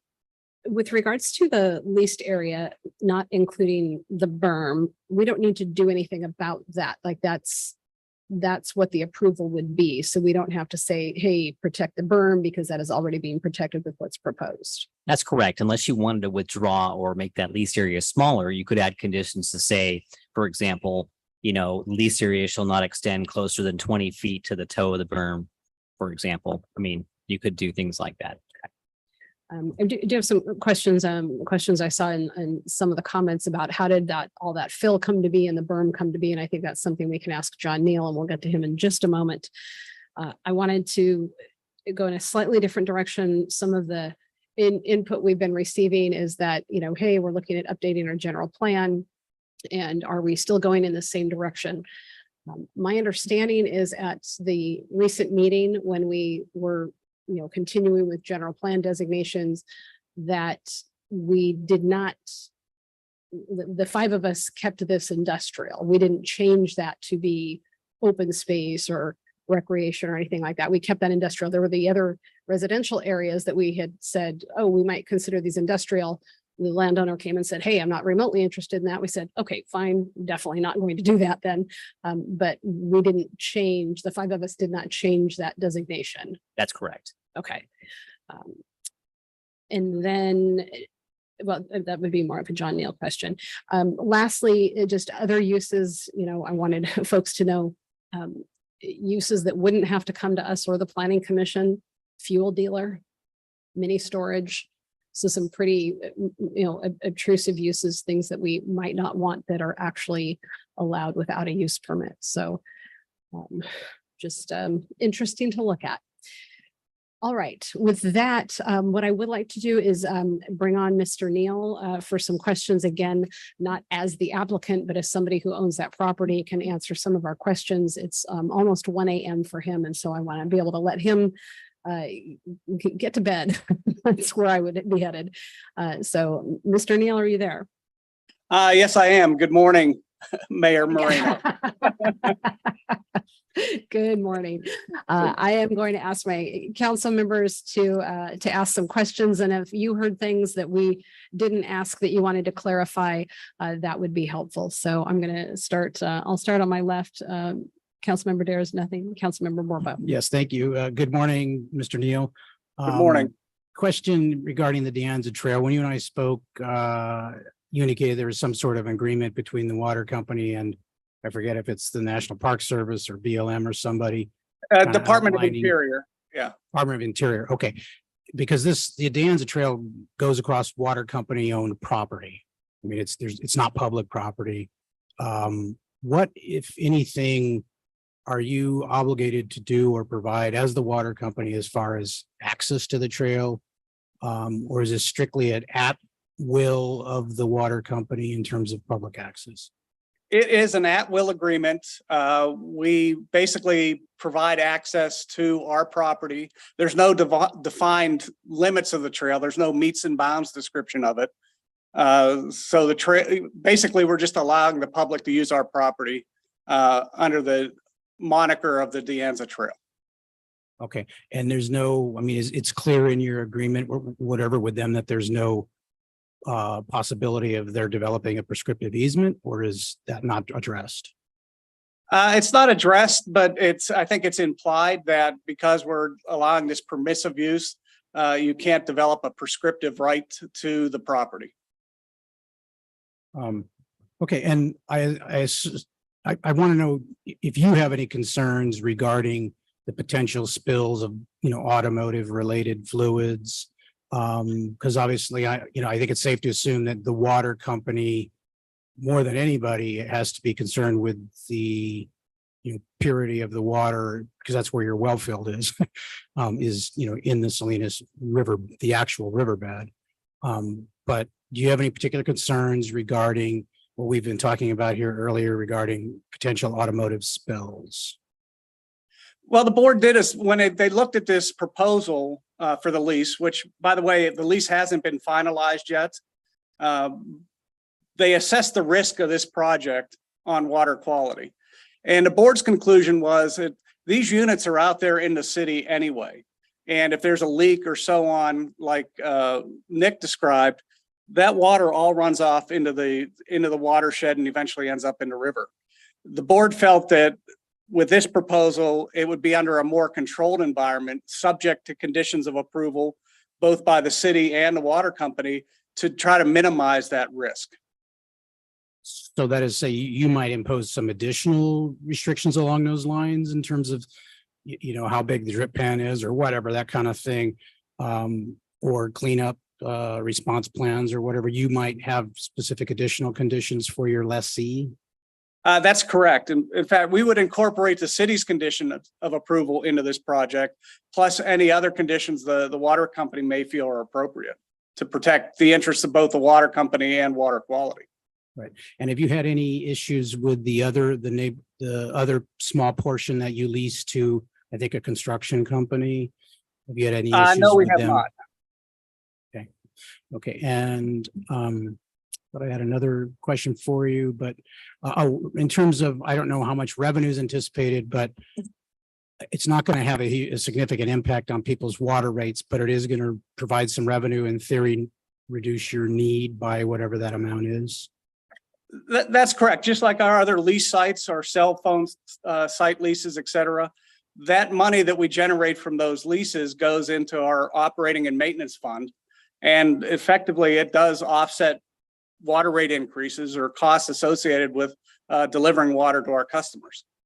Right. So it helps, but on an individual basis, it might be Yeah, 50 cents a month or something. It's small. Yeah. Okay. All right. Okay. Thank you.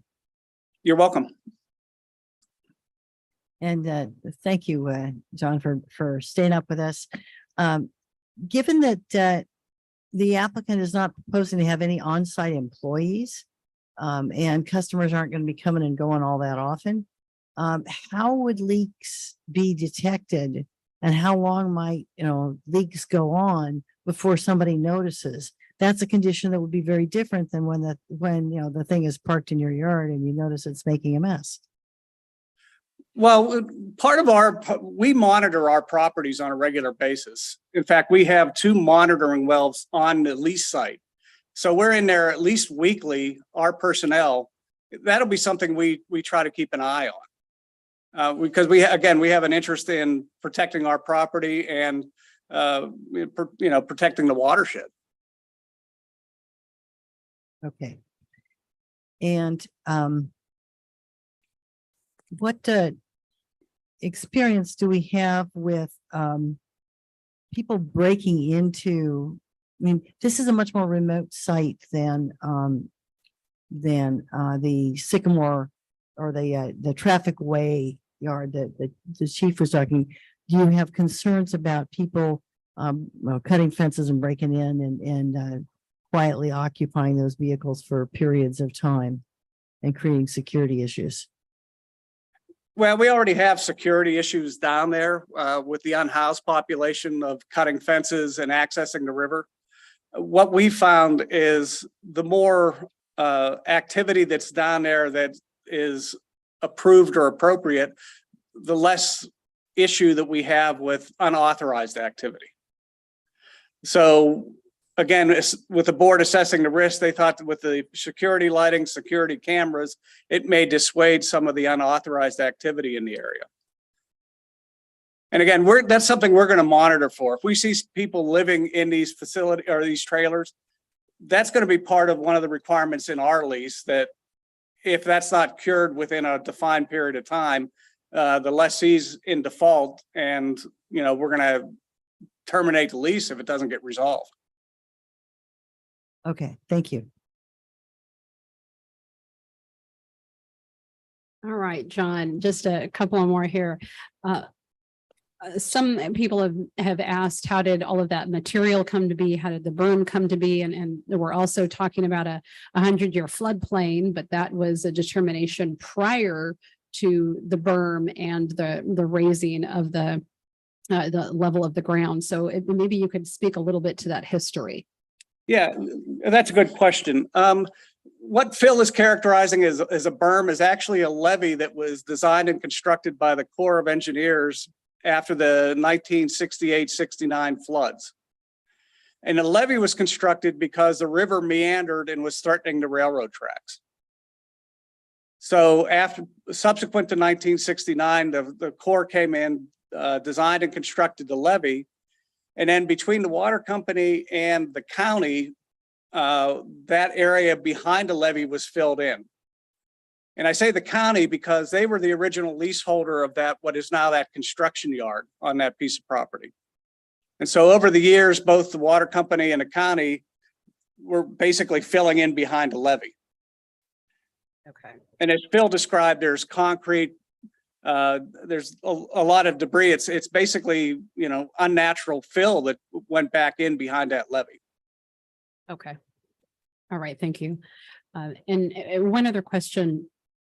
While I had asked staff, and isn't something that we are currently looking at in terms of rezoning, I have been hearing from some of the interested parties talking about ecotourism and, people visiting the river and maybe having some sort of a visitor center or something like that. Is this something that the water company has ever considered? Is this a conversation that you have been a part of in terms of using this land or other water company property? Could you fill us in a little bit there? Well, I heard about the Salinas River Interpretive Center just several weeks ago. The water company has not been approached with any proposal on such a center. And I would expect that if there was a consideration of rezoning that property, the water company board may push back on that proposal. If they wanted to rezone it to something of a lesser use than industrial. All right. Thank you very much. Is there anything else you heard that maybe we're not asking or that we had, Yeah, just a couple comments on the landscaping. Phil had mentioned a split rail fence. One of the comments that we had during the planning commission meetings was that we would rather see a welded pipe rail fence versus split rail, just for future maintenance. We also had some concerns about the density of the landscaping along Sycamore, because we don't want to create an environment that attracts the unhoused population in the city, areas where they can hide, because that's something we struggle with on a regular basis along the river. Okay.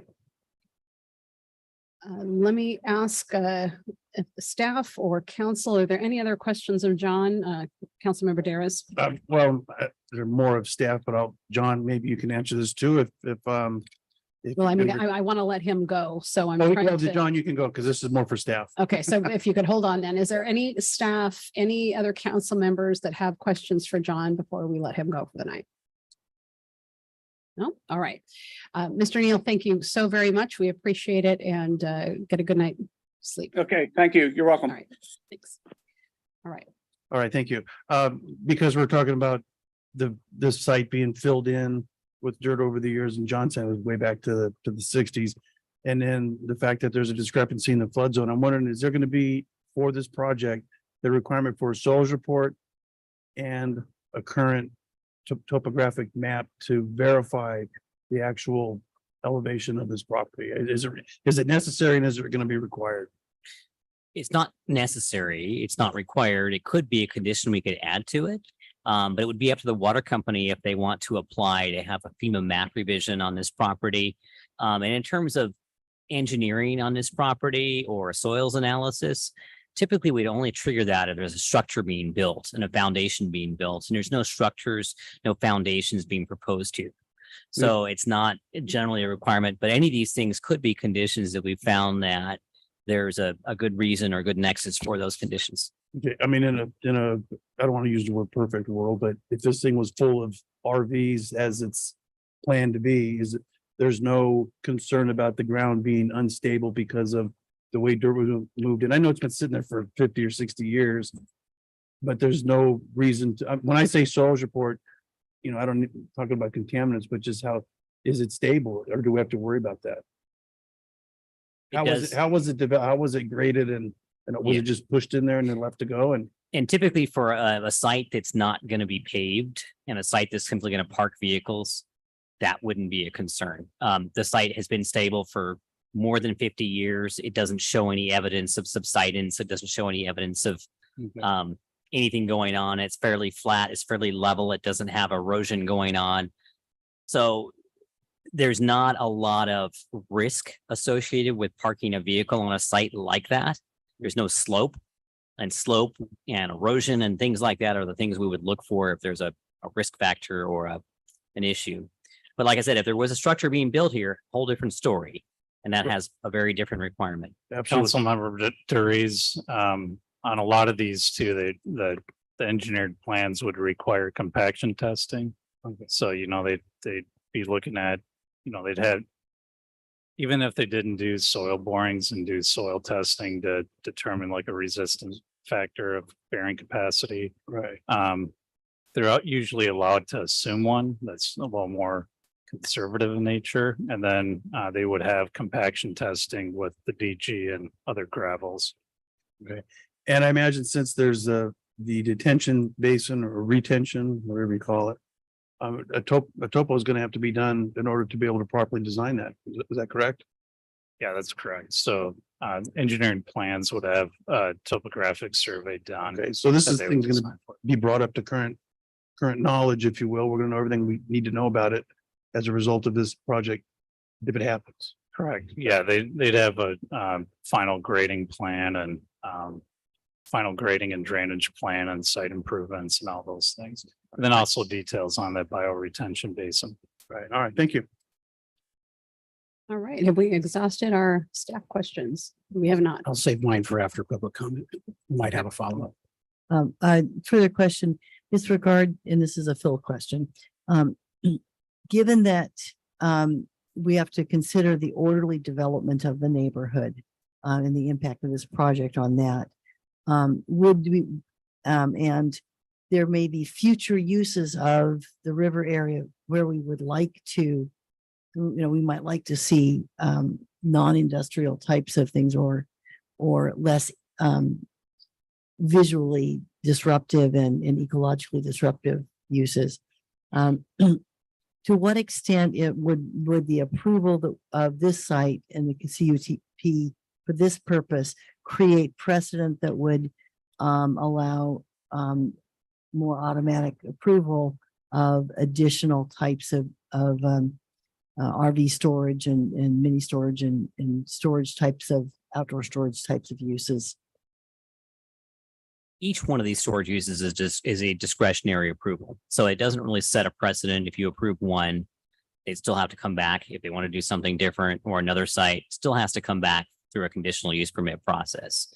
And each one has to be looked at separately and collectively. I think long-term, as we do the general plan update, that's a whole different topic, and we can't really analyze this project with that. But long-term, we're looking at the issue of how much industrial land do we have available in our city? It's at a premium. We have a very limited amount. And should it be, should we look at our land use list in the future and say that we need to preserve these for actual projects that can support jobs and economy and spaces that actually have production going on instead of just storage? So that will be a factor, not a factor that we can evaluate in this particular project, because this is what our general plan is today. This is what our zoning is today, but certainly a factor for the future as we look at the next 20 years. And that will be something that we're very carefully considering. How much outdoor storage, should we accommodate in our community, and do we have to do that? But I don't believe this decision will set that precedent. We're simply looking at, does this make the findings, for this particular site today as it stands? Is it orderly development? Is it consistent with our policies? Is it consistent with this particular area? We have to ask all those questions. I think from staff's perspective, I'll tell you bluntly, this is not the highest and best use of this property. And it doesn't do a lot for community. But at the same note, it's not property that the city owns or is privately owned. It's the water company, and they're not willing to sell it. And it's only a lease. So the options of developing this site are very limited. So this might be all that this property can foreseeably be used for, as long as a water company does own it. And it is industrial land. It's important to the city. And the good thing about the project is it's not going to modify the site. So if another land use proposal did come forward some years from now, it can easily be converted to that, because it's not being developed, it's not being paved, it's not being altered substantially. So it's from staff's perspective, if you're looking for that, we're sort of, very neutral on the entire perspective. Thank you. All right, I think we have exhausted questions, and you were probably all exhausted. Thank you for sticking with us. It is 10:34, 10:35, it just turned. Why don't we take a brief recess to stretch our legs, get some water, use the facilities, and then we'll be back to bring the appellants up, right? Yeah. We need to stand up for a moment. We really do. You all have the choice to do that. We'll give us 5 minutes and we will be right back, I promise.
All right, we have tried to be as quick as we can. We will get moving again.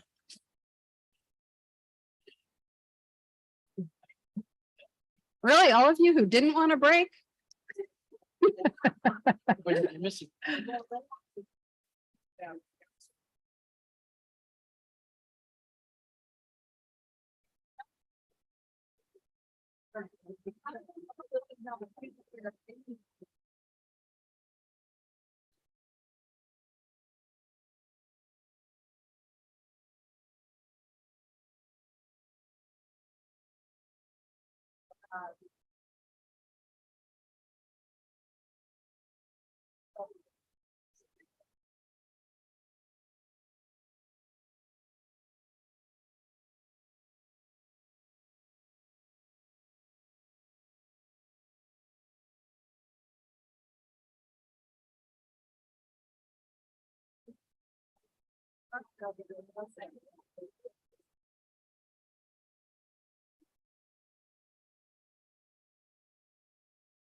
All right, we are ready to reconvene our council meeting.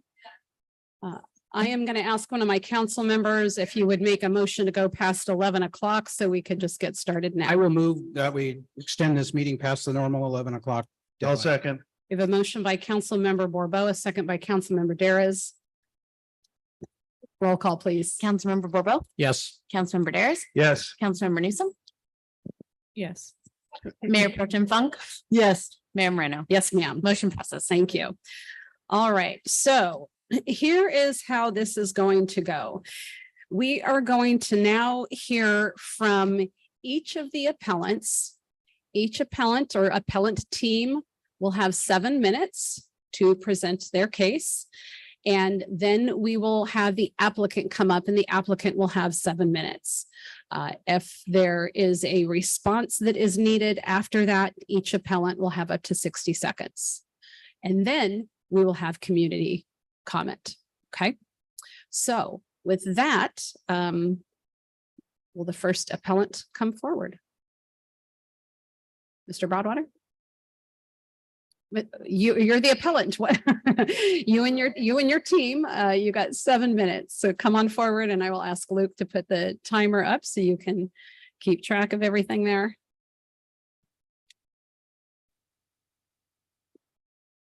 I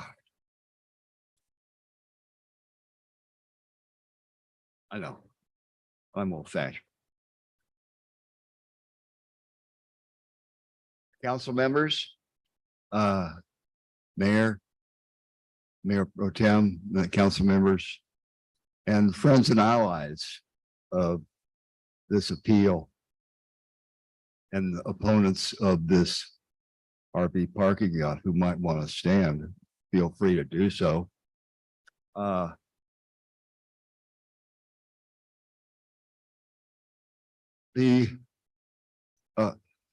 There was no search evident in any of the staff reports for any other possible sites to park RVs. And there was no study of the environmental impacts of this project. In June of this year, there were 3 motions that were made. One, to deny it because it violates the current general plan's land use and conservation policy. There was another one that to deny it to pending review of the project under the updated general plan. Those 2 failed. The third one was unanimous, and that was to continue it until the city council gave its review of the use of this land from the perspective of the updated general plan. So in both those meetings of June and July, there were a number of findings were made to justify this project, and 4 of them are subject to my supplement to my appeal. That this is consistent with the general plan, that it won't be detrimental to the general public, isn't consistent with the character of the area, and just because it's zoned industrial park. My supplement claims that these are unfounded and invalid findings. So what does the general plan say? Open space policies. Preserve natural flora and fauna and protect scenic lands, sensitive and natural areas. Policy 6.1, page 2. Ensure not to degrade scenic and sensitive areas, creeks, riparian corridors, wetlands, and valuable habitats. 4, creeks and riparian corridors, wetlands, and habitats shall, not may, be protected from destruction, overuse, and misuse by use of zoning. We'll come back to that. Public and private development close in proximity to sensitive lands, including floodplains, shall be designed to minimize impacts. Open space dedications shall be required in floodplains. They shall carefully evaluate projects to require the preservation of watersheds. Goal 8. Watersheds shall be protected. Shall ensure the development along the Salinas River, riparian areas are not adversely impact their riparian ecosystems. Further down to the page, waterways of the city shall be maintained in a natural state. Next page, Salinas River shall, not may, be preserved for open space recreational use left in their natural state for public enjoyment and habitat purposes. Should be setbacks and development standards along the banks of the Salinas River to ensure protection of the riparian ecosystem. And I'm going to skip a few down to number 8 in policy 8.3, that there should be equestrian staging areas and trail systems throughout the community, including the Salinas River and the De Anza Trailhead. So I ask you, does it sound like those 4 findings are correct? That this plan is consistent with the general plan, that it won't be detrimental to the general public, and isn't inconsistent with the character of the area? My answer to that question is no. So what does the general plan update have to say? This is what the community wants. Recreation and open spaces, and I'm going to go quickly because time's running out. More walking and biking trails, make connections to open spaces. Next page, create more community amenities, open space access points, paths particularly along the Salinas River. Create a river center for research and education. Create more open spaces, river-related features and recreation options. Regenerate and protect native wildlife and habitat. Improve linkages with new and expanded trail. The De Anza Trail is mentioned in that context. New trail connections to link the Salinas to the Salinas River. The creeks and rivers provide wildlife corridors and connecting the Salinas River. And finally, at the bottom of that page, the Salinas River has been identified as a key natural resource that should be protected and bolstered as a regional attraction for tourism, recreation, and education. And in the few seconds I have left, you were talking about spill response of toxic substances into this permeable surface. I've read the conditions of approval, all of them, and especially the ones dealing with spills.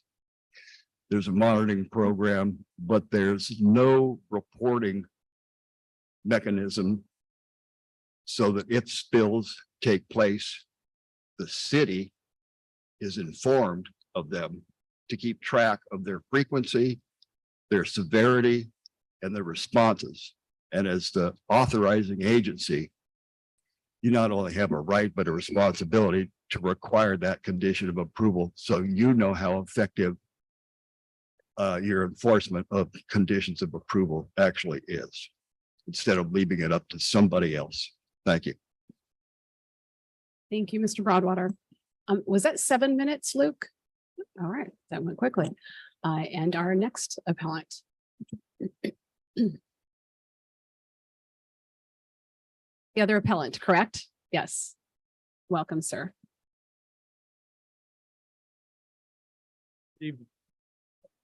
I won't be long. I'm very interested. If you could address your comments to the council into the mic and I'm very what your interested. name is. I'm very interested in hearing what members of the audience who came to speak have to offer, and that may say more about. Excuse me, sir, could you? The project. Could you state your name for the record, please? Sorry, I didn't get your name. Could you state your name for the record? I don't believe I heard. Yeah, your name Oh, for I'm the sorry. record, please. Excuse me. I'm Michael Jenks. I'm an attorney for biodiversity the nonprofit that has been involved in this area for many years, many decades, but including some recent grants on water and beaver research. But in other capacities, I've been involved in looking at the road dam up the river that the main thing we were trying to do before the death of the main sponsor was to keep that from coming down on Atascadero. So you have some very large risks. The road dam, for example, is only 5,000 acre feet of water in storage. But the projections of what that would do when it hit these floodplains was very discouraging. As you know, the Salinas Dam built, which is also 83 years old, built in 6 months. It has some major seismic stability issues.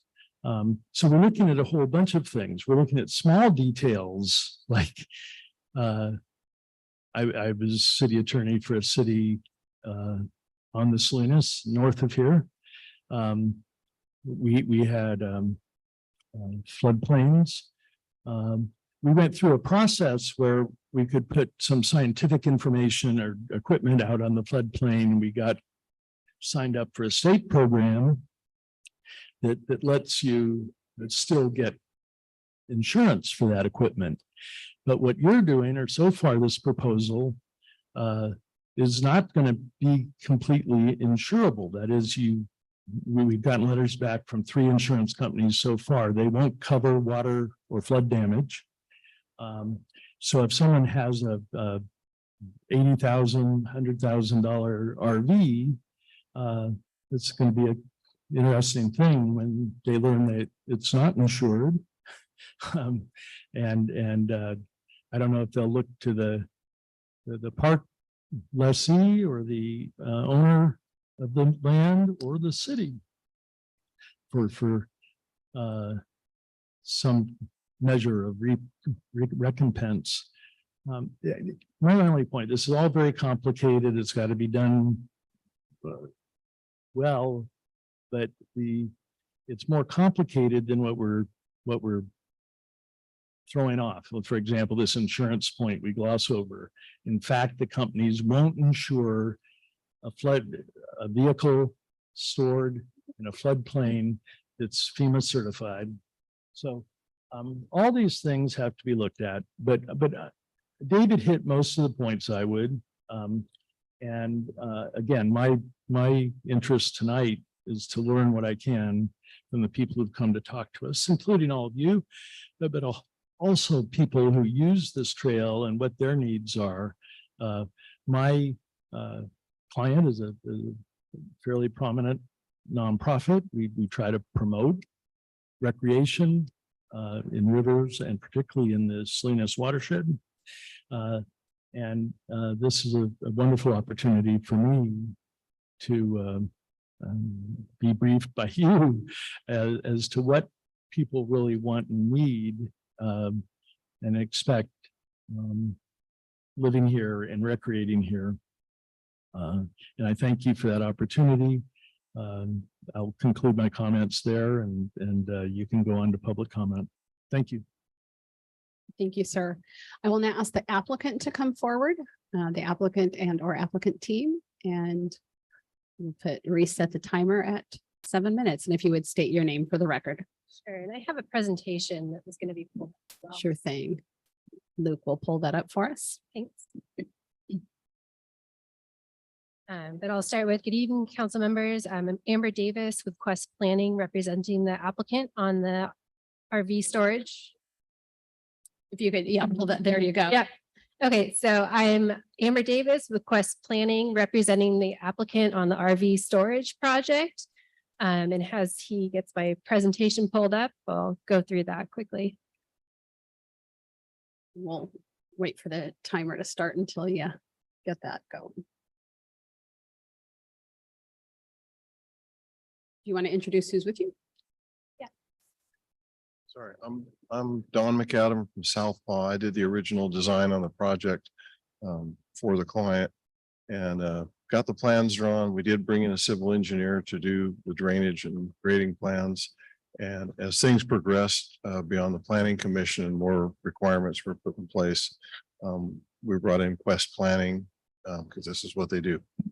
So this is Amber and her assistant Rachel. Thank you. Quest. So go ahead and advance next slide. So kind of a quick project timeline. I know staff already went over this, but to today's appeal hearing, we just got brought on board to help the applicant last week. So we're new to the project team.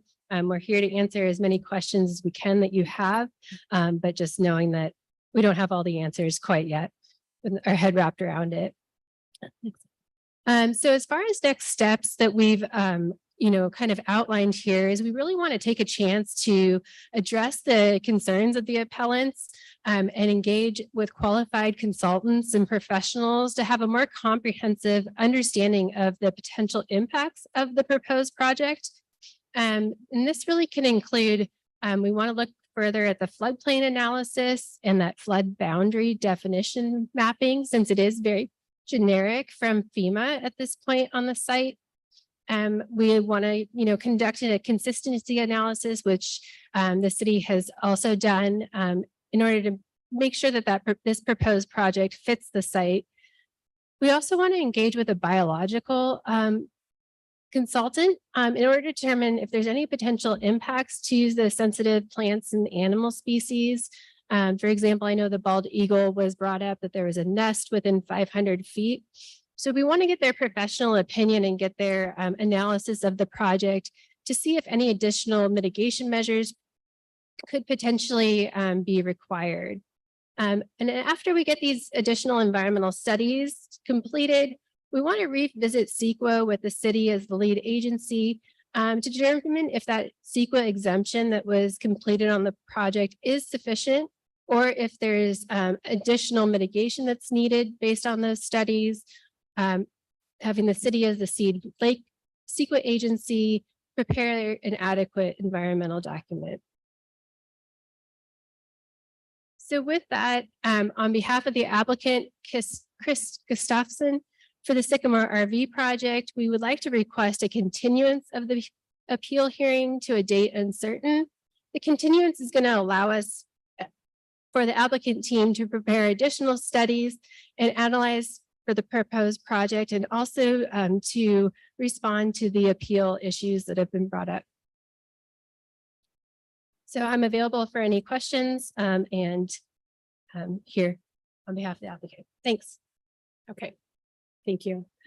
I am going, I'm going to ask our city attorney in terms of the request for a continuance. It feels like this has gone on for quite some time and the appellants have waited for a while. So if I could get your take on this. Madam Mayor, members of the council, to be blunt about it, it sounds to me like they're withdrawing their application. If they're proposing to do all sorts of new stuff that's not in the record, has nothing to do with the appeal, this would all be new information that would have to be re-examined by staff, be provided an analysis. I mean, if you back up to their slide, they're proposing basically a complete CEQA review of a project that we've already deemed as categorically exempt. So that's my impression of it. So there's no continuance that would be needed. Sounds to me like they're withdrawing their application. So our intention is not to withdraw the application, but to do some of those further studies in order to respond to the appeal issues themselves. So that we have a robust response to that. So we're not going to, the project is not changing. Our intent is not to withdraw it, but we want to be able to come back to an appeal hearing and have responses to those appeal items that have been brought up. Again, Madam Mayor, members of the council, the record before you is what was in front of the Planning Commission. Any new information would have to be re-examined by the Planning Commission in order for the City Council to make a comprehensive and understanding decision with regard to any potential appeal. This is a CUP application. It's up on appeal in front of the City Council based upon the record that was in front of the Planning Commission. not new information that will come in at some other points unknown. Okay. So then the question is, do you want us to move forward this evening with the appeal as is, or are you withdrawing the application and doing something completely different? I would like you to move forward with the project as is, and I'll be here to answer any questions I can. Okay, thank you. So with that, I will look to my fellow council members for questions of the applicant and or the appellants.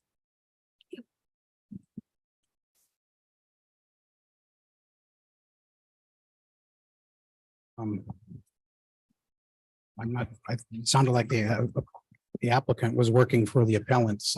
It certainly did.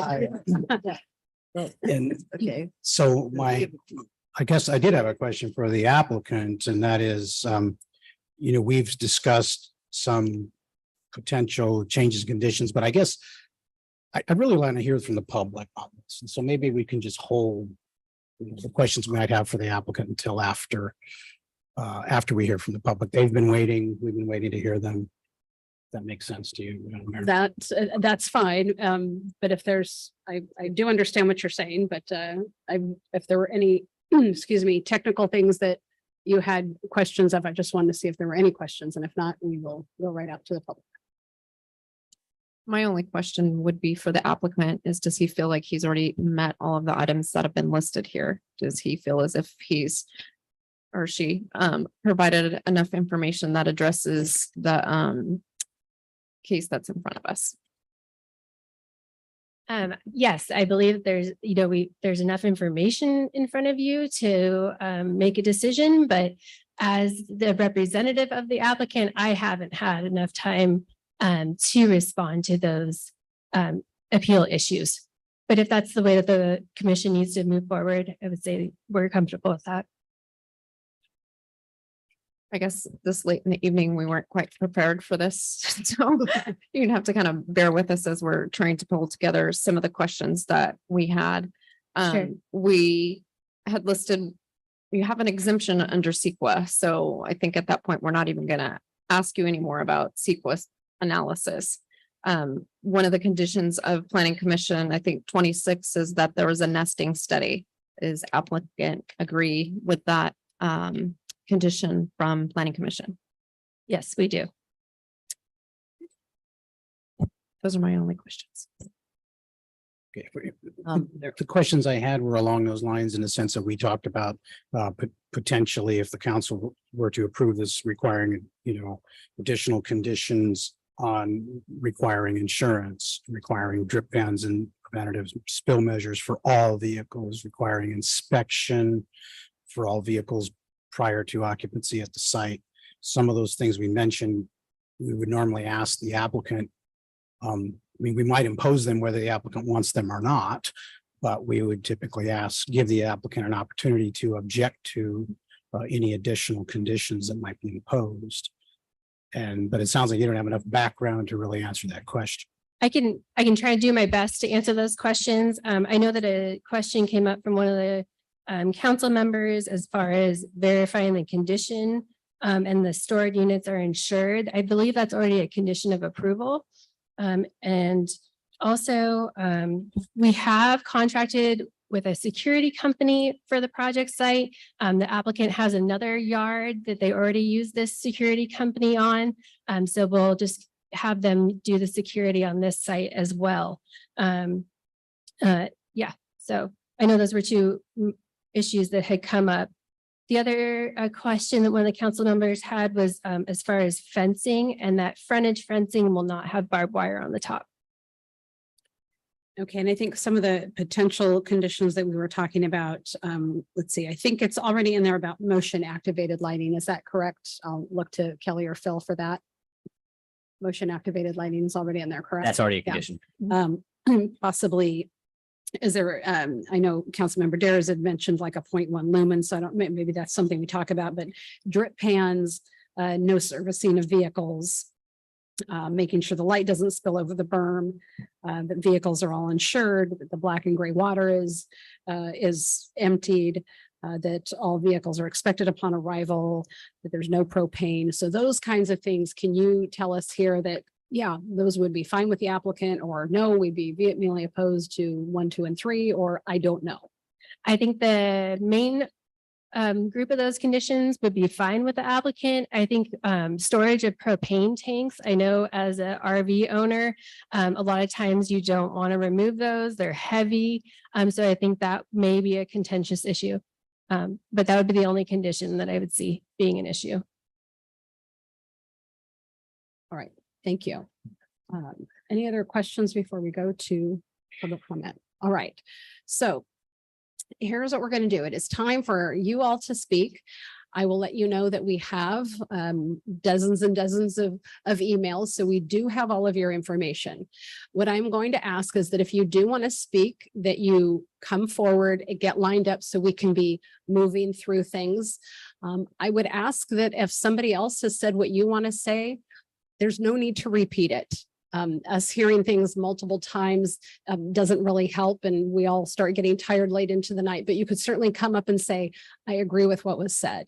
And if you all, those of you who are here in favor of the appeal, if you just want to raise your hand so we get an idea of who's here in favor of the appeal, meaning we don't want the storage unit. Is that okay? So that's everybody here. Okay. Okay. No, so we know that.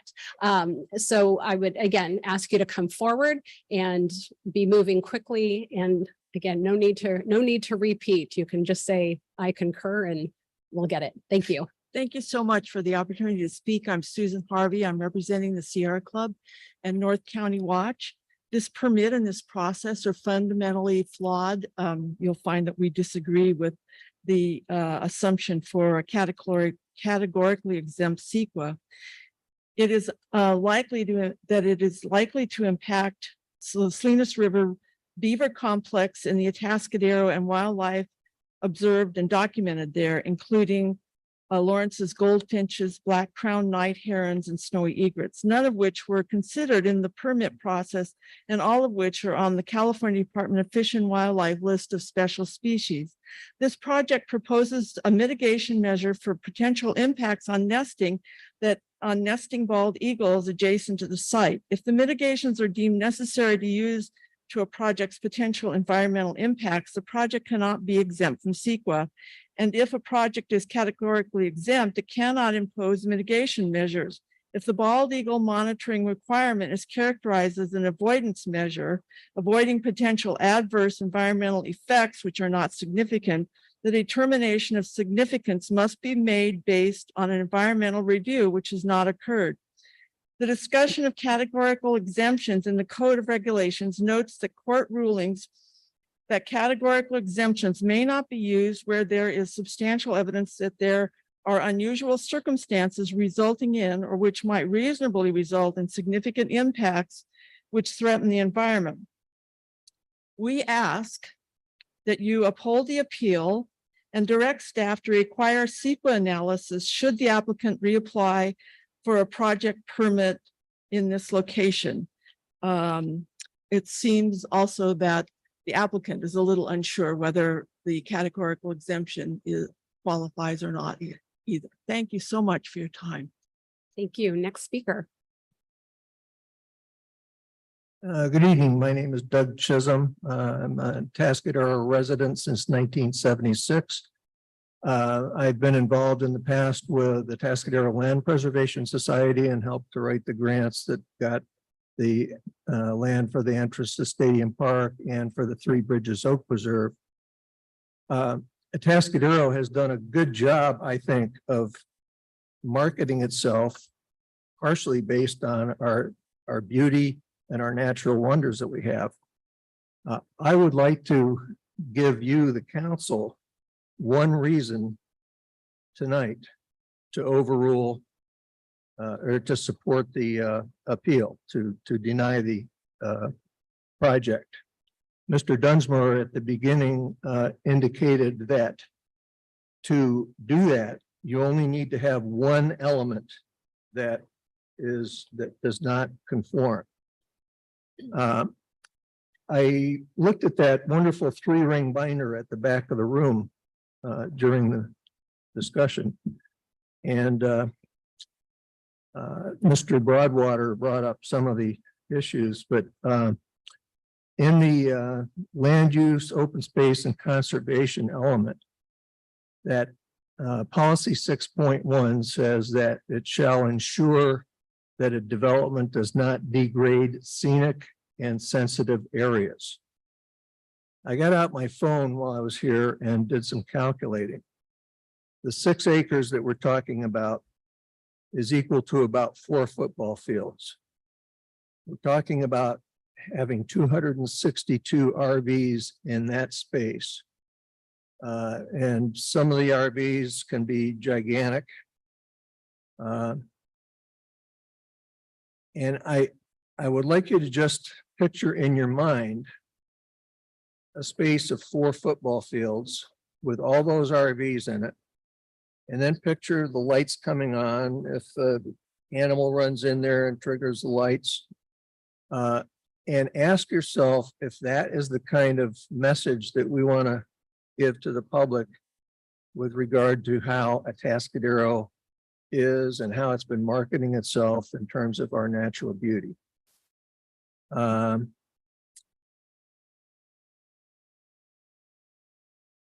And I would point out also that most of the slides that were shown earlier were aerial views.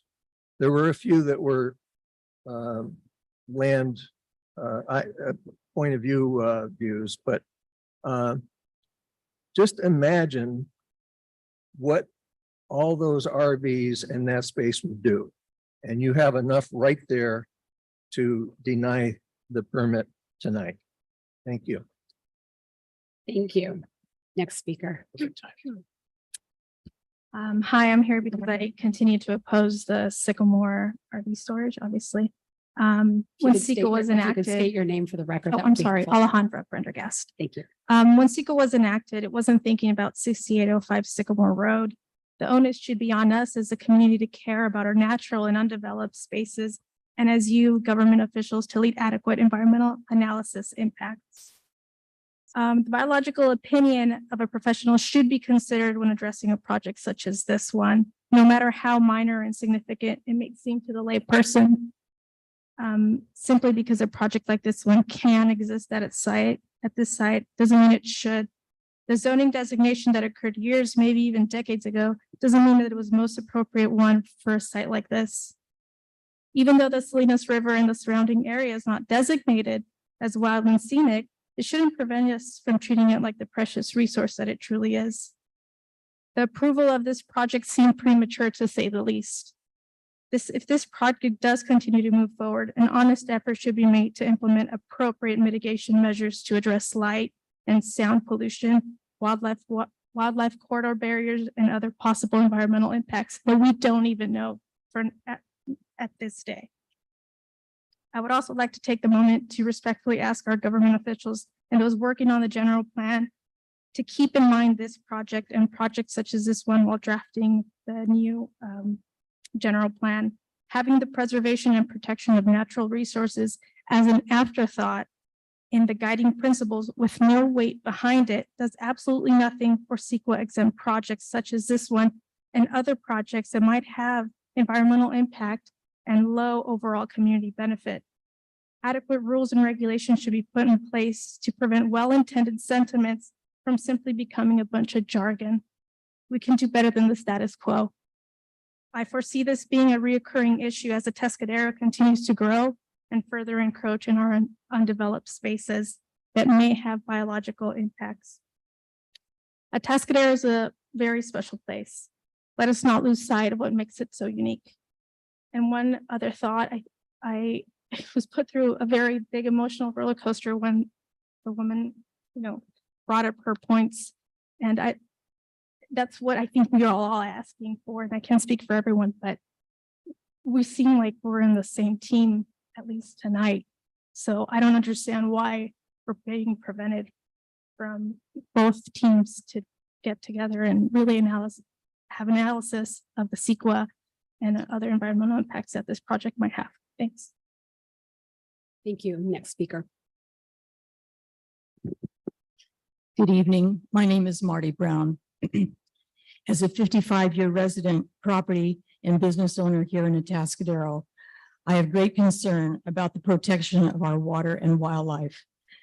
On the website for Atascadero Mutual Water Company, it states the following: AMWC and the city of Atascadero allow public use of their properties that front the Salinas River. Allowable uses include horseback riding, hiking, bicycling, motorized vehicles, fires and firearms, including paintball guns, are prohibited. Many enjoy daily walks along the Juan Bautista de Anza Trail.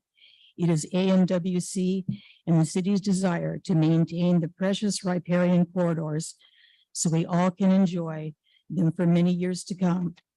I feel the same. As long as I have lived here, it has been my habit and pleasure of horseback riding, hiking with my children, and just visiting our Salinas River habitat to experience and learn about the fish, birds, beavers, and the wide variety of wildlife that are such an important part of the fabric of our environment here. Important, they are vital.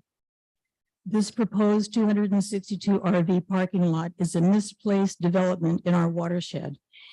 It would be such a shame to have high fencing, night lighting, extra traffic along the winding Sycamore Road, people in and out at all hours, and no one checking on security. Would the Atascadero Police Department be required to add this to their patrol duties?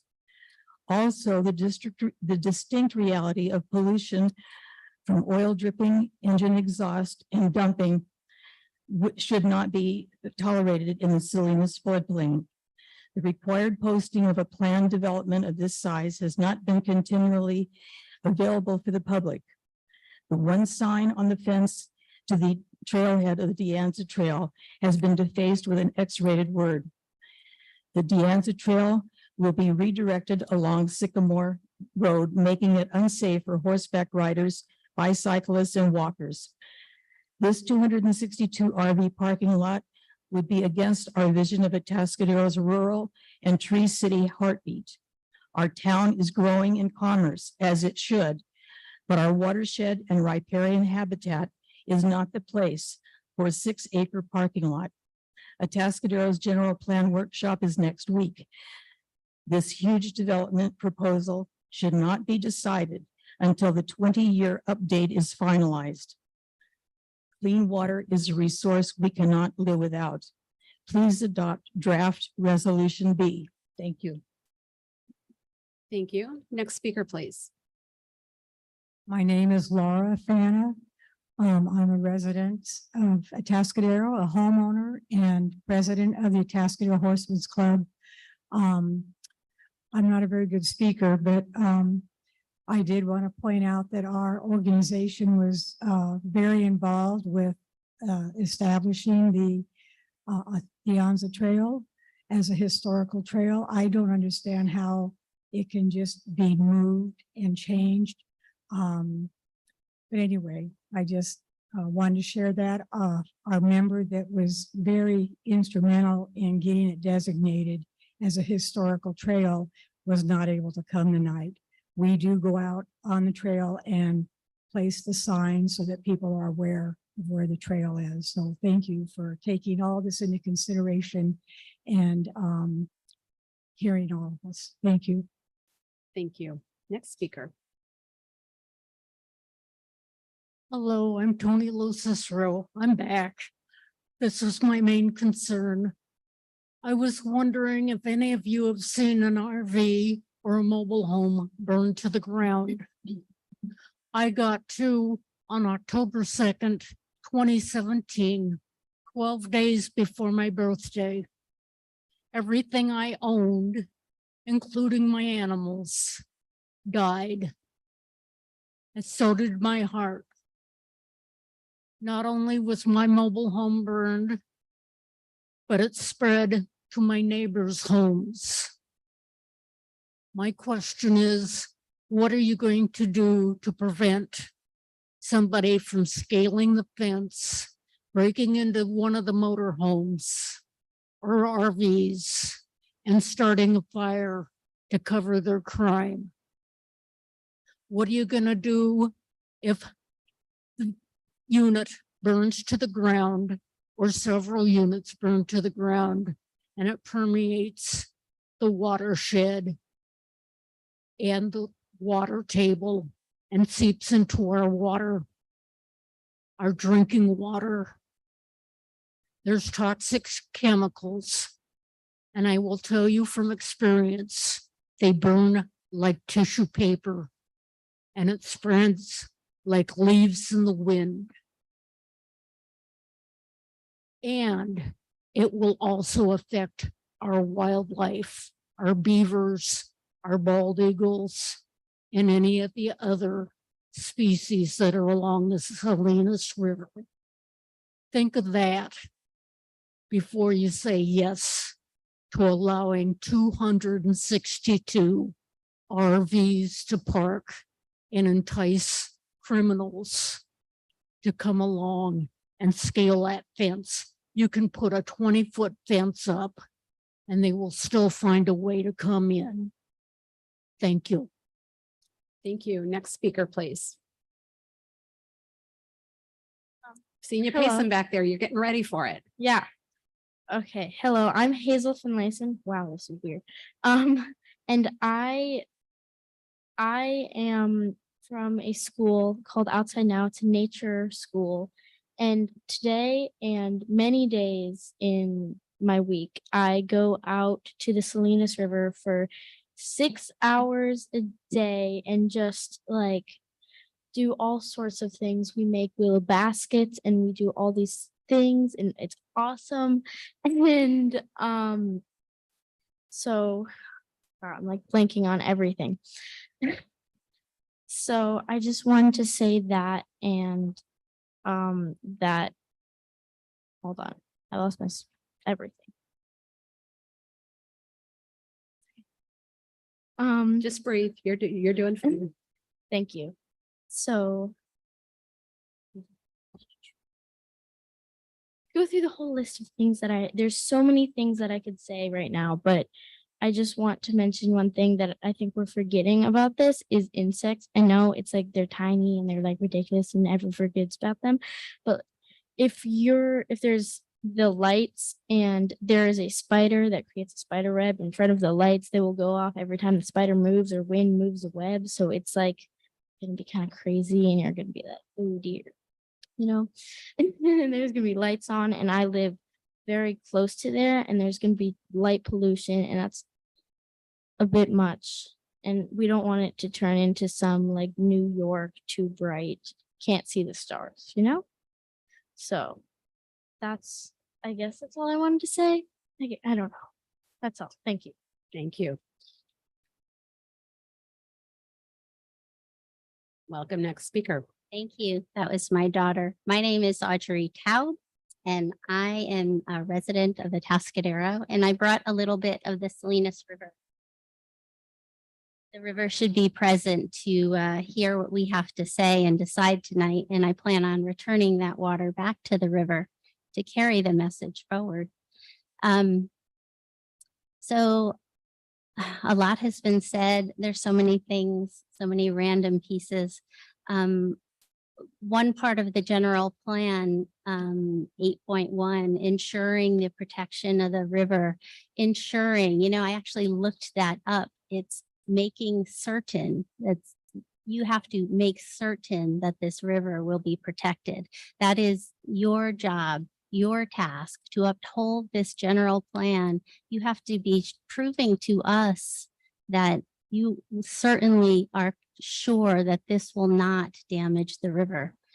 And that is your task. That is what you're on the line here for. Once a site is damaged by pollution, it will take a very long time, if ever, to clean up.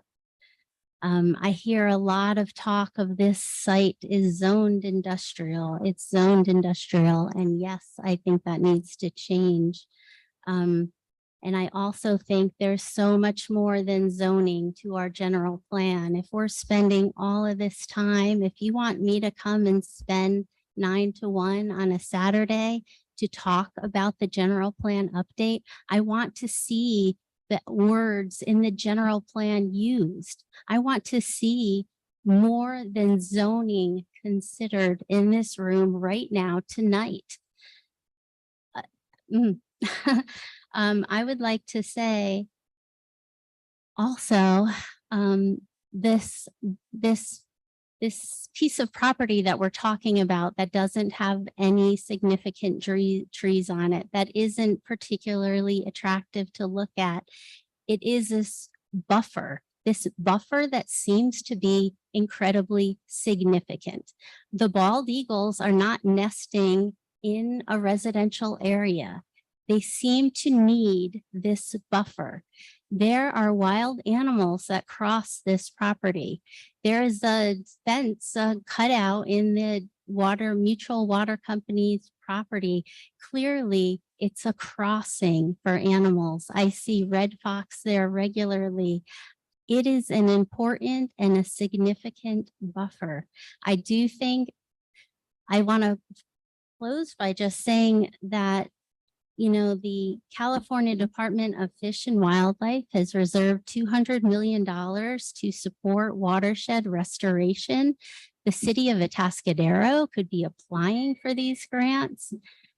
We should not only deny this project, we should be working together to enhance our watershed. And that is the conversation we should be having tonight. Thank you. Thank you. If we could, I'm gonna ask that if you want to show your appreciation, we can do this, but we don't do the clapping and noises. So we'll just keep the meeting moving. Next speaker. Thank you. Thank you, Mayor and council members. My name is Stacy Hunt. I'm the CEO of Ecologistics, environmentally focused nonprofit based in the county here. And in 2011, we started the Dreaming the Salinas initiative to look at Salinas River issues. We held a large Salinas River Symposium in 2016 that resulted in groups from Monterey County and San Luis Obispo County attempting to come up with a watershed management plan for the entire river. One of those dreams was to start a river center at this end of the river. We sent teams to look at the Elkhorn Slough Visitor Center at the mouth of the Salinas, which if you've never been there is a great place. Most of the school children in Monterey go through that river center there as a science field trip. We also went to the San Joaquin River Parkway outside of Fresno on the San Joaquin River, which is a huge center for visitors and research. And we've talked to property owners along the river trying to find a site. Recently, this year, the Slow Beaver Brigade has approached us about siting that visitor center in Atascadero. And so we did meet with the former city manager, who was very welcoming of the idea. She even had the GPS gentleman pull up maps to see maybe where they could give us some land. And then she had to retire. And so, Mr. Lewis, hopefully we can restart that conversation with you in the near future. But I just want you to reimagine this river instead of this beautiful riverfront property being put to an industrial use. Think about all the beautiful river cities you've been to, say Spokane, Washington, Bend, Oregon, places that make the river the center of the town instead of something to site industrial uses. Even Los Angeles now is redoing its whole river to make it bike and hiking and riding centered. And if you just would think about the river in those terms instead of a project like this one, it would just be a wonderful thing. I remember I heard the owner of the property saying he didn't want a lower use than an industrial use. And I would argue that having a beautiful recreational area that would accommodate thousands and thousands of people in outdoor activities is a much higher use than 260 RV owners. Thank you. Thank you. Next speaker, please. And if you guys are lined up, come on closer to the mic, please. Thank you. Hi, can we get the site plan up on the screen? Is it too late for that kind of thing? Are we able to put that up?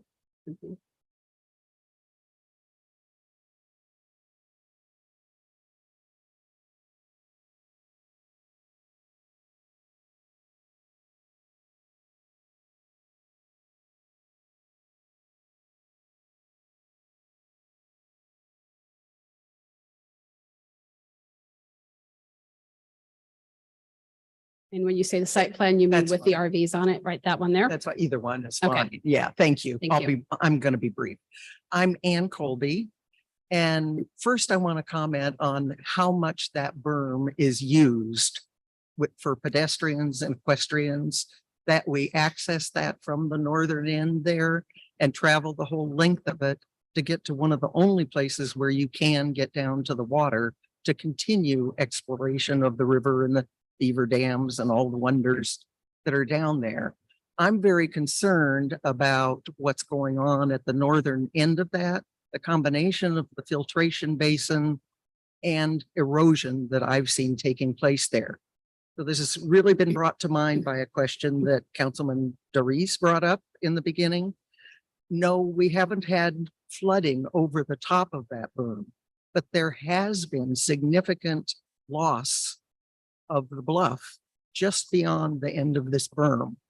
If you walk beyond the end of that property, you will see areas where the bluff has collapsed down into the waterway.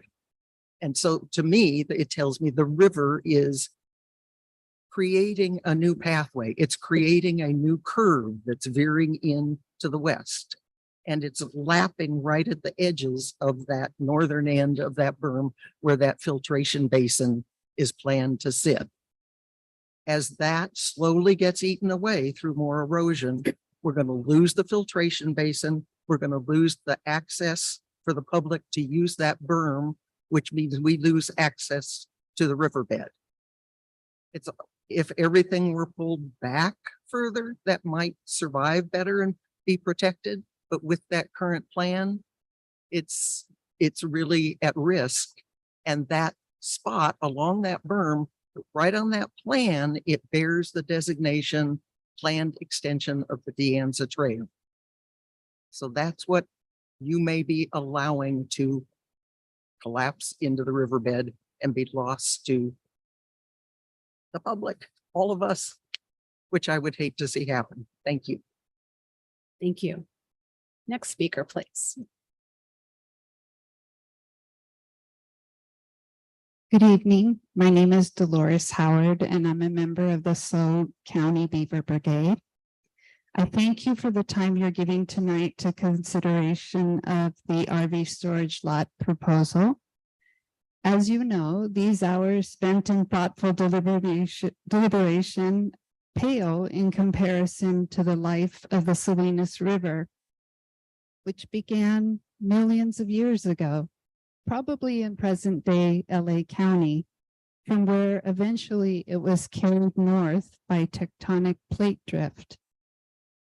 This river first saw humans about 13,000 years ago, and since then has witnessed both beneficial and harmful human activities while giving us water to drink, places to recreate, and a source of life and opportunities for humans to thrive in partnership with the river.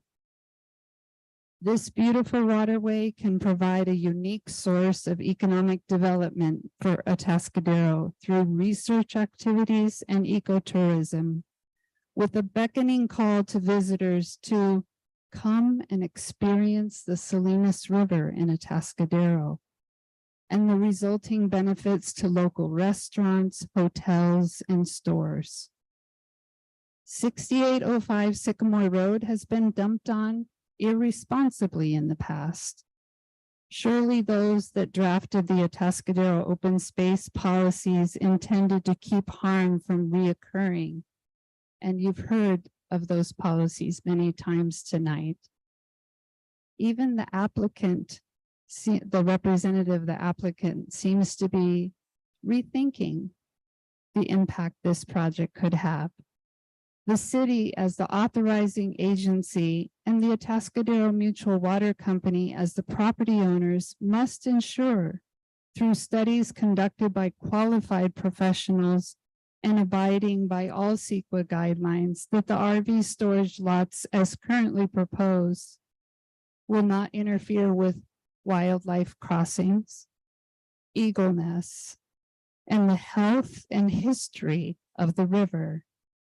and ensure that a mechanism is established for proper oversight and reporting of spills, fire hazards, and safety issues that will occur at what is now a public enjoyment site, slated to be, frankly, a visual disturbance. Atascadero's open space policy should be heeded. Creeks, riparian corridors, wetlands, habitat value shall be protected from destruction, overuse, and misuse by the use of zoning. Thank you. Thank you. Next speaker, please.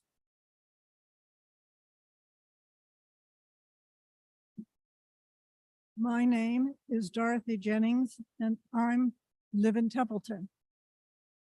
We who live in Templeton care about the Salinas River. We care about what happens upstream. The beavers and the nesting eagles in the Atascadero are a sign that the Salinas River is trying to heal itself after many years of abuse. While the proposed RV storage project is sited on industrial zone property, it is the wrong project on this parcel. That is because it is in the Salinas River floodplain. A wrong cannot be made right by ignoring the requirement of a thorough CEQA review and ignoring your city's land use, open space, and conservation element of the general plan. Protect rather than endanger the Salinas River. Templeton residents look to the neighboring upstream city to do the right thing. I urge you to uphold the appeal and deny this project. Thank you. Thank you. Next speaker, please.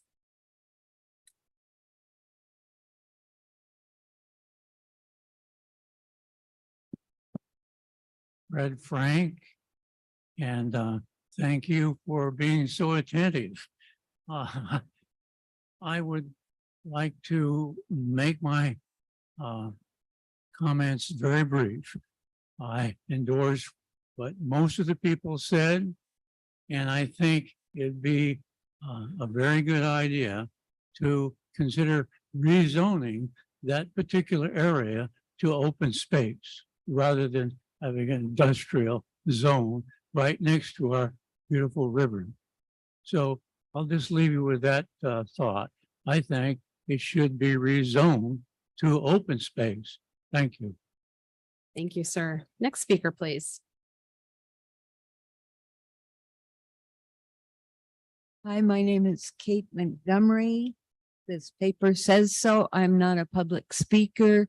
I just want to say that I am not in support of the RV storage project at 6805 Sycamore Road. RV storage may be a necessary amenity that residents need in Atascadero, but it does not belong along the Salinas River. Thank you. Thank you. Next speaker. Hello, my name is Carissa Zaragoza. Thank you for having us tonight. We're at a critical juncture where development, community, and the environment intersect, specifically in the context of the floodplain of the Salinas River. I think that there are several things that haven't really been touched on so far, so I'm just going to bring those to our attention. Specifically in attachment 3A4, site surfacing for the storage yard are approved as asphalt, paving, and oiled rock, among others. So I just wanted to bring that to your attention, that doesn't seem like in line with what has been spoken about today. Also, there's a proposal for revegetating along that pathway. And I have a background in ecological restoration. And as much as you can just plant plants in the ground, you do have to care for them. So having some sort of plan and accountability is really important in that. And it doesn't seem like that's really been adequately addressed. Also, things that I noticed, it didn't seem like there was going to be adequate supervision of the site. or at least it wasn't addressed whether or not it would be a manned site or an unmanned site. And so these tank inspections to verify that they were empty would be very difficult if no one was at the site. Also, I'd like to know who is going to be in charge of enforcing these measures, because your regulations are only as good as your enforcement. I do have a background in enforcement, and I can assure you that the best intentioned laws are only as good as the enforcement behind them. So I would like to employ you to consider that.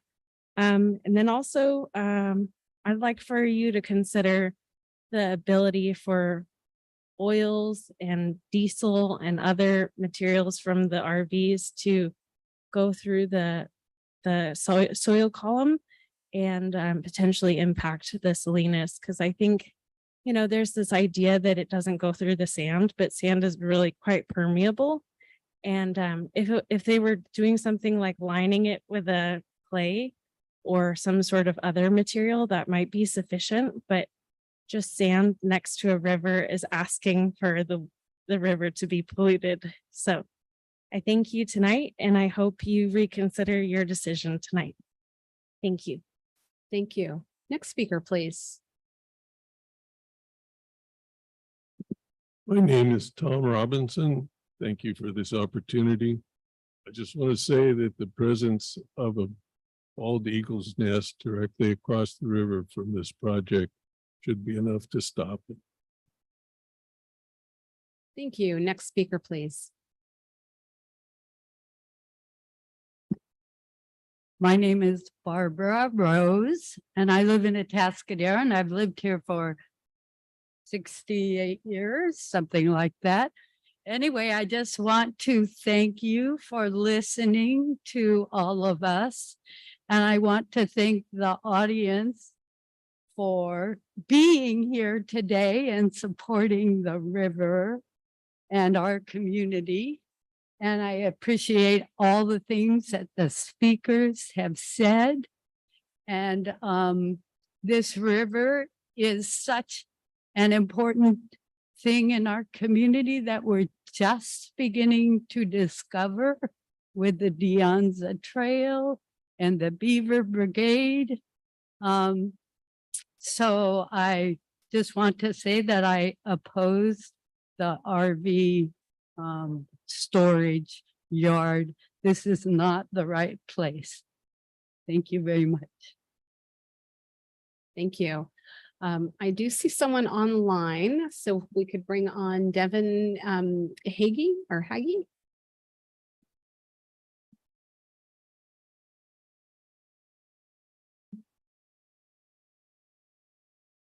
And you are muted.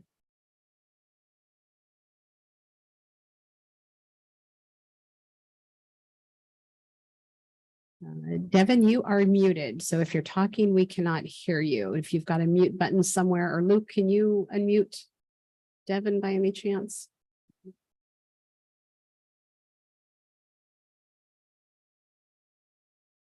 Okay. Devin, try putting your hand down and then raising it again. I don't know if, I'm not sure what the problem is, but let's see. Okay, go ahead and raise your hand again. You still show as your microphone is turned off. So if you could kind of check, usually the lower left hand of the screen, there might be a mute, turning your microphone on and off. Okay, let's do this. I'm not able to get you, so I'm going to give you the phone number and I'm going to ask you to call in. So give you a moment to grab a pen and paper, and I'm going to find my phone number somewhere here. I write all over the back of my papers here. Oh, there we go. Perfect. All right. So Devin, here's what I'm going to ask you to do. If you could call into the following number, area code 669-900-6833. And then when you call in, press the meeting ID 889-2347-9018. I'm going to read that again. 669-900-6833 and meeting ID 2347-9018. So Devin, give that a try. I'm going to ask, we have several other members on the line here. Is there anybody wishing to speak? Please raise your hand. If you're on the phone, you can press *9. Is there anyone else? Do we see someone else here in chambers? Are you wishing to speak, ma'am? Yes. Please come forward. And if there's anyone else, please make your way over to the microphone now. Thank you for having me. My name is Cindy Finley. I have some unique experience. I owned an RV storage lot, and I used to have 2 RVs. The business model is very, very difficult to make money. You need to have the place manned by 2 people 24 hours a day because of the theft and vandalism that happens. And this is serious theft and vandalism. You can just imagine 262 nice homes that are vacant, and everyone knows they're vacant. It attracts a certain bad actor, lots of vandalism. And then they're close together. So even in the day, people are coming in, they're taking things. So crime was a problem. That's why we got rid of our RV lot. And then also trash. All of the people coming in, they have a lot of trash. And it was trash. It was furniture coming out of their RV. It was just trash and trash. So that's another situation. They also wash and dry their vehicles. They have the mobile detailers come in. There's just a lot more to it. And the entire thing, even if you put this in as provisions, it's enforcement. So it's non-compliant because there's no one there to enforce that all of the tanks are empty. Somebody comes in at 2 o'clock in the morning after a 3-month trip, they're going to have all their fuel full. They're going to have all their tanks. Who's going to check that? So it's about enforcement. The only way it'll work is if you have 2 people 24 hours a day, 1 person driving around in their little golf cart, because 6 acres, that's a lot of land. So that's my, I love the beavers. I love everything, but I'm telling you, it's a tough, tough business. And you've got lots of crime, lots of vandalism. Thank you. Thank you. And I think Devin may have found the way to the phone. And Devin, if that is you, press *9 on your phone and we can bring you on. Yay. All right, Devin is still muted though. This is not good. All right, now I think we got you. Are you there? Yes, I'm sorry for that. Wonderful. If you could speak a little closer to the phone so we could hear you better. Of course. How do you have me now? That's better. Thank you. All right, perfect. So I first just want to say thank you for letting me speak. I'm currently at work right now, so that's why I couldn't attend. I have no affiliation with either the applicant, the water company, or any other participant that voiced their concerns tonight. I'm really getting frustrated with all the restrictions, conditions, requirements that you are placing on this applicant. I feel that this use of the property fits its location and zoning. They're not going to be parking RVs down into the riverbed. I'd much rather have an RV storage lot at this location instead of downtown or along El Camino Real. The water company board has already validated this project and has put their name to it. I have supported this back when it was before the DRC Commission and Planning Commission. 1 second here. If this applicant just reduced the size, it would have already been done and would not have come to this committee. And you probably would have already seen RV parking in this location. Please remember that this property owner has a right to develop their land. And my final thing is let's approve this project and move forward with the project. Thank you for your time and sorry for the confusion about getting through. Thank you, Devin. I'm glad you were persistent. All right.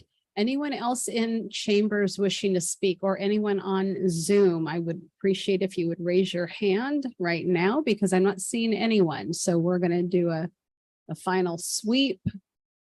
I'm not seeing anyone in here. I'm not seeing anyone on Zoom. So going once, going twice. All right. We are going to close public comment and bring it back to council for kind of go through some of the comments here. There were a few questions And probably some questions for the applicant, possibly with regards to security and things like that. Ms. Harvey did bring up the issue of, you know, if we're doing the nesting factor, that, you know, this is a mitigation and that's disagreeing, and that's, then it's not a CEQA exemption. But Director Dunsmore, what you said is it's not a mitigation measure. This is something that is done regularly with development. Is that correct? Exactly. Okay.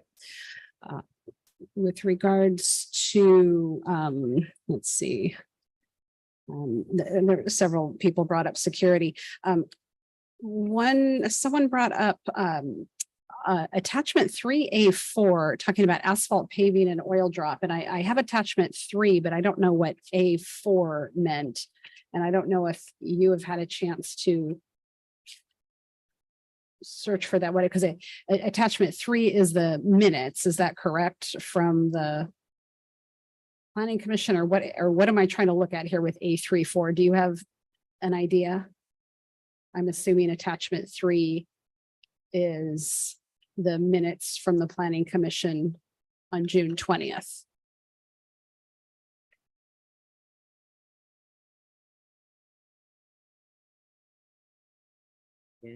I'm just gonna, Carissa, that was you. If you could just tell me what you were looking at there so we could answer that question, please. Yeah, of course.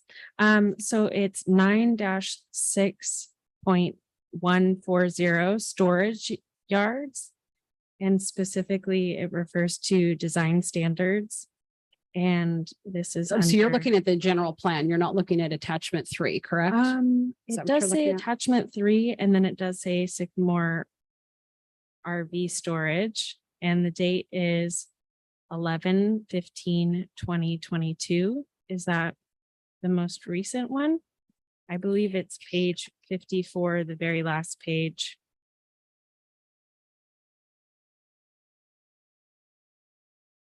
I'm not sure I can locate what you are seeing. Are you looking at the actual staff report, the agenda packet? This might have been from a prior meeting. But it was associated with a City of Atascadero Planning Commission agenda from Tuesday, June 20th, 2023.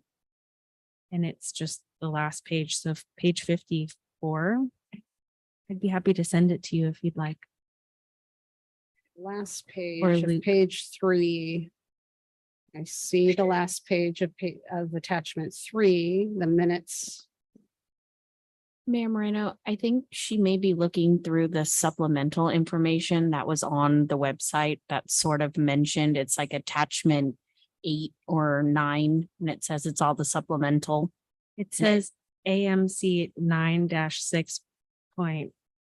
Yeah, you're talking about that, but I think what she's referencing in page numbers and attachments, she's talking about the staff report and all the backup that went to the Planning Commission, which you guys don't have all of that in the packet. We did that as that supplemental that was available through the website. So I think that's what she's referring to, is a supplemental that was for Planning Commission. Okay. So it's not in your packet that you're looking at. It's not what we presented to the city council. So Okay. she's going all the way back to something in our municipal code. So I'm opening up public comment for just this thing, because I would like you to read what that is that you're talking about with asphalt paving and oil drops, so that we can answer that question. Yeah, so this specifically refers to outdoor storage yards, excluding the storage of vehicles in a day use parking lot or garage, are subject to the provisions of the section. The storage of vehicles in a public or commercial parking lot or garage are subject to a different section of the storage. Okay, so you're looking at our code then. I That's gonna am, mutual code. and then Okay. this section specifically is for site design standards. And it does say for site surfacing, a storage yard shall be surfaced with concrete, asphalt paving, crushed rock, or oiled earth, and be maintained in a dust-free condition, which I understand the dust-free part, but I don't necessarily think that asphalt or oiled earth is appropriate for this site. Right, and we're not using asphalt, so. Okay, Yeah. and it does Okay. say the title Sycamore RV storage at the top, so that's Got just it. what I was hoping to clarify. Yeah, Sure thing. Awesome. Thanks so Thank much. you. All right. We'll go ahead and reclose public comment. So it looks like according to our code, we say if you have storage of some kind, you're going to use these kinds of surfaces to, for that use. So could you speak to that and how it relates to this Sycamore storage? First thing I'm going to say is that code section is dated, unfortunately. In this day and age, we would never use something like oiled earth. That would be an environmental nightmare. Unfortunately, there's little bits of our code that are left over from the 80s. And I'm sad to say that's still there, but we have authority as staff and as council to direct what needs to happen on these properties. In this particular case, essentially what's happening is they're going to use a form of crushed rock, which is decomposed granite. So it would meet that code section and the intent of that code section anyway. Thank you very much. All right. The other thing that she brought up too was with the detention basin, and if oil and things like that go into there, that it's still somehow going to make its way to the Salinas River if we're not careful with what else is in there, say besides sand. And so, Director, you had talked about that a little bit, but just hearing that concern, if you could speak to it, please.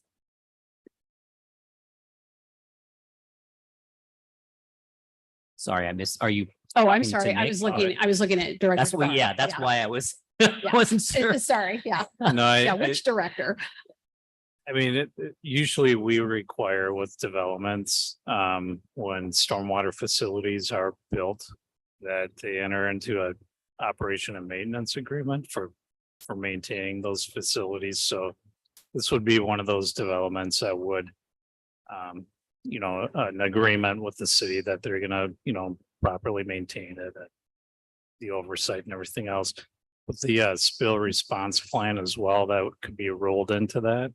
So that's, I guess, where I would leave that. And if any spills occur, that would, that spill response plan would cover that. So that, say, dripped into the DG surfacing, that's not necessarily probably going to run off. So they'll probably just, be required to remove the contaminated material and then replace it with like material in its place. So with regard to the detention basin, sand is a lot more permeable.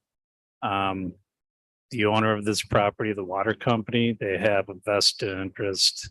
Obviously, they have well fields downstream, down gradient of this. So I'm quite sure John Neal has evaluated this and the potential to contaminate the well fields. And if he feels like it's going to be protected, I mean, I'm comfortable with his decision too. Thank you. If we could bring the applicant forward, you heard many people just talking about security, and if you don't have somebody there 24/7, possibly two people there, that you're kind of inviting crime and all the kind of things that can happen. And then also who's going to be responsible for, if there are some of these mitigation measures, if it's not staffed, who's going to be looking out for that? Yes, John Neal said, they're regularly checking the property, and that could be what the agreement is the water company's keeping tabs on it, but we'd like to hear from you what the plan is. Yeah, so we do have that private security company that we're going to utilize. They will get alerts from the security cameras and also the gates opening and closing there. So they will be monitoring the site 24/7 remotely. And if they do get an alert, obviously they're going to come out to that site or notify the police if that's necessary. As far as inspecting specific vehicles coming in and out, we'd have to look at that from an operational standpoint if that was a condition that was going to be added to the project. Okay. All right. So does the applicant, or I think all of us are kind of new to this remote monitoring and how does that work? And do you have other experience with that? Do you see other sites that do that? And he currently has a site that he utilizes this company on, his existing VS Marine site here in Atascadero. So he's already utilizing the company. It works well for him to remotely monitor. And so we would utilize that same technology. Okay. I'm going to look to my counsel for any other questions, maybe from the applicant. Councilmember Darragh, followed by Borbo. I got a couple questions, but one quick one on the access to the site. I guess I didn't realize that your customers that would be parking their RVs or storing their RVs there would be able to access it 24 hours a day. Is there any reason why it couldn't be during normal business hours? So that way, you know, the RV can be inspected to make sure that it's following the rules of storage. Yeah, I think that could be a reasonable condition that could be added to the project. Okay, and you know, and I wanted to touch on something that you were trying to say earlier. I think I understood you a little bit differently with your offer to provide additional studies. And let's see, I don't want to read like I'm reading a speech, but I did write down the way I was wanting to say it. You know, you're attempting to provide additional studies was to show confidence in the impact or lack thereof of the proposed project. Condition 25 requires archaeologists to monitor and provide a letter prior to final. But I want to know if additional studies could be conditioned to confirm the assertions of the applicant that it's not going to be a significant impact prior to a permit being issued. And if the concerns of the folks here today can be addressed in such a study, hopefully we can meet a middle ground. But is that something that can be done? Can a condition of studies, additional studies be added before the permit is issued? What type I of mean, they're all, studies? What's well, that? what they've offered up. I mean, the way she was offering it up, as the city attorney said, it sounded like they're withdrawing and adding new information. So instead of doing it that way, can you say, okay? But she said we're not doing that. They're No, no, moving no, forward. I know that. So moving forward, but conditioning that the studies be done as a condition of permit issuance.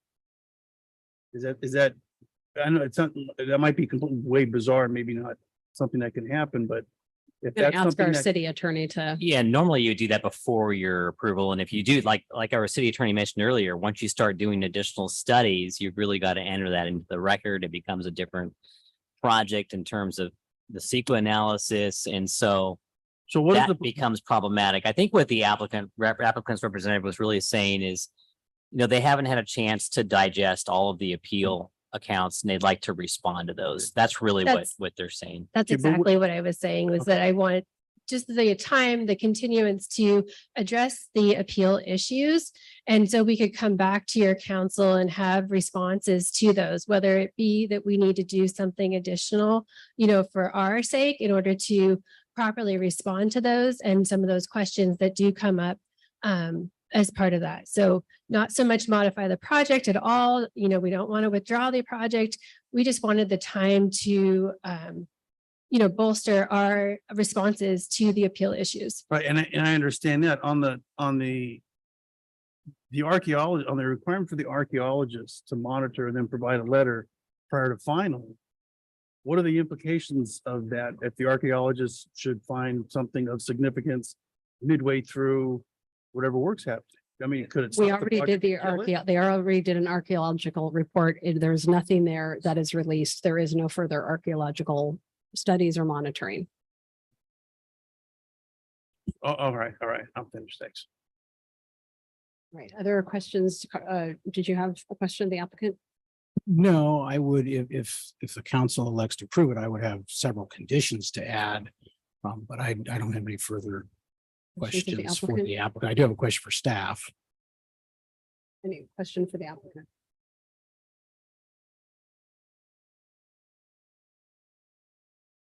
You need to be on that. Sorry.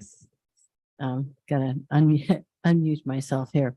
Do we have the option to continue this and pick it up later, to give the applicant the opportunity to give us additional information? Madam Mayor, members of the council, it's your meeting. If you think that you need additional information, that's certainly up to you, and you may continue it to I suggest a date certain. Otherwise, you would have to renotice the public hearing. Okay. And could this be remanded back to the planning commission? You may do that also. Okay. Thank you for clarifying. I do have a question for the applicant. You indicated there that that the actual applicant has experience with a private security firm and it, receives notifications. Let's say of the gate's been open, fences, something's trigger the alarm system. Are they going to turn around and call the police department and expect the police department to show up? Or are they going to go out there and see what's going on? In the sense of, okay, there's been a breach. Let's go see what's happening here. Yeah, I don't know the exact protocol of the security company themselves, but I believe in my past experience with security companies, they will go out there and investigate usually before calling the police department. And for staff, is that something we could condition, that that's the expectation of a security plan? So that That would be for you, Director Dunsmore. PD, or is I think. somebody else's question? What I'm looking for is, is the security plan called the PD? Or is the security plan, no, we're going to go check to see if there's a problem? Yeah, the intention of having a private security company watch over this site is that they will go out there and respond initially to an issue. And then if they need police backup, they would call it at that point. So we could condition that phrase it that way. Yes. I don't see why not. I think it would be wise to do that. If we go forward, Right. this, it would be wise to do that because you could get into the situation where they say, well, yes, that's the intent. And a year goes by and it doesn't end up being that. And PD is getting all the calls and it's not being handled. And we have no way to have any leverage. We have leverage if it's a condition of approval. So, okay. I mean, well, as long as we can be confident that the security service provides that kind of service. If we condition it, then they will provide it. Well, And if they well, don't, but then if that's they not won't what be- they then normally they won't be do. building it. But we could condition that. We Say would your condition it. security plan, your security contract will provide physical response. Which is what we're hearing from the applicant. Correct, Yes. yes. Right. Mhm. Right. And along those lines, well, these are questions for staffs. Do you have, go ahead and questions for staff. Okay, so under along these lines, under condition number 24, says the use permit shall be subject to additional review upon receipt of operational complaints.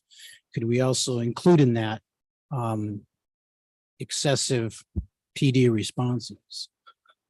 In other words, some people have brought up concern about a potential crime, it being a crime magnet or something like that.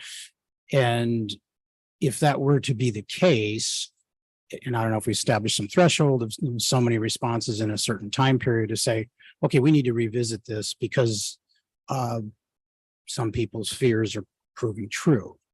I don't think this is a crime magnet, but we have to hold out the possibility that that is an accurate concern.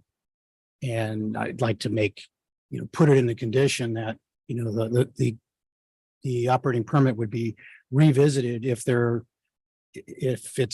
property is necessitating a large number of police responses. I'm assuming we could, add the words PD response to condition number 24.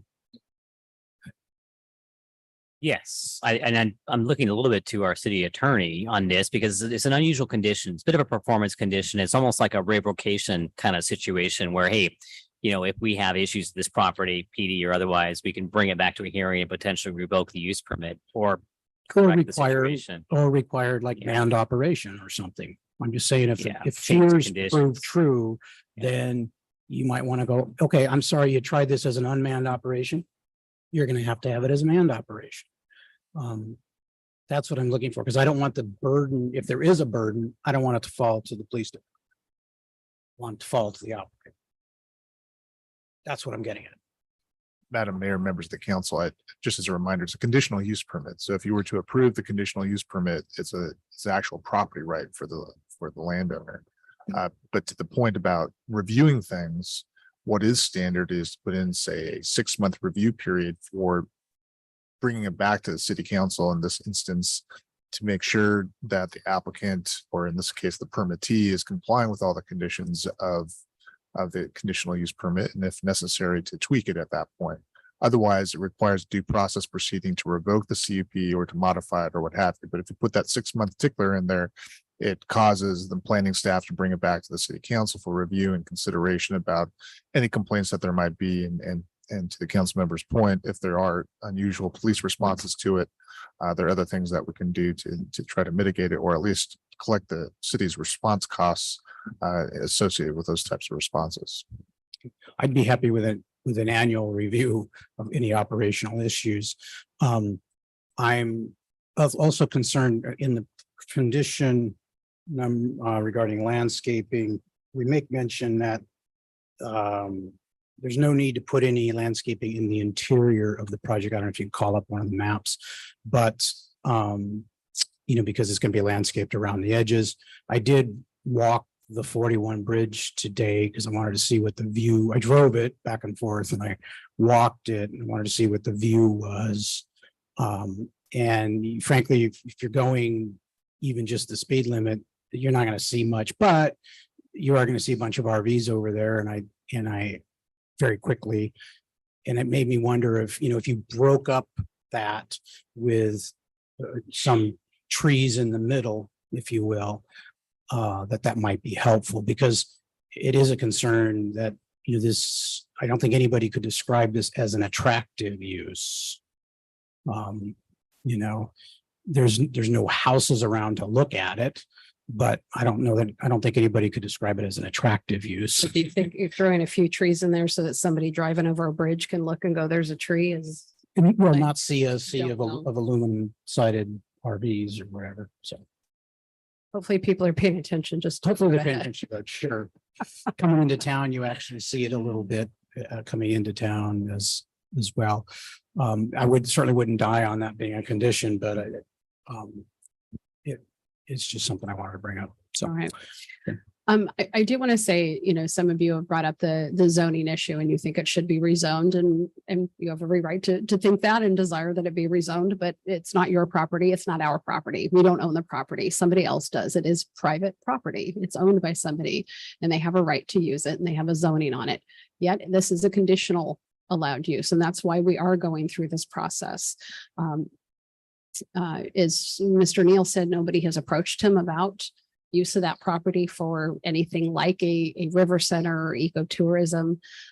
I suspect that if he was approached, that they might be amenable to that conversation for the future, because we're talking a 5-year lease and then another, a potential 5-year extension with not a lot of improvements. So this is not a site that is set for decades to come with concrete and things like that. So I would encourage you that if you want to get a team together and look at whether it's fundraising or grants or something for a river center, to look at that and talk to the water company and see if that's something that they would be amenable to down the line.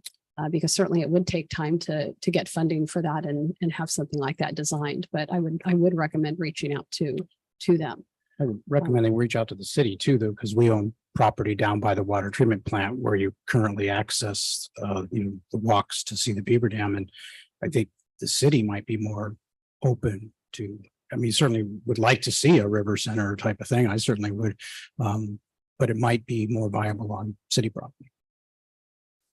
Just things to experiment with as we move forward. So yes, Councilmember Newsom. I think we've asked a lot of our staff already. You have done a substantial amount of work on these multiple hearings. So I just want to say thank you for doing that. I know as a community, we're concerned about what a piece of land looks like today versus what it can be tomorrow. The challenges that we have up here is that property is zoned. This is private property. Are we concerned about some of the same things as you? Yes. That's why we're sitting here really late tonight doing these conditions and making sure that the applicant is working with the city and the landlord, who they are still in their process of getting that finalized lease as well, so that we are all talking together and being on the same page. It's challenging for us to take the rights away of one and grant it to another. So right now we're just sitting here having this conversation of what's the best use of it. At this time, I don't see any other options. I feel like we've put enough conditions on this project to warrant them working effectively with their community members. Councilmember Morbo. Yes, thank you. A couple of comments and then I'd like to make a motion. I appreciate the heart and soul that everybody's poured into this meeting and their deeply felt concerns. I walked this property multiple times and I I cannot see this as riverbed. I cannot see this as riparian habitat, and I cannot see it as particularly sensitive. It's just hard for me to get there for a, a piece of land that's been artificially raised and it is well above riverbed level. It was full of star thistle. I wish this was in a way a different project. I actually wish in some ways, they were coming forward with some buildings, but I don't think that's in the cards now or probably in the future because of the fill on the site would make it a little difficult. The fact the water company wouldn't sell the site, they would only lease it on a long-term basis, I think would deter other industrial development. So we're stuck with, okay, do we deny this project, and deny the water company the use of their property, or do we let them do it? And the water company, more than this body, more than anybody else, has to be concerned about the quality of the water in the riverbed, because that's where they pump our water from. They're legally liable for the quality of the water. They're the most directly responsible for it. If they feel comfortable with this, I can't, in my mind, say, I don't trust you. I'm not comfortable with you. And so to me, they are the most interested party in protecting the quality of the riverbed. I think in my mind, I'm ready to make a motion regarding draft resolution A, but making several changes to the conditions, which I'd like to read off. And maybe staff can try to keep track of what I'm saying here. That under number 10, regarding inoperable vehicles, that all vehicles will be inspected upon arrival to ensure they are inoperable condition. And all vehicles must provide proof of insurance, which will also be available to the city, upon request. That the condition regarding lighting, that where we mentioned 16 feet, that the actual condition will be the lighting will be no higher than the levee to ensure that no lighting falls into the actual riverbed. Number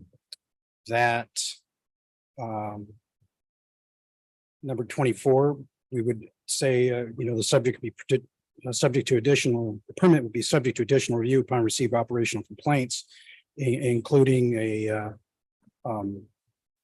if there is a high number of police responses required.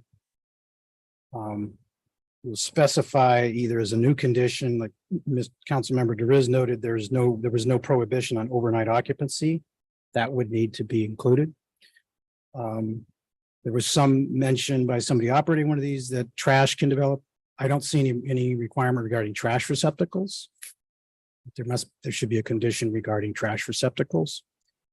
That in regards to potential spills under condition 28, that all vehicles with motors or engines will require drip pans at all times.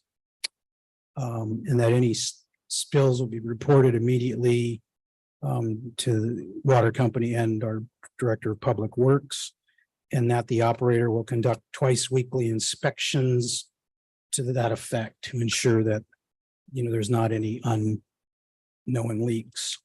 And let's see, I think that's it. And that the security plan will specify that the private security company will respond to reports of intrusion.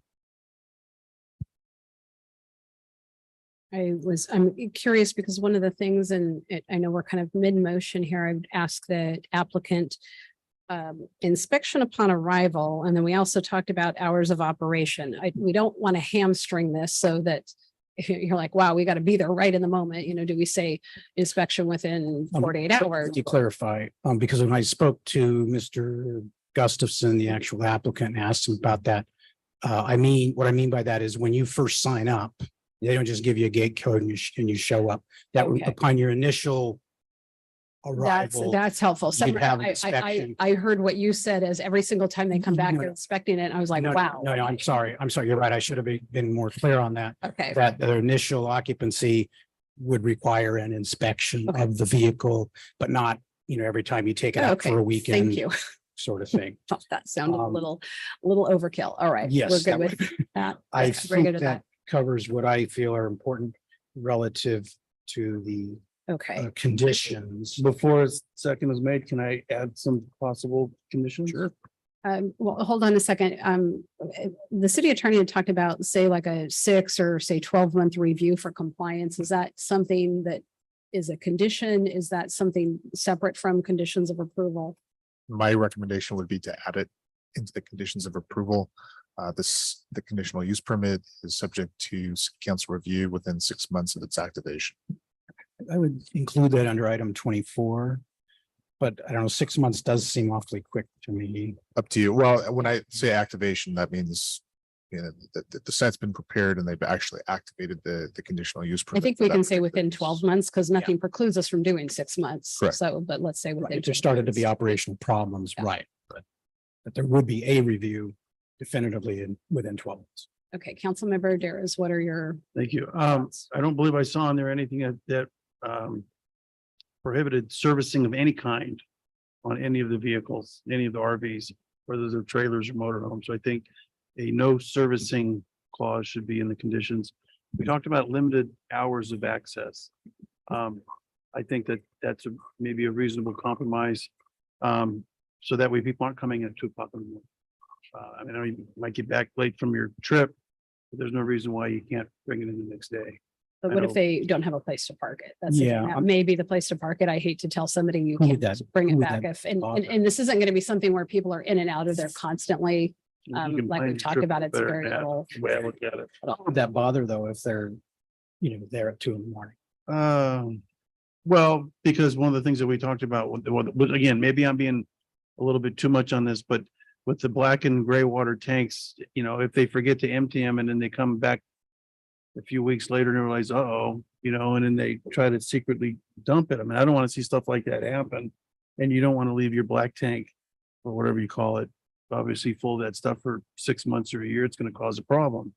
So as far as the inspecting of the vehicles as they arrive, I kind of feel like that's something that might be necessary, but not to the inspection level that he's talking about. I don't Just- think we can, every time the vehicle comes back in. Well, ask it just to be showing that your tanks inspected. are empty. All you have an empty, not inspecting the whole vehicle. The tanks are empty. I think. So they're going to be calling and saying, hey, we think we're going to arrive in the next 47 Well, minutes. Could you be there? I And think propane that's tanks, is that the- something that's the unreasonable to say in applicant certain looks- RVs?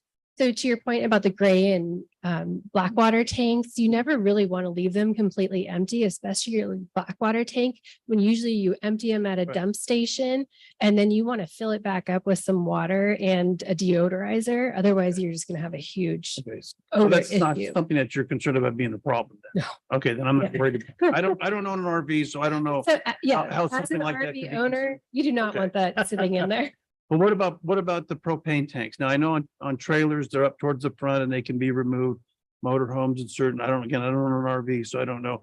Is that something that's unreasonable to say if the propane tanks are easily removed, they need to stay at home and not in the storage yard? Is that I'd something? say that's a little bit unreasonable just because it's a lot of work to take those propane tanks on and off of your unit there. Okay. A lot of times they don't, they don't present a risk to be stored on site. They're meant to be stored outside. A lot of times you can just, you turn them off Okay. whenever you drive your rig. So if you're bringing it back in to store it, those should be turned off and I don't think it presents any issue. Okay, that's fine. Okay, then the only two I want to add is limited, limited access hours. We kind of already said, I mean, am I being wrong on that one then? I mean, I think you're I gonna think I was just agreed with over here, so. Yeah, I mean, you can potentially run into an issue is a lot of people live in HOAs now and there isn't physically enough room to go and park your RV. And so you're going to run into people that just are stuck. You have somebody Okay. that lives at Grand Oaks, for example, or Yeah. it's appeal, and where are they going to put their All right, RV? I'm losing out on all these here. All right, the no servicing one for sure. I want to see that in there. So, No service. all right, You got it. thank you. Okay. 13. Does that include washing then? Well, the washing is already prohibited Yeah, in number washing's already 13. prohibited. So it's somewhere between 13 and 14. You could add the I prohibition on will let servicing. staff put that where they believe it belongs It's in 13 perfectly. perfectly. All right.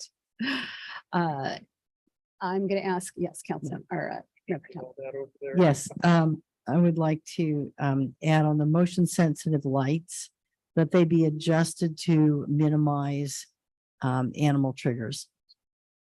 Because That's already a condition on the permit. So I think that's been covered. Yeah, they're dimmable, so we can adjust those as needed.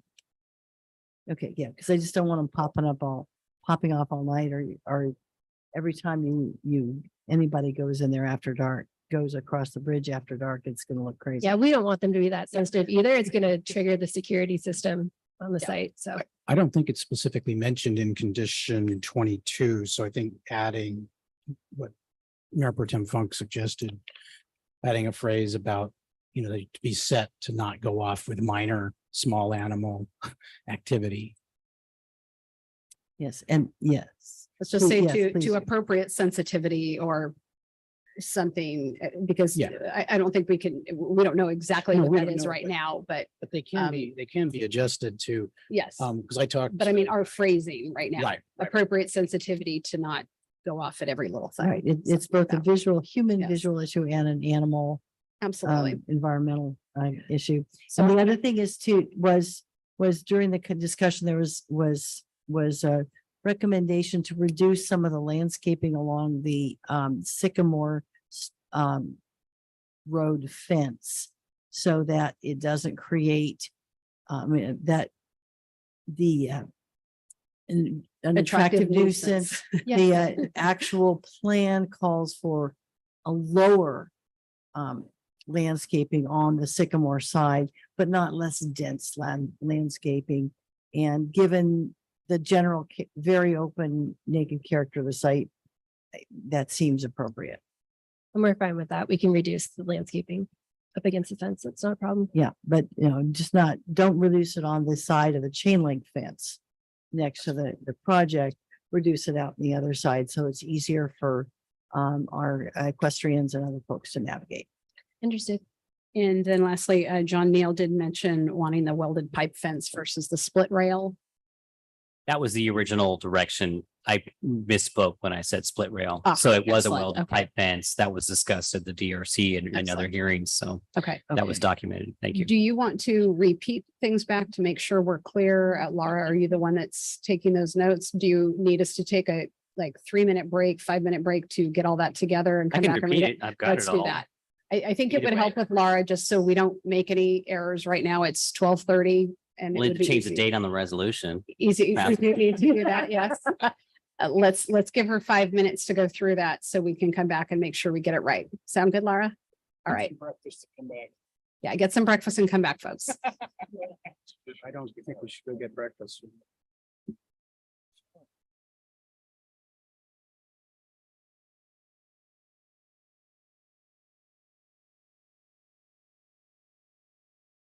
Yes, ma'am. You do? Okay. Oh, okay.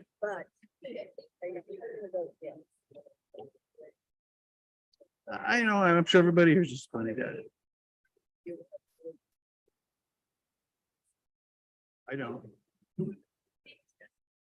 I'm not sure. I don't think anybody here owns more than one piece of property.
Okay, what we actually meant was we needed 26 minutes to make sure we got everything right. But it is important. I wanted to, I talked to a few of you individually, but I thank all of you for coming out tonight because while you can tell we're going in the direction of upholding the decision, we are adding some additional conditions of approval. And that is because of this robust conversation that we've had and the input that we've had from you as the public. And so we very much appreciate that. And I do encourage you to continue down that line of looking at that river center and what those possibilities are and talking to us about city property, talking with the water company, and let's see what the future holds and let's all work on this. With that, I'm going to ask our city clerk, because we do have a motion on the table. So I'd like to ask our city clerk to read those or kind of maybe pop those up on the screen, or how do you want to do that? Mayor, Councilmember DeRiz reminded me he did not actually second the motion. Still need a second. Oh, I thought you did. No, I just said before a second is made, I wanted to add some conditions, so I did. So I'm happy to now second the motion made with the conditions added that I believe the clerk is going to read. Yes. Yep, Thank and you. they should be. Yes, but let's look first at everything. Okay, so here they are up there. We start with, excuse me, sorry. We start with number 10, where we add all vehicles will be inspected upon initial storage to ensure vehicle is operable, and all stored vehicles shall maintain insurance and provide copy of current insurance to city upon request. I think that captures that request. Then number 13, we added or servicing a vehicle. So it's no washing or servicing of vehicles, RVs, or boats, or other equipment may occur on site. Then we jumped to 20, where we included along the Anza Trail realignment to include landscaping that maintains safety and visibility. Then we go down to 22, where we talk about the height of the light poles and that it may not exceed the height of the levee to prevent light spillage into the riverbed. And then that the motion detector lights shall preclude activation by small animal movement. Then we have 24, and where we've added additional language, including a high number of police calls. And then we've also added that the community development, there will be review by the community development department within 12 months of commencement of business operation. So that gives you that review. Then we go to 26, and this was the nesting bird survey. So it's the applicant shall hire a qualified biologist to provide a nesting bird survey and survey for special status species within 3 months prior to construction commencement. This survey shall include a survey for eagle nests within 1 mile of the project site. The applicant shall follow all recommendations of the qualified biologist and shall obtain all permits from the Department of Fish and Wildlife. Then we have next a new condition added: trash receptacles shall be provided at or near the access gate, adequately screened as determined by the Community Development Department and of sufficient size to serve the facility. 28, overnight occupancy shall be strictly prohibited on site. And 29, private security shall maintain security at site and shall be the first point of contact for response to any security related issues. Then we jump down to 31, where it talks about drip pans and spill kits for leaks, and it says under all vehicles at all times. And then further down, any spill shall be reported to, and I'll write that out, Atascadero Mutual Water Company and the city of Atascadero immediately. The site shall be inspected a minimum of twice weekly to ensure compliance. Can you briefly go back to the one about Yes. community development review? I forget which. That number is 24. 24. Mhm. Community Development Department within 12 months of commitments, I would say review for compliance, just to be specific about that, because we want to make sure, and I will ask the city attorney if that's the way that's phrased. Does that kind of give us this grace period that if we're, or this within 12 months, that if we are having problems and we're seeing that this use is causing the problems that we hoped they wouldn't with all of these mitigations or these conditions, that then we have, reason to either revoke or change things.